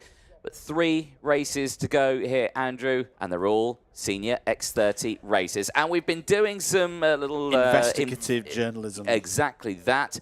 And we have established that, well, there is Zach Green starting this one on pole position. He has actually got a really good chance of potentially starting this one on pole position, but there has to be situations I'd quite like this situation if I'm Zach Green, because the pressure's off. There's 3 drivers tied on points at the top of the intermediate classification before we start this final round. Those drivers are Danny Carinini, you can just see on the right-hand side there, who starts on the opposite side of row number 1. Thibaut Ramekers, who starts on pole position for the second race, and Lewis Bird, who's on the outside of row number 3 for the third race. So the 3 leaders are all in the different races. They're not going up against one another. No. Zach Green is 4 points further behind. It's a nice scenario for him. I think you start from pole position, just go for it. Yeah. Just have as good a race as you can and put the pressure on the other 3, because they're kind of going to be focusing on one another's scores. But it's not inconceivable that Zach Green wins this and the other 3, Carinini, Ramekers and Bird, all have top 5s. At which point, Green would then be in pole. No, exactly that. And we like those little... scenarios, don't we? So yeah, we'll see what happens in this one. Of course, it could be thrown out the book, and anything could happen. Yeah, you know, Danny Carinini could win this one, and then the other 2 could fail that one. Then he starts on pole, or Lewis Bird wins, and the other 2 don't, and then Thibaut Ramekers, and so forth and so forth. There's so many scenarios, we just don't know what's going to happen. But there you can see. Engines have fired up. Andrew, we're down to the last 3 races of the day. It's been a long day, 21 races in total over the course of the day, plus the 3 we had yesterday. It falls down to this. Zach Green and Danny Carinini on row number 1. Patrick Ogrodowczyk now this time starting on the inside of row number 2. We'll have Morgan Moore for company alongside. Lucas Frederick and Mira Peldes go from row 3. They'll have Probus Nugaray and Lewis Tort on row 4. Roman Saleh and Maximiliano da Silva on row 5. They'll have Alex Vinera and Hugo Matti on row number 6. Matt Corby and Sam van der Heijden on row 7. They'll have Marie Barryberg and Daniel Motor on row number 8. Noel Sundberg and Enrique Gelabert go from row number 9. Kian Gauci and Robbie Buckley starts on row 10. Tomas Gomez of Portugal is sharing row number 11 with Switzerland's Tristan Sloksova. Alfonso Ferreira and Vilma Svan, they start on the 12th row of the grid. Now they need good results in this one, because remember, there are cut-offs for this category. We'll come on to that in a few moments' time. Benjamin Borge and Geims Merkelbach start on row 13. Charlie Gloom and Yanis Mataz start on row 14. Alejandro Suarez and Llorens Marcos on all host nation Spanish row 15. 32 drivers in the field, completed by row 16, Victor Sundberg and Peter Gorecki. Remember, it's the top 72 in the intermediate classification. The 99 drivers who started on Friday, they go on to the super heats, trying to get then into the top 36 who will compete the final. You are 73rd or lower at the end of these rounds of races. That's it. Your IAME Winter Cup, from a competitive sense, is over. Indeed, yes. Well, like I say, clouds looming over, and one driver I definitely think is not going to make it, Daniel Motor, unfortunately not out in this one yet. We've not seen him for a while, and that is very unfortunate for him. Now, lots of tyres in this one. We won't talk about them now, we'll wait till a little bit later, but lots of tyres in this one, Andrew, and it's understandable, because they're the drivers at the back who are giving it the last gasp of trying to get into that one, and who could blame them? Yeah, if you're in that position, if you know you're around 70th or lower, you know, you'd rather not, but you're going to have to use the tyres. Similarly, if you're in that block kind of 50th downwards, I think you'd put the new tyres on to try and defend your position at the possible cost of having the peak performance tomorrow in the superheat. But yeah, I'm not surprised to hear that we've got lots of MG tyres out on track, fresh, ready to go for this one. Indeed, and we are ready to go for this one. their last race of the day. For some of them, possibly their last race of the weekend. Lights are out, we are racing down to turn 1. Where is Carinini going to hold out on this one? He's going to slot down to 3rd, and the rest of the field, for some, it's all gone wrong. The 306 is out, and that is Maximiliano da Silva, the driver from Portugal. That is a disastrous start from the 10th spot on the grid. That is not good at all, but the rest of the field continue. Green holds on to it. He's pushing his way through. The scenario of him being on pole for Superheat 1 is coming to fruition because Danny Carinini is currently 3rd, 2 more places, and if Zach Green wins, that's step 1 done for him. Yeah, and he's got to have a lot happen across the course of the next half an hour and 40 minutes or so, but right now he's doing his part of the bargain, which is leading this race. Patrick Ogrodovchik is there in 2nd. He's not in contention for one of those front row slots in the superheats, but he still is trying to recover back from the retirement he had earlier. Boosted himself up the intermediate classification, looking long game, looking to the final on Sunday. It'll be our last race of this IAME Winter Cup, and if last year's final is anything to go by, it's one you are going to want to watch. You can watch it here on your chosen platform of choice. Thank you for being with us all day. We're on lap 2. Zach Green just starting to wind it up a little bit, trying to edge out to that 2 kart length gap. He dealt with the race management brilliantly in his previous race, Anthony, and it's looked like he's just carrying on again. Yeah, exactly that. But like I say, Ogrodovchik is there, and he is still wanting to be a part of this because you can see how much he closes in on that back straight there. He's got some speed on him here.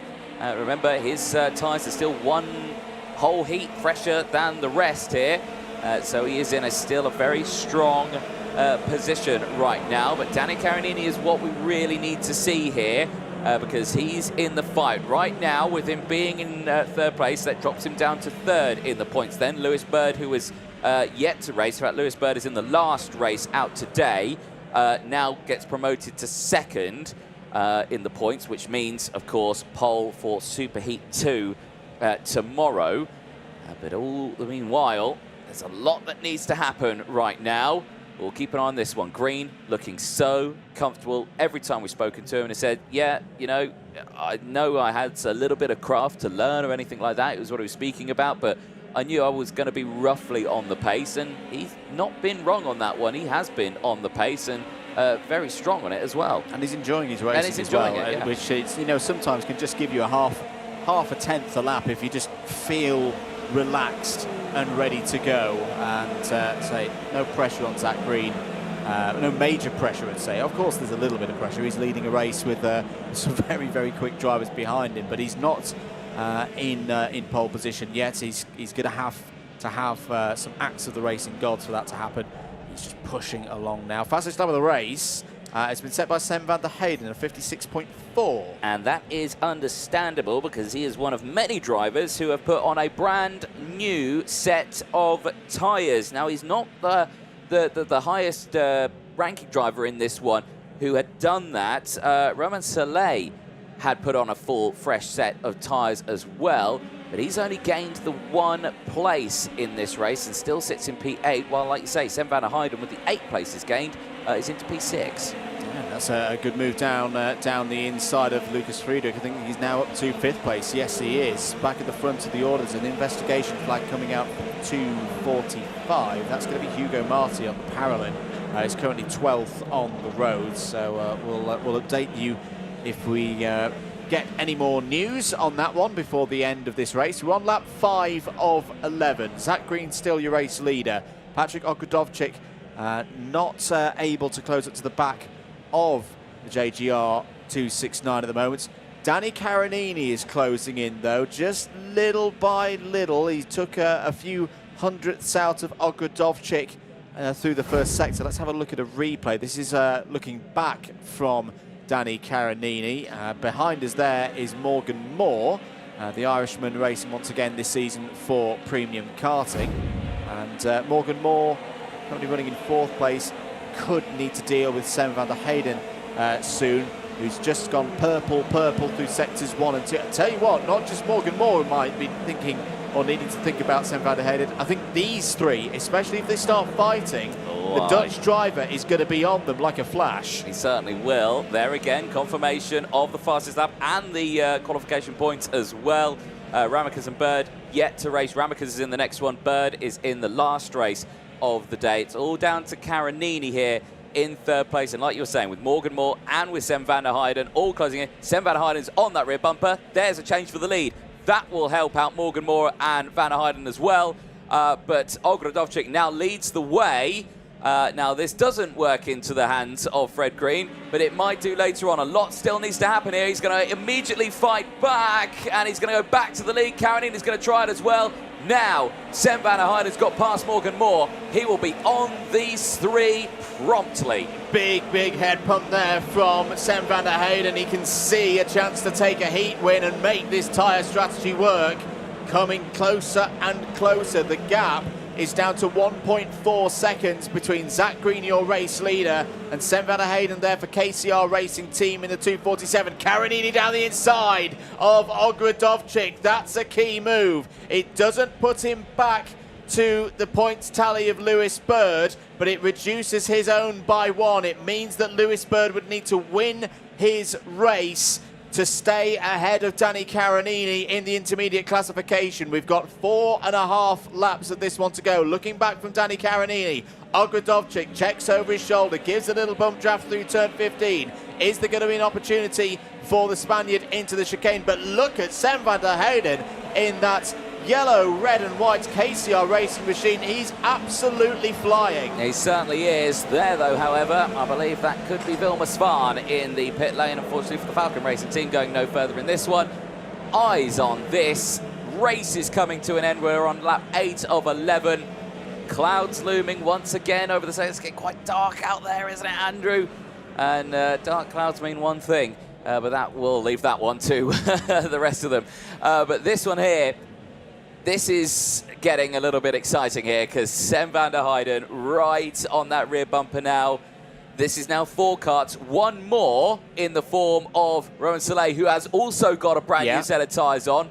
Could spell disaster for the man that we're on board with right now. The question mark I've got over Sven van der Heyden is how much peak performance has he taken out of his tyres closing in on this front trio? We're going to find out very soon because Sven van der Heyden is right in the slipstream of Patrick Ogrodovchik. Ogrodovchik points forward to say, let's try and get Danny Carinini. No moves yet. Danny Carinini runs a little bit wide through turn 1, gathers it up for turn number 2. No opportunity for Ogrodovchik through 3. This is proper X30 senior racing. This is still just the qualifying heats. It's going to go up in ante and pressure when we get to those super heats in that final tomorrow. And I don't think Danny Carinini's done with trying to get the race win here. He's keeping Zach Green honest. The gap is around 1/4 of a second. Through has gone Sven van der Heyden. He's up into 3rd place. Now Carinini goes for the race lead. Can he get the move done? Zach Green gets the undercut done. They're side by side through turn 13, but here comes Van der Heyden. Van der Heyden's going to take 2nd place here, side by side. Down the back straight, Carinini wrestles 2nd place back. This is a proper scrap here in Valencia. Through the final chicane, lap 9 complete, 2 to go, Anthony Jordan. It's getting a little bit feisty here now because they're all closing in, and here again, Ogrodovchik is going to go for the move into turn 1, not close enough on the back of Sven van der Heyden, but he stays right there. And all the meanwhile, look at that, Romain Soleil in the background is slowly reeling them in here. And this is where it starts to get interesting. And now, Danny Carinini is in a really risky spot here. He does not want to risk losing out on these positions. He doesn't want to risk a moment out on circuit. He just needs to try and keep his cool head right now. Just keep that car in 2nd place. He's doing what he needs to do. He's still potentially looking at a front row start here if he stays where he is. But this is a really, really tough situation that Danny Carinini is in now. He can only go backwards here because he's lost touch of Zach Green. Zach Green has disappeared. It's all down to this one here, on the racing line, on the start-finish straight, to the inside line, the defensive line. Look at them now, they're all behind him. Very good positioning across the width of the circuit there by Danny Carinini. There was nothing that Sven van der Heyden could do there. There's an opportunity. Oh, Sam van der Heyden was just not quite able to get underneath the Tanky Motorsport 201. Zach Green has gone. Zach Green's going to still have an opportunity here. In fact, he's going to guarantee himself at least a front row start for one of those super heats. It could be more. Sam van der Heyden is at the moment Thibaut Ramekers and Lewis Bird's best friend. He's waiting for the opportunity. He can take those tighter lines with those fresher tyres on the front axle of his Croc machine. He's having a look. Karanini, middle of the road once again through turn 15 into the last couple of corners. Here comes Ogrodovchik trying to go around the outside. Zach Green's going to take victory. Danny Karanini's going to hold on for second place, and we will wait to see if that is enough for a superheat pole position of some kind. Great effort by Sam van der Heyden. He maximised the peak performance from those MG tyres. He takes third place. It's had an up and down day and made that race very exciting indeed. Patrick Ogrodovchik in fourth. Roman Soleil finishes in fifth. Robbie Buckley, what a drive back through. Robbie Buckley had, if you weren't with us earlier, a quite sizable off in an earlier race. To see him bouncing back up to P6, a gain of 14 in that race, that is very good indeed. Drivers heading back to Parc Ferme. Here are your provisional results. Lucas Frederick in 7th place, Clovis Nugared 8th, Merrill Pelders, Alex Pinheiro all in the top 10. Hugo Marti, Tomas Gomez, Kian Gauchi and Charlie Gloom all in a top 15 completed by Gaims Merkelbach. The rest of the runners, Zoklover in 16th place ahead of Matt Corby, who's had a bit of a tough 48 hours for VDK. Mary Barry Berg inside the top 20 completed by Victor Sundberg and Yanis Martin. Alfonso Ferreira, Pietro Gorecki in the top 25. Also there were Alejandro Suarez, Morgan Moore. Morgan Moore fell all the way down to 24th place, so something must have happened to the Irishman there in the middle part of that race. That's not what he would have wanted. They did finish, though, ahead of Benjamin Borge. Other finishers, Gelabert, Da Silva, who did recover after that moment on the first lap. Marcos as well, retirements for Tort, Noel Sundberg, Vilmersvan, and a non-start for Daniel Motor. Let's have a look at some of the highlights then from that final heat for all of these drivers in X30 Senior Groups D and E. That was the moment there where you saw Maximiano Da Silva pitched into the gravel. From the angles that we've had, I don't think there was much that the Portuguese driver could have done about that, but it's a good start for Zach Green. Yeah, there's the moment there. It starts on the inside lane and a bit of a domino effect that catches Maximiano Da Silva out. Great views from the back of Danny Karanini throughout this race. That was Morgan Moore just behind, who had a bright start. But the tyre strategy, some drivers taking the gamble, putting their full spare set of race tyres on at this stage, not saving them for the superheats tomorrow, and Sam van der Heyden would come in to the equation. Patrick Ogrodovchik was back on form. He had a little bit of a tyre advantage because remember he had a lap 1 retirement in an earlier race, so whilst it's not new tyres, slightly fresher used tyres than everybody else, and this is a great scrap. Karanini trying to just do everything he could. Second place could still be enough to take pole position for one of the super heats tomorrow. Lewis Bird now has to win his heat to finish ahead of Karanini, and if Ramekers finishes third or lower in his, Karanini could be your intermediate classification top driver at the end of tonight. This is more scraps. This was side-by-side moment between Karanini and Sam van der Heyden, with Ogrodovchik watching on. Zach Green held himself in there, was able to pull away from this battle. At this point, I thought Sam van der Heyden was going to have second place, but just ducked out of it. We've already seen some big moments through turn 15 today, and Karanini brave round the outside, held on to second place. This was another opportunity, very close there on the run through turn 8 and into 9. And for Sam van der Heyden, he'd done so much hard work. I think he just didn't want to push things too far and ruin it. Third place is still a good result. Karanini was always going to defend. But for Zach Green, a great weekend so far continues. It's another race win. he will be on the front row in some shape or form for a superheat tomorrow, because he can be no worse than 4th in the intermediate classification. Right now, that would be the outside of row 1 on superheat number 2. For now, though, let's head down once again to Parc Ferme to believe Anthony Jordan has Danny Caronini. Thank you very much, Andrew. Indeed, I'm with Danny Caronini, finishing that one in P2. A very close P2, though. You certainly had to fight for that one right at the end. Tell us what was going through your mind, knowing that you've got 2 karts, full set of brand new tyres, closing in right on the end of that race. Yes, sure. This was the most difficult heat because someone, I don't know who, but the boy in the back of me had 4 or 2 new tires. And the speed was too fast for me, but it was okay. I think with the old tires I can fight for the win, and tomorrow we will see how it is, but the pace is great. At this moment, with that result, you don't stand a chance of being on pole at the moment. As these 2 races still left to go, you've got Lewis Bird, you've got Thibaut Ramekers still to race. Depending on what happens there, there is still a chance. If you could start on pole for one of those, would that be more preferable, would you say? Yeah, sure. If I can start first of Super 8 A or B is the same. I think I can be second. We will see. I hope. What's the plan for tonight then? What are you doing now? You're all done with the racing. It's all waiting for tomorrow. What's the plan? No, I'm really calm. I think tomorrow we can fight for the win. Sure, will not be easy because here the slipstream pay a lot, and I think will be a fight from the first lap to the last one. I believe so too. Well, congratulations for today. Let's see what happens in the last 2 races. It still could be possible, but for now, Danny Caronini, you're 3rd in the points with us P2 there. Congratulations. Thank you so much. See you tomorrow. Excellent. See you tomorrow, Danny. 2 more races to go. Andrew, let's head back over to you.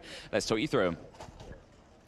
Absolutely. Our next contender is on pole position for this next race. This is the qualifying heats for A versus F, and it's actually quite a straightforward scenario for Thibaut Ramekers. We've been talking about, you know, the relation to Danny Caronini's points, but for Ramekers, if he wins this race, he's on pole position for superheat number 1. Even if Lewis Bird retrospectively wins his heat as well, Thibaut Ramekers was your fastest driver in timed qualifying on Friday. Therefore, he's always going to win a tiebreaker if should that scenario be required. And based on the form that he's had so far this weekend, you'd be a brave individual to bet against Thibaut Ramekers winning this race. However, he has the attentions of a certain driver in the number 300. Kenzo Craigie is right there. This is going to be a properly good race, I feel, between Ramekers and Craigie. This is what we're talking about. When we have drivers stepping up from juniors to seniors,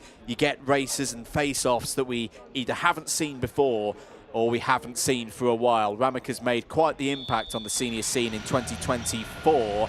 Craigie so far has been pretty good and having a strong debut at this level in the senior category for 2025. The whistle has sounded. Drivers are heading out on their first of 2 formation laps. Let's take you through the grid for this one. This is the last qualifying heat for groups A and F in X30 Senior, and it sees Thibaut Ramekers of Belgium starting on pole position alongside the reigning IWF X30 Junior champion Kenzo Craigie. Senna Mounier and Kian Geraghty, they go from row number 2. Nikita Nikashov and Marius Barryberg, they start on row 3. Thibaut Kempf needs another good race here to recover back into the inside of their top 72 cutoff. Well, at least confirm it. He's alongside Marcus Gloom on row 4. Riccardo Ferrari could be a helping hand, potentially, to his teammate Danny Caronini, but he's got to work from row number 5, and he's got Sam Woolley alongside, completing the top 10. Faris Jalil and Max Kamalander go from row 6. Oscar Goodshow and Thomas Hansen, they go from row number 7. Freddie Lloyd does not take the start from row 8. He is withdrawn from the event, so Luke Taylor will be all by himself on that one. Martin Almeida and Otto Pikkonen go from row number 9. Sebastian Verheer and Tristan Powell go from row number 10. Row 11, Nicholas Simic and Joao Barros. Row 12, Luca Leistra and Luna Clare.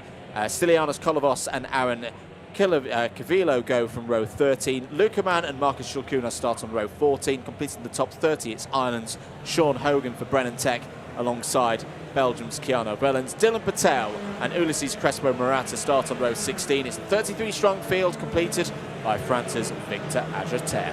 Well, there we have it. Well, drivers out on track, and I really thought I saw something on the lenses there. No, I didn't say anything. I didn't say anything, but you know, I thought I saw it. But there we go. It's definitely brisker out there now. It's the wind's picked up as well. Wind's picked up. Clouds come over. Suboptimal evening conditions, and I'm getting notifications on my phone about something. So there we go. It's certainly shaking things up right now for these last couple of races. But speaking to Danny Carinini there, he is obviously pretty happy with the results that he's had so far. We thought that was a tough race, and we're not wrong. We were saying it was going to be a tough race, but it could all still change now in these two, depending on what happens to Ramakas, depending on what happens to Lewis Bird. It could still make the difference. I think teammates have got a big role to play in this as well. Like Senna Mounier being there third on the grid is a welcome sight if Thibaut Ramakas was to turn around and see him there, because we know how well the VDK drivers work together. They're trained really, really well by the team, and you know, if Thibaut Ramakas can hold on to the lead and have Senna Mounier there in second place, that's a real power play to have, because it's going to need someone beating Thibaut Ramakas. It has happened so far this weekend. But he has, on balance, looked like the driver to beat over the course of the 4 previous rounds.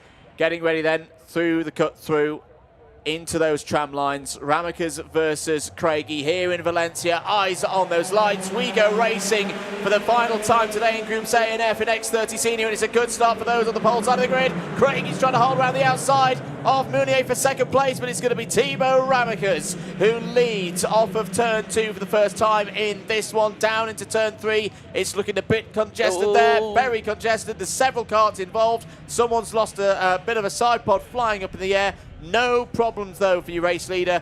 That's the first bit of a very hard job for Thibaut Ramakas complete. However, Kenzo Craigie is all over the rear bumper of the 307 here and looking like a threat. Yeah, certainly so. In fact, more than a threat. Down the inside, he's taken the race lead. Kenzo Craigie ahead of Thibaut Ramakas.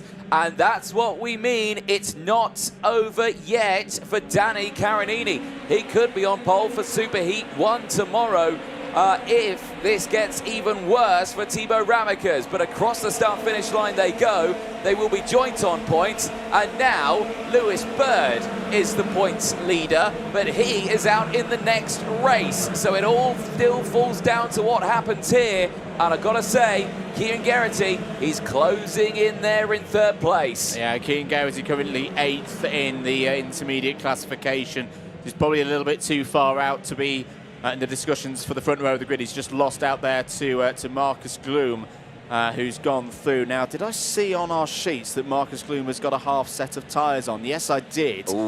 So that is potentially a problem if you are Thibaut Ramakas. It's the exact same scenario that Danny Carinini's just dealt with. Sat in second place, that's pretty good, but there's a driver, a competent driver, immediately behind who's got fresher rubber mounted to his kart. I wasn't going to ask you if you were saying, does that mean you think the rest aren't as competent, or...?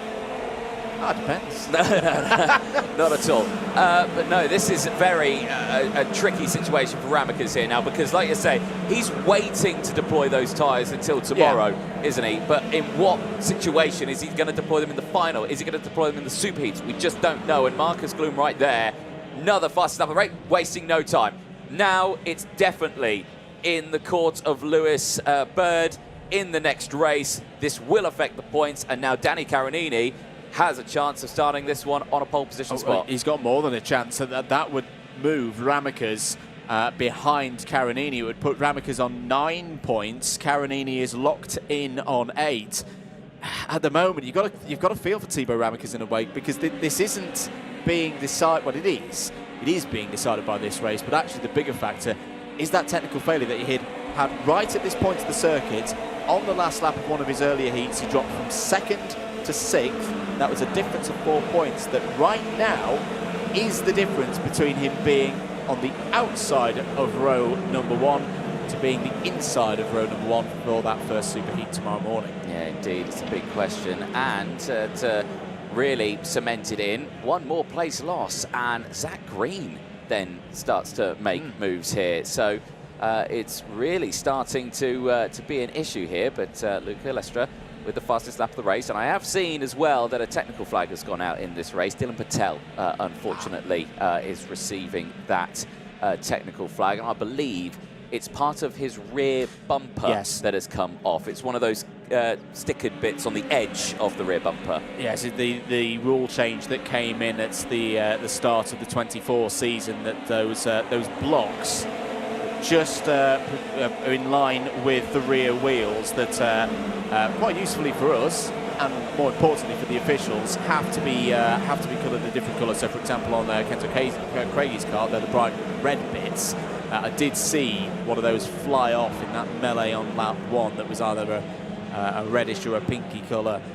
So, yeah, that makes sense that it's Dylan Patel's PSR machine that has been called for that one. Indeed. Thomas Hansen now with the fastest lap of the race. Where is Hansen in the order? He's a little further down, if I'm right in saying. He is. He's right at the back. He's 30th place at the moment. He's dropped down 16. He's not had another good start to his races here, which is a big shame. But it shows that the pace is still there at least, and he's trying to push it forward as much as he can. Marcus Glum, possible qualifying heat win on the cards here. Very much a potential win on the cards here, as down the inside of Kian Garrity goes Marius Barryberg. Black flag now for 317 of Dylan Patel. That would quite simply be because he's not served the technical.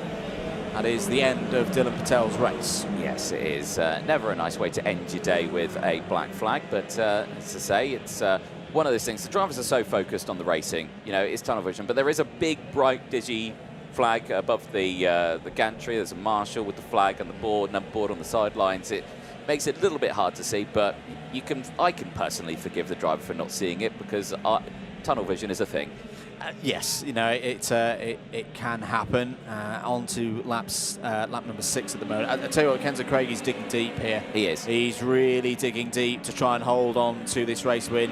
Of course, every single time Kenzo Craigie goes out to track, he wants to win the race. I tell you what, Ramicus is back on the scene.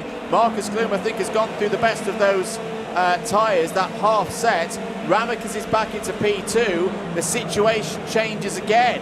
So Ramicus now back to 8 points, and remember, once again, any kind of tiebreaker, should it be needed, you go back to timed qualifying. Ramicus was P1. He's going to win those tiebreakers all day. So Caronini has lost pole position in Superheat 2 on these provisional results. Certainly so. Ramicus still needs to dig deep here if he wants to get back past Kenzo Craigie, because again, he is closing in this time. 0.2 of a second is the gap. There's the points at the moment. Bird leads it, but he is yet to race. If he wins that race and Ramicus and that stay in these positions, then yes, he'll start on pole for Superheat 1. And Danny Caronini will lose out on a pole position start. He will get a front row start, but he'll lose onto that one. This will change it though. Ramicus back to the inside. The Belgian is back in fine form, leads the way, and now he retakes the lead of the intermediate classifications. Brilliant stuff from Thibaut Ramicus. Kenzo Craigie looked over his shoulder and I think was quite surprised that the young Belgian was there. Thibaut Ramicus took that as an opportunity. He saw a little bit of an opportunity, a crisp move down the inside into turn 1, and again, it's the same scenario with tiebreakers. So Ramicus is back to 6 points. Bird can't go lower than 6 points. He's already on that tally. So this result would give Ramicus pole position in Superheat number 1. And what a comeback this has been. He looked like he was on the back foot, but he's found something in that VDK Racing machine. He's not done yet. We've still got another 3 laps of this one to go, as here comes Marius Barryberg down the inside of Marcus Gloom, takes 3rd place away from the Belgian. Marius Barryberg keeps scoring nicely. He's another driver in a wide open senior field that I would still say is a bit of a dark horse for tomorrow, especially if he's taking it to the likes of Kenzo Craigie and Thibaut Ramicus. No, exactly that. Completely agree with you, but we'll have to just wait and see. It's a long way to go in this weekend for these drivers. Thomas Hansen again, fastest lap of the race. He's happy. He's running around now 27th place on his recovery drive back But at this front here, I don't know where Ramicus has found his pace. He's on his original tyres that he started this from qualifying yesterday, and all the races it's done. He's on the original tyres here. And you can be forgiven for that one. He has been starting on the front row. He's not had to do much battling, and he knows how to look after tyres. So it makes sense that he's doing a good job with keeping these tyres in good nick, that he's able to utilise them when he needs them. And I think the impressive thing for me is that he's been able to do this whilst having dropped down to 3rd place. You know, we often talk about drivers, you know, pushing when they need to and keeping that quarter of a second gap. Ramicus had lost that quarter-second gap. He looked kind of done in this one, and he's somehow found the grip. Maybe the conditions changing a little bit as it's cooling here, and now he's in that mode of like, don't need to win by a country mile in this one, just need to win. We're on lap number 10, about to go on to the final lap, and at the moment it doesn't look like Kenzo Craigie's got anything left in the tank to overhaul Ramicus, but he has got enough at the moment to hold off Marius Barryberg. Final lap time then. Ramicus is in control of this race, but Kenzo Craigie and Marius Barryberg are right there just behind. Glum is still in contention here. He's there in P4. He's waiting for anything to happen here, but I don't think we're going to see anything for the lead, because Barryberg's going to go down the inside of Craigie. Craigie runs wide onto the gravel trap, and now Marcus Gloom might have a chance here to get inside that top 3. It'll help him out, but it won't help him out that much in this one. But for Ramicus, he's looking to secure pole position for Superheat 1, which means for Danny Carinini, he's still 3rd in the intermediate classifications. He will have to wait until the very last race to find out whether or not he is starting on pole position. But for this young man here, he's done it. He secures pole position for the Superheat 1 tomorrow in the 2025 IAME Winter Cup. What a drive for Thibaut Ramicus. A well-deserved drive. Struggled with the breakdown, dropped to P6. It was the only time he lost out on points, but he came back, he fought hard, and he has won everything else here, and he holds on to P1 in the points and secures it. There's nothing that Lewis Bird can do now in that next race. If he wins it, he will still be 2nd. He'll deny Danny Carinini a chance to start on pole position for Superheat 2. But that's all Bird can do. For Danny Carinini, needs to wait. For Ramicus, he's done. And for Bird, it's not over yet.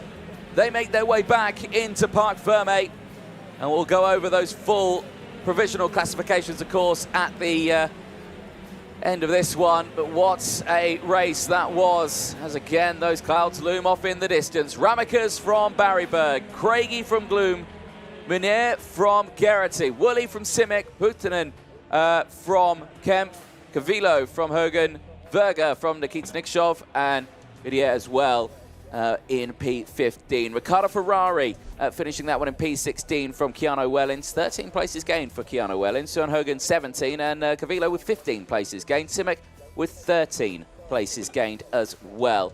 Faris Jalil finishing in 18th place ahead of Tristan Powell. Luke Taylor and Dylan Patel. Now, Patel gained 10 places. However, he did receive a technical flag and then a black flag, and he still took the checker flag in that race. He did not pit, so he might be in a spot of bother there. Thomas Hansen finishing in 22nd place from Martin Almeida, and then Kolovos from Lesueur, Shilkunas, Boros from Claret, Mann, Calamander and Crespo and Ajater. The highlights from that race. A big shaky moment there for Senrinir into the braking of turn 1 right at the beginning of that one. You can imagine with the colder air temperature there, just playing around with the drivers as the sun now dipping well behind the horizon. But race going on, and the early overtakes here. Kenzo Craigie down the inside on that opening lap, taking that lead away. Was really starting to feel like, okay, maybe Ramicus just hasn't got enough in the trunk right now to develop here in this race, because there you saw going through Marcus Gloom as well, getting that move done.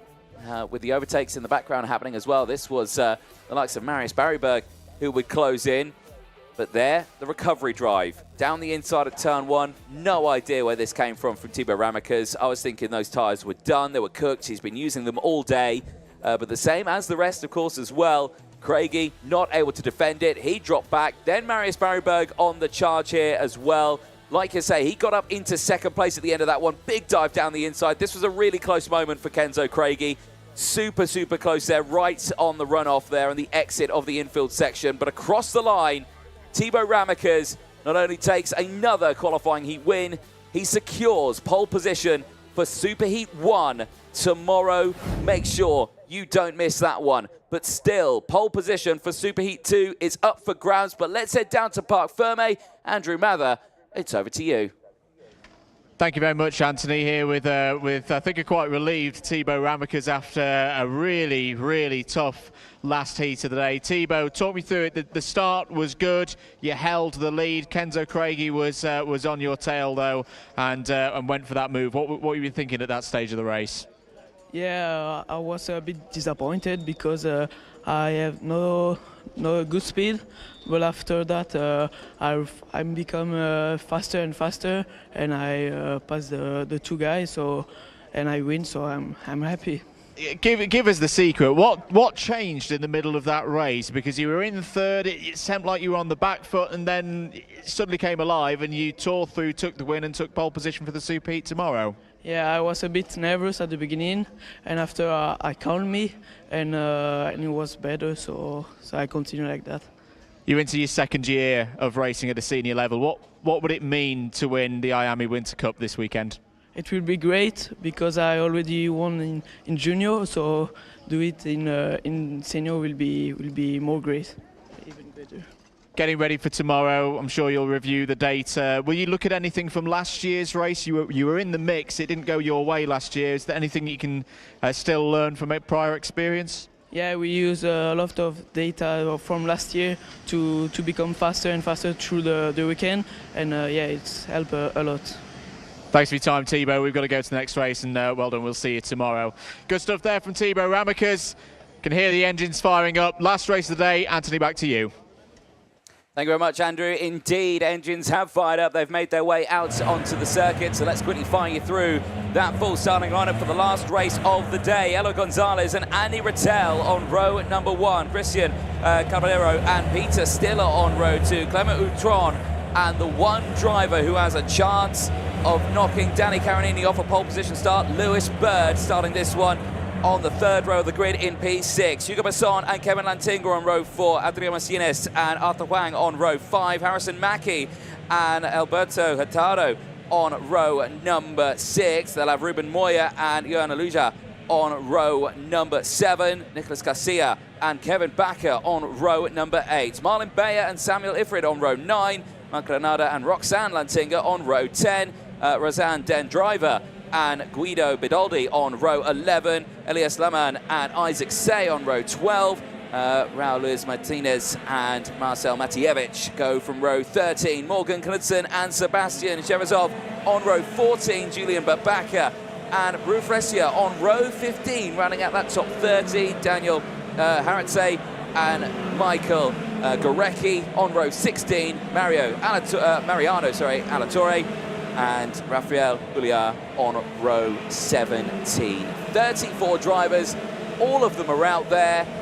But remember, the 90-plus senior drivers that had entered into this weekend, after this very race, it'll be whittled down to just 72, with the rest going into the consolation race, and that will conclude their weekend. But that consolation race will be tomorrow. For the rest of them, it's all going to decide where in those top 72 that they will start tomorrow. Where will they start in those superheats? That is the question. From right now, we know 100% Ramekers is secured on pole position for Superheat 1. But Lewis Bird in this race, who starts this one P6, is second with 6 points. If he doesn't gain any positions and he stays in P6, Danny Carinini will be promoted to pole position for Superheat 2. If Bird wins this race, he has pole position for Superheat 2. That is what we'll be watching throughout this race. And of course, the rest of the drivers as well to see how they get on. Smattering of tyres have been deployed, so that is certainly going to shake things up in this race. You've got drivers as well who are more than capable of winning the race. It's a tough ask, this, for Lewis Bird. He'll give it everything, but he's also got to think long term. At the moment, he is looking pretty good to be on the front row. It's just on the outside for one of those. Oh, is there a pop in the background? Yes, I think that might be Mariano Alatorre, who has broken down. And there's another one. There's cars stuck on each other on the start-finish straight, but the race has gone green. We are racing. They've cleared themselves now. It's the 350 and the 279 that have got caught up there. That is Roxanne Lantinga and Guido Bedoldi who got caught up there. But the race continues here, and it's Eloy Gonzalez, Andrew, who's in control of it now. And I think Eloy Gonzalez is probably Lewis Bird's biggest problem in terms of taking the race win, because Eloy Gonzalez has been fired up since he had that retirement earlier on, and I think there's been some happenings for Manuel Yuri as well. But having said that, look down the inside. It's the 205. It's Clement Neutron again. We've seen this several times across the weekend so far. Clement Neutron from that third row on the grid is absolutely rapid on these opening laps. It really is, and that's what the concern is going into tomorrow with him, because again, he can gain those places, really shake up the order, and maybe even think about something in terms of a good position for that final. But here we go. How defensive you want to get for that one. Caballero all over the front of Rattel, but Rattel gets through. Caballero loses out on 2 positions because Hugo Besson gets through as well. Live on board here with Peter Stiller, who has been right at the sharp end in a lot of these races. He's currently there in P6. Where is Lewis Bird, though? Lewis Bird has dropped back. P9 for him. Danny Carinini and Zach Green and Clement Outron have all been promoted. Bird goes down to 5th in the points. Yeah, that would be the inside of row number 2 for the first super heat. It's a problem. There's some very, very strong drivers in this race. Meanwhile, back at the front of the order, Clement Neutron still leads this race. Eloy Gonzalez has done overtakes through this part of the course. Not this time around. We're going to have a look into the chicane. No, thinks better of it. Big clatter of the curb there from Clement Neutron. He gets good exit speed to complete lap number 2. Here comes Gonzalez, though. He wants that lead back, and he's going to take it. Nicely done through turn 1. Just committed on that inside line. You see how close Outron hugs that inside line as well to just try and stop him from thinking about going for the move, but so committed there under braking, and now you can just see it keeps that pack together. Rattel there, Besson, Caballero is there, Peter Stiller, Mustienes, Hurtado, all there. Lewis Bird in 9th place is dropping down, but is still in this lead fight. He's doing a really, really good job out there. Just looking a little bit further down, Raul Luis Martinez has had a good start, up 10 places to 15th. Rafael Boulard is having another good race. It's had an absolutely torrid qualifying first heat, and then the first 2 today were no good either. But he's up 10 places in this one and into the top 25. Meanwhile, back at the front of the order, Gonzalez going for a little bit of defence. Everyone's just feeling each other out at the moment, knowing there's still a lot to play for here at the end of these qualifying heats. It's Gonzalez, Outron, Rattel, Besson. Outron's having a little look down the inside. Oh. He's made it work. He's made it work and got past Gonzalez, retakes the lead on lap 4. If ever I've seen a move where it's just let go of the brake with a little bit of a boost of power, it was right that on the apex here. Instantly defensive, though. This is really bunching up the pack here. Outron, well, Gonzalez is going to be in trouble here. Rattel's going to be in trouble here with these drivers closing in, because Caballero there, Besson, Hurtado, Mustienes, Stiller, they're all still closing in, and it's Hurtado. Alberto Hurtado is the one that I'm keeping a biggest eye on this one. He's got a full brand new set of tyres on board, and he's right there in that pack. It's all going a bit P-tong here. Who was that running a little bit Stiller. wide there? I think it was, yeah. So Stiller off at turn number 15 and 16. He's back on track now. Eyes on this top 3, though. They've got to be careful not to bunch this back up anymore, but Gonzalez sends it down the inside at turn number 3. Oh, it's keeping it all together. There's risk, there's trepidity, but this could actually be good for Lewis Bird, because whilst all of this fighting is going on, Lewis Bird's chances of somehow getting through all of these guys and getting back to the front of the order the odds are staying a little bit shorter than a normal race where you'd get natural field spread. It's Gonzalez back to the front of the order. Down the inside, there is Hurtado on those new tyres. The 303 is absolutely flying. He's just gone past Andy Rattel, who is one of the fastest drivers in qualifying, was fastest in free practice in preparations for this IAME Winter Cup. He's going to be a danger on that NMS Motorsport prepared machine for the race win here. I mean, that would be good news in a way for Lewis Bird, that there's a driver ahead of him on fresher tyres. He's looking pretty good for the race win. Now remember, for Lewis Bird, it's win or, well, not nothing, but it's the only way he's going to take a pole position for one of those super heats. Clement Houchon is taking a level of liberties, I would say, with that curb. We've seen that curb through and out of turn 3 pop a chain off many times before. That's about the 3rd or 4th time he's given it a right old clatter. He certainly has, and now it's put him on the back foot here, because here comes Hurtado down the inside. Alberto Hurtado into 2nd place. This driver here is looking for a qualifying heat win here with that brand new set on board. He digs in as much as he can. He will close in very quickly on Eloy Gonzalez here, but when will he go for the move? I've got a feeling it'll be into turn 1, Andrew. This time around, I reckon he'll have the power, he'll have the WAF, he's got the momentum. Is he going to put out the slipstream? Well, he's going to think about it, and Eloy Gonzalez is going to defend it. Can he go around the outside the long way? Never going to work. No, not on Eloy Gonzalez around this place. He knows it so well. Into turn 3, Gonzalez is happy to drive here as if we're on the last 2 laps. We're only on lap 7. There's this one plus 4 more to go. This bunching has brought Rattel back into the equation. Marc Granada's come out of nowhere. Marc Granada is on a bit of a last chance saloon here. Has had a terrible day so far. As down the inside goes Hurtado for the race lead and takes it. Sweet move through turn 11. Yeah, nicely done. Yeah, indeed, Marc Granada, 14 places gained for the Mole Racing team. Certainly pushing his way forward. But now, Hurtado, I think there's nothing anyone can do now. He's got fresh tyres on board. He's leading this one. He's just going to break away. But Eloy Gonzalez is denying it again. Back down the inside. Can anyone beat this Spaniard around this track? It's unbelievable, the sort of situations that Eloy Gonzalez gets himself into and finds a way out of it with doing moves like that. I say it's another shush moment to us in the box from Eloy Gonzalez. He does not know when he is beaten here in the IAME Winter Cup. He's still going to have to deal with Hurtado for the rest of this race. Marc Granada's up to 3rd place. The chances for Lewis Bird to be on pole position, I think, are pretty much gone, because he's only in 8th place right now and not on new tyres. Down the inside again, Hurtado gets through past Gonzalez through turn 12. But now Gonzalez is going to have the slipstream again. Down the long back straight from 14 to 15. Gonzalez is surely going to try and set it up again for a move into the chicane. No, holds for now. But turn 1 is next. Gonzalez has got a good exit out of the final corner. I don't think he has. He's just going to hold 5 for now. He's fighting his own senses there. He wants to go for that move, but it's actually quite a sensible thing right now just to stretch this one out. The top 3 have broken away. This is a heroic performance from Eloy Gonzalez. Yes, he's done one race less on his used tyres, but there's no way he should be able to hold with Alberto Hurtado and Marc Granada both on brand new sets of tyres. Gonzalez has done qualifying sessions and 4.5 races on his. How many times has Eloy Gonzalez told us to shush and prove us completely wrong?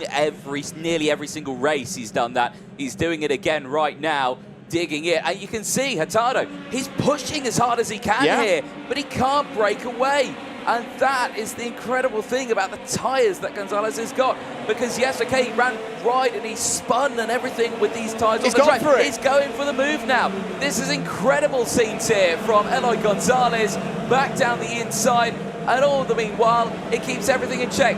I was saying it's not over. I'm saying it's over for Lewis Bird here. It's not over just yet. He's in P5. He's just behind this battle.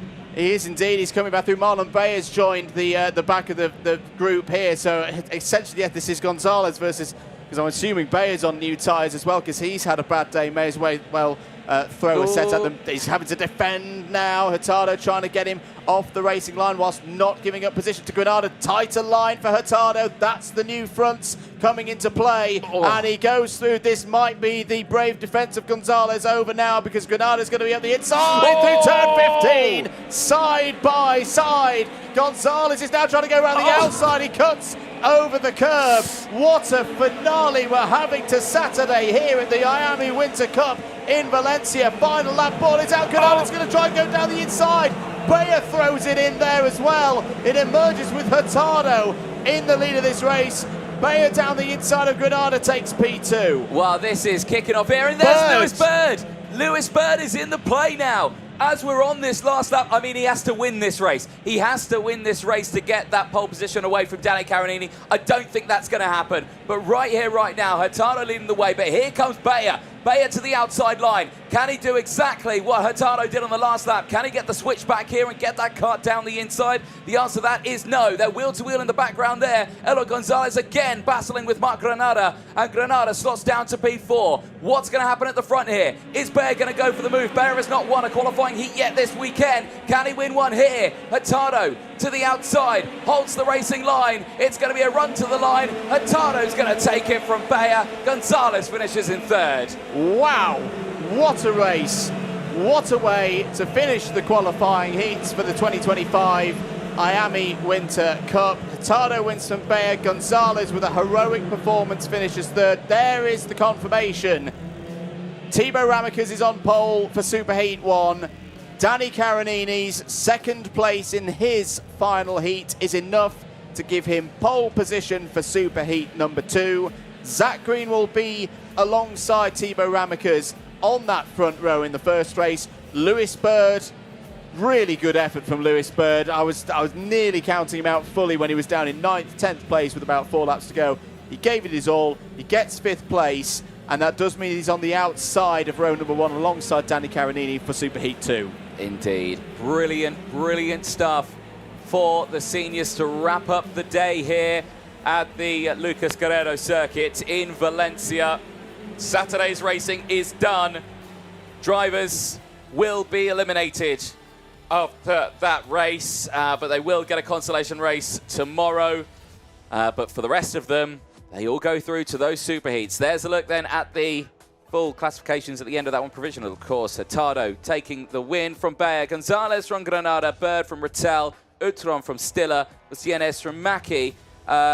Luis Martinez, 14 places gained in that one to finish in P11 from Besson. Knudsen with 14 places gained as well. Ifrit finishing in P14, 4 places gained from Caballero. Moya in 16th place from Bakker. Lyman from Burt Bakker, 10 places gained. And Isaac Say rounding out the top 24 places gained. Very good stuff indeed for all of those drivers. Cherasov in 25th, Huang, Kevin Lantinga, Fraser, Boulard and Mikhail Gorecki all in the top 30. Daniel Harrett stay at 31st. All 34 drivers finished that race. Testament to how good that one was, that we didn't have anyone off the circuit, no retirements. Very good indeed. The whole field was covered by 13 seconds. There is your race winner. Gambled on the tyres and the gamble paid off. Alberto Hurtado finishes the qualifying heats with a well-earned win, and had to really pick his moments. Thought he had the lead, done and dusted. Eloy Gonzalez came back at him. Really, really entertaining way to see things finish for today at Valencia for the IAME Winter Cup. Let's look at some of the highlights. Indeed. Well, the start, very interesting for Eloy Gonzalez. That inside row again at the start. No drama for him at the getaway. For others, though, there was drama on the field on that one, unfortunately, for Roxanne Lantinga and for the likes of Guido Bidaldi. They get caught out on that start-finish lineup as well. There was the breakdown at the start of that one. Mariano Alatorre also breaking down right at the start of that race. And I've got to say, Andrew, for a race to break down on, they certainly missed out on a race. Peter Siller, well, he was very lucky not to lose a chain there, wasn't he? Yeah, I think there were quite a few drivers just going you know what? It's the last race of the day. Let's have it. Let's have a go. This was Andy Rattel down the inside, taking third place away from Adrian Mustienes, who in the end would finish P9. This was the shot on board, and it just never calmed down. The whole race, overtakes absolutely everywhere. But again, the drivers know what their situations are, and they know how much 3 or 4 positions can make the difference in that intermediate classification. That was a great move from Uchon. Uchon faded again in the second half of the race, but in the first half, he was awesome. But every single time someone gave it to Eloy Gonzalez, did he back down? Did he say, oh, I'll just take P2 here in this one? No, he came back like a tiger each and every time. Alberto Hurtado was then on the scene, and this was really the key phase of the race, Anthony. Those new tyres on the 303, simply too much for everybody else. Yeah, indeed, yeah, but the fact that Eloy Gonzalez for the majority of that race was keeping up with these brand new tyres was incredible, because there it is, right down the inside, not wasting any time, completely retaliating from that one, actually breaking away at the end of that lap. He would obviously get caught up again by Hurtado, Bayer, and the likes of Marc Granada. But the fact that he was able to hold on for so long and fight back, that just blew my mind in that race. Just the ability to read the situation and do it cleanly as well. He was so close to winning this event last year. He's definitely in the mix again. And if you thought 11 laps of that was entertaining, well, just wait for tomorrow when the races are even longer. This was down into the chicane once again. Gonzalez trying to go around the outside. He'll end up out on the painted curb at this point. The trouble in the end wasn't just Hurtado's new tyres, it was Bayer's new tyres and Granada's as well. 3 karts with fresh boots is simply too much even for Eloy Gonzalez. This was Marc Granada down the inside. Little bit of a touch there through hairpin 1, and a fair play to Alberto Hurtado, just able to open that line. That was a key point of that final lap to make sure he was still P1 at the end. Yeah, certainly so. I mean, for all of that, the only thing that changed was Lewis Bird not being able to start on pole position, and he was in that fight. You could see how devastated he was, because he knew how close he had got. I reckon he was saying, a couple more laps I'd have had them. So, every driver would say that at that point. But still, brilliant driving from the field. And what a day, what a race to end the day here at the Cartódromo Internacional Lucas Guerrero. There is a look at what you can expect tomorrow. Superheats coming up, kickstarting with Mini X30, then over to Junior, and then to the senior category. Then there'll be the consolation race. That'll be the drivers who finish 73rd and below. And as soon as that one's done, we then head into those 3 finals. Mini, Junior, and Senior. They'll be starting at 1:30 local time here in Spain, so make sure you do set your alarms for those ones, but make sure you don't miss out on those super heats, because what you've seen in these qualifying heats will be nothing to what you will see in those races tomorrow. But you have to remind yourself, why are they racing this weekend? Well, it's the Winter Cup. It's a one-off event. It's always the start of the season for the IAME calendar before they head into their full season, of course, when they head to Cremona for round 1. And the rest, of course. But what are they fighting for? The prizes this season and this year for it. Third place, €250 of cash and a first round entry into the Euro Series. Second place, €500 in cash and the first 2 rounds entry into the Euro Series. And if you finish on P1, number 1 in any 3 of the classes, you get €1,000 cash prize, a full season entry into the IAME Euro Series, and a ticket to the IWF in 2025. That is an outrageous prize if you win that final tomorrow. Don't miss it. Myself, Anthony Jordan, and Andrew Mather in the commentary box. We'll see you bright and early tomorrow.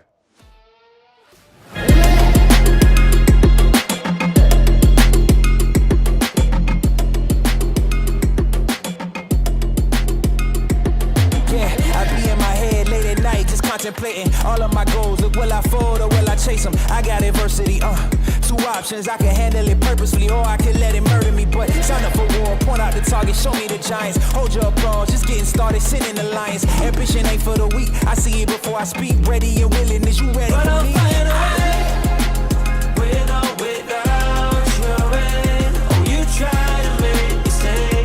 Now there's nothing you can say, 'cause I'm flying away. Try to make me stay. Now there's nothing you can say.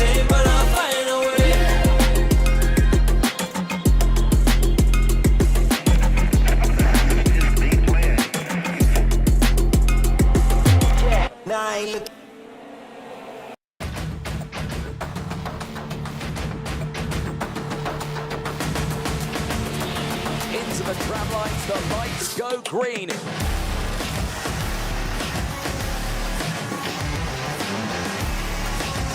Side by side over the line. Who's got it?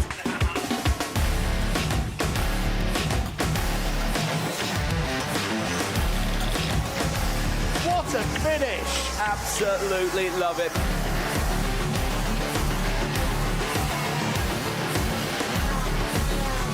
Around the outside, how on earth did he hold on to that one?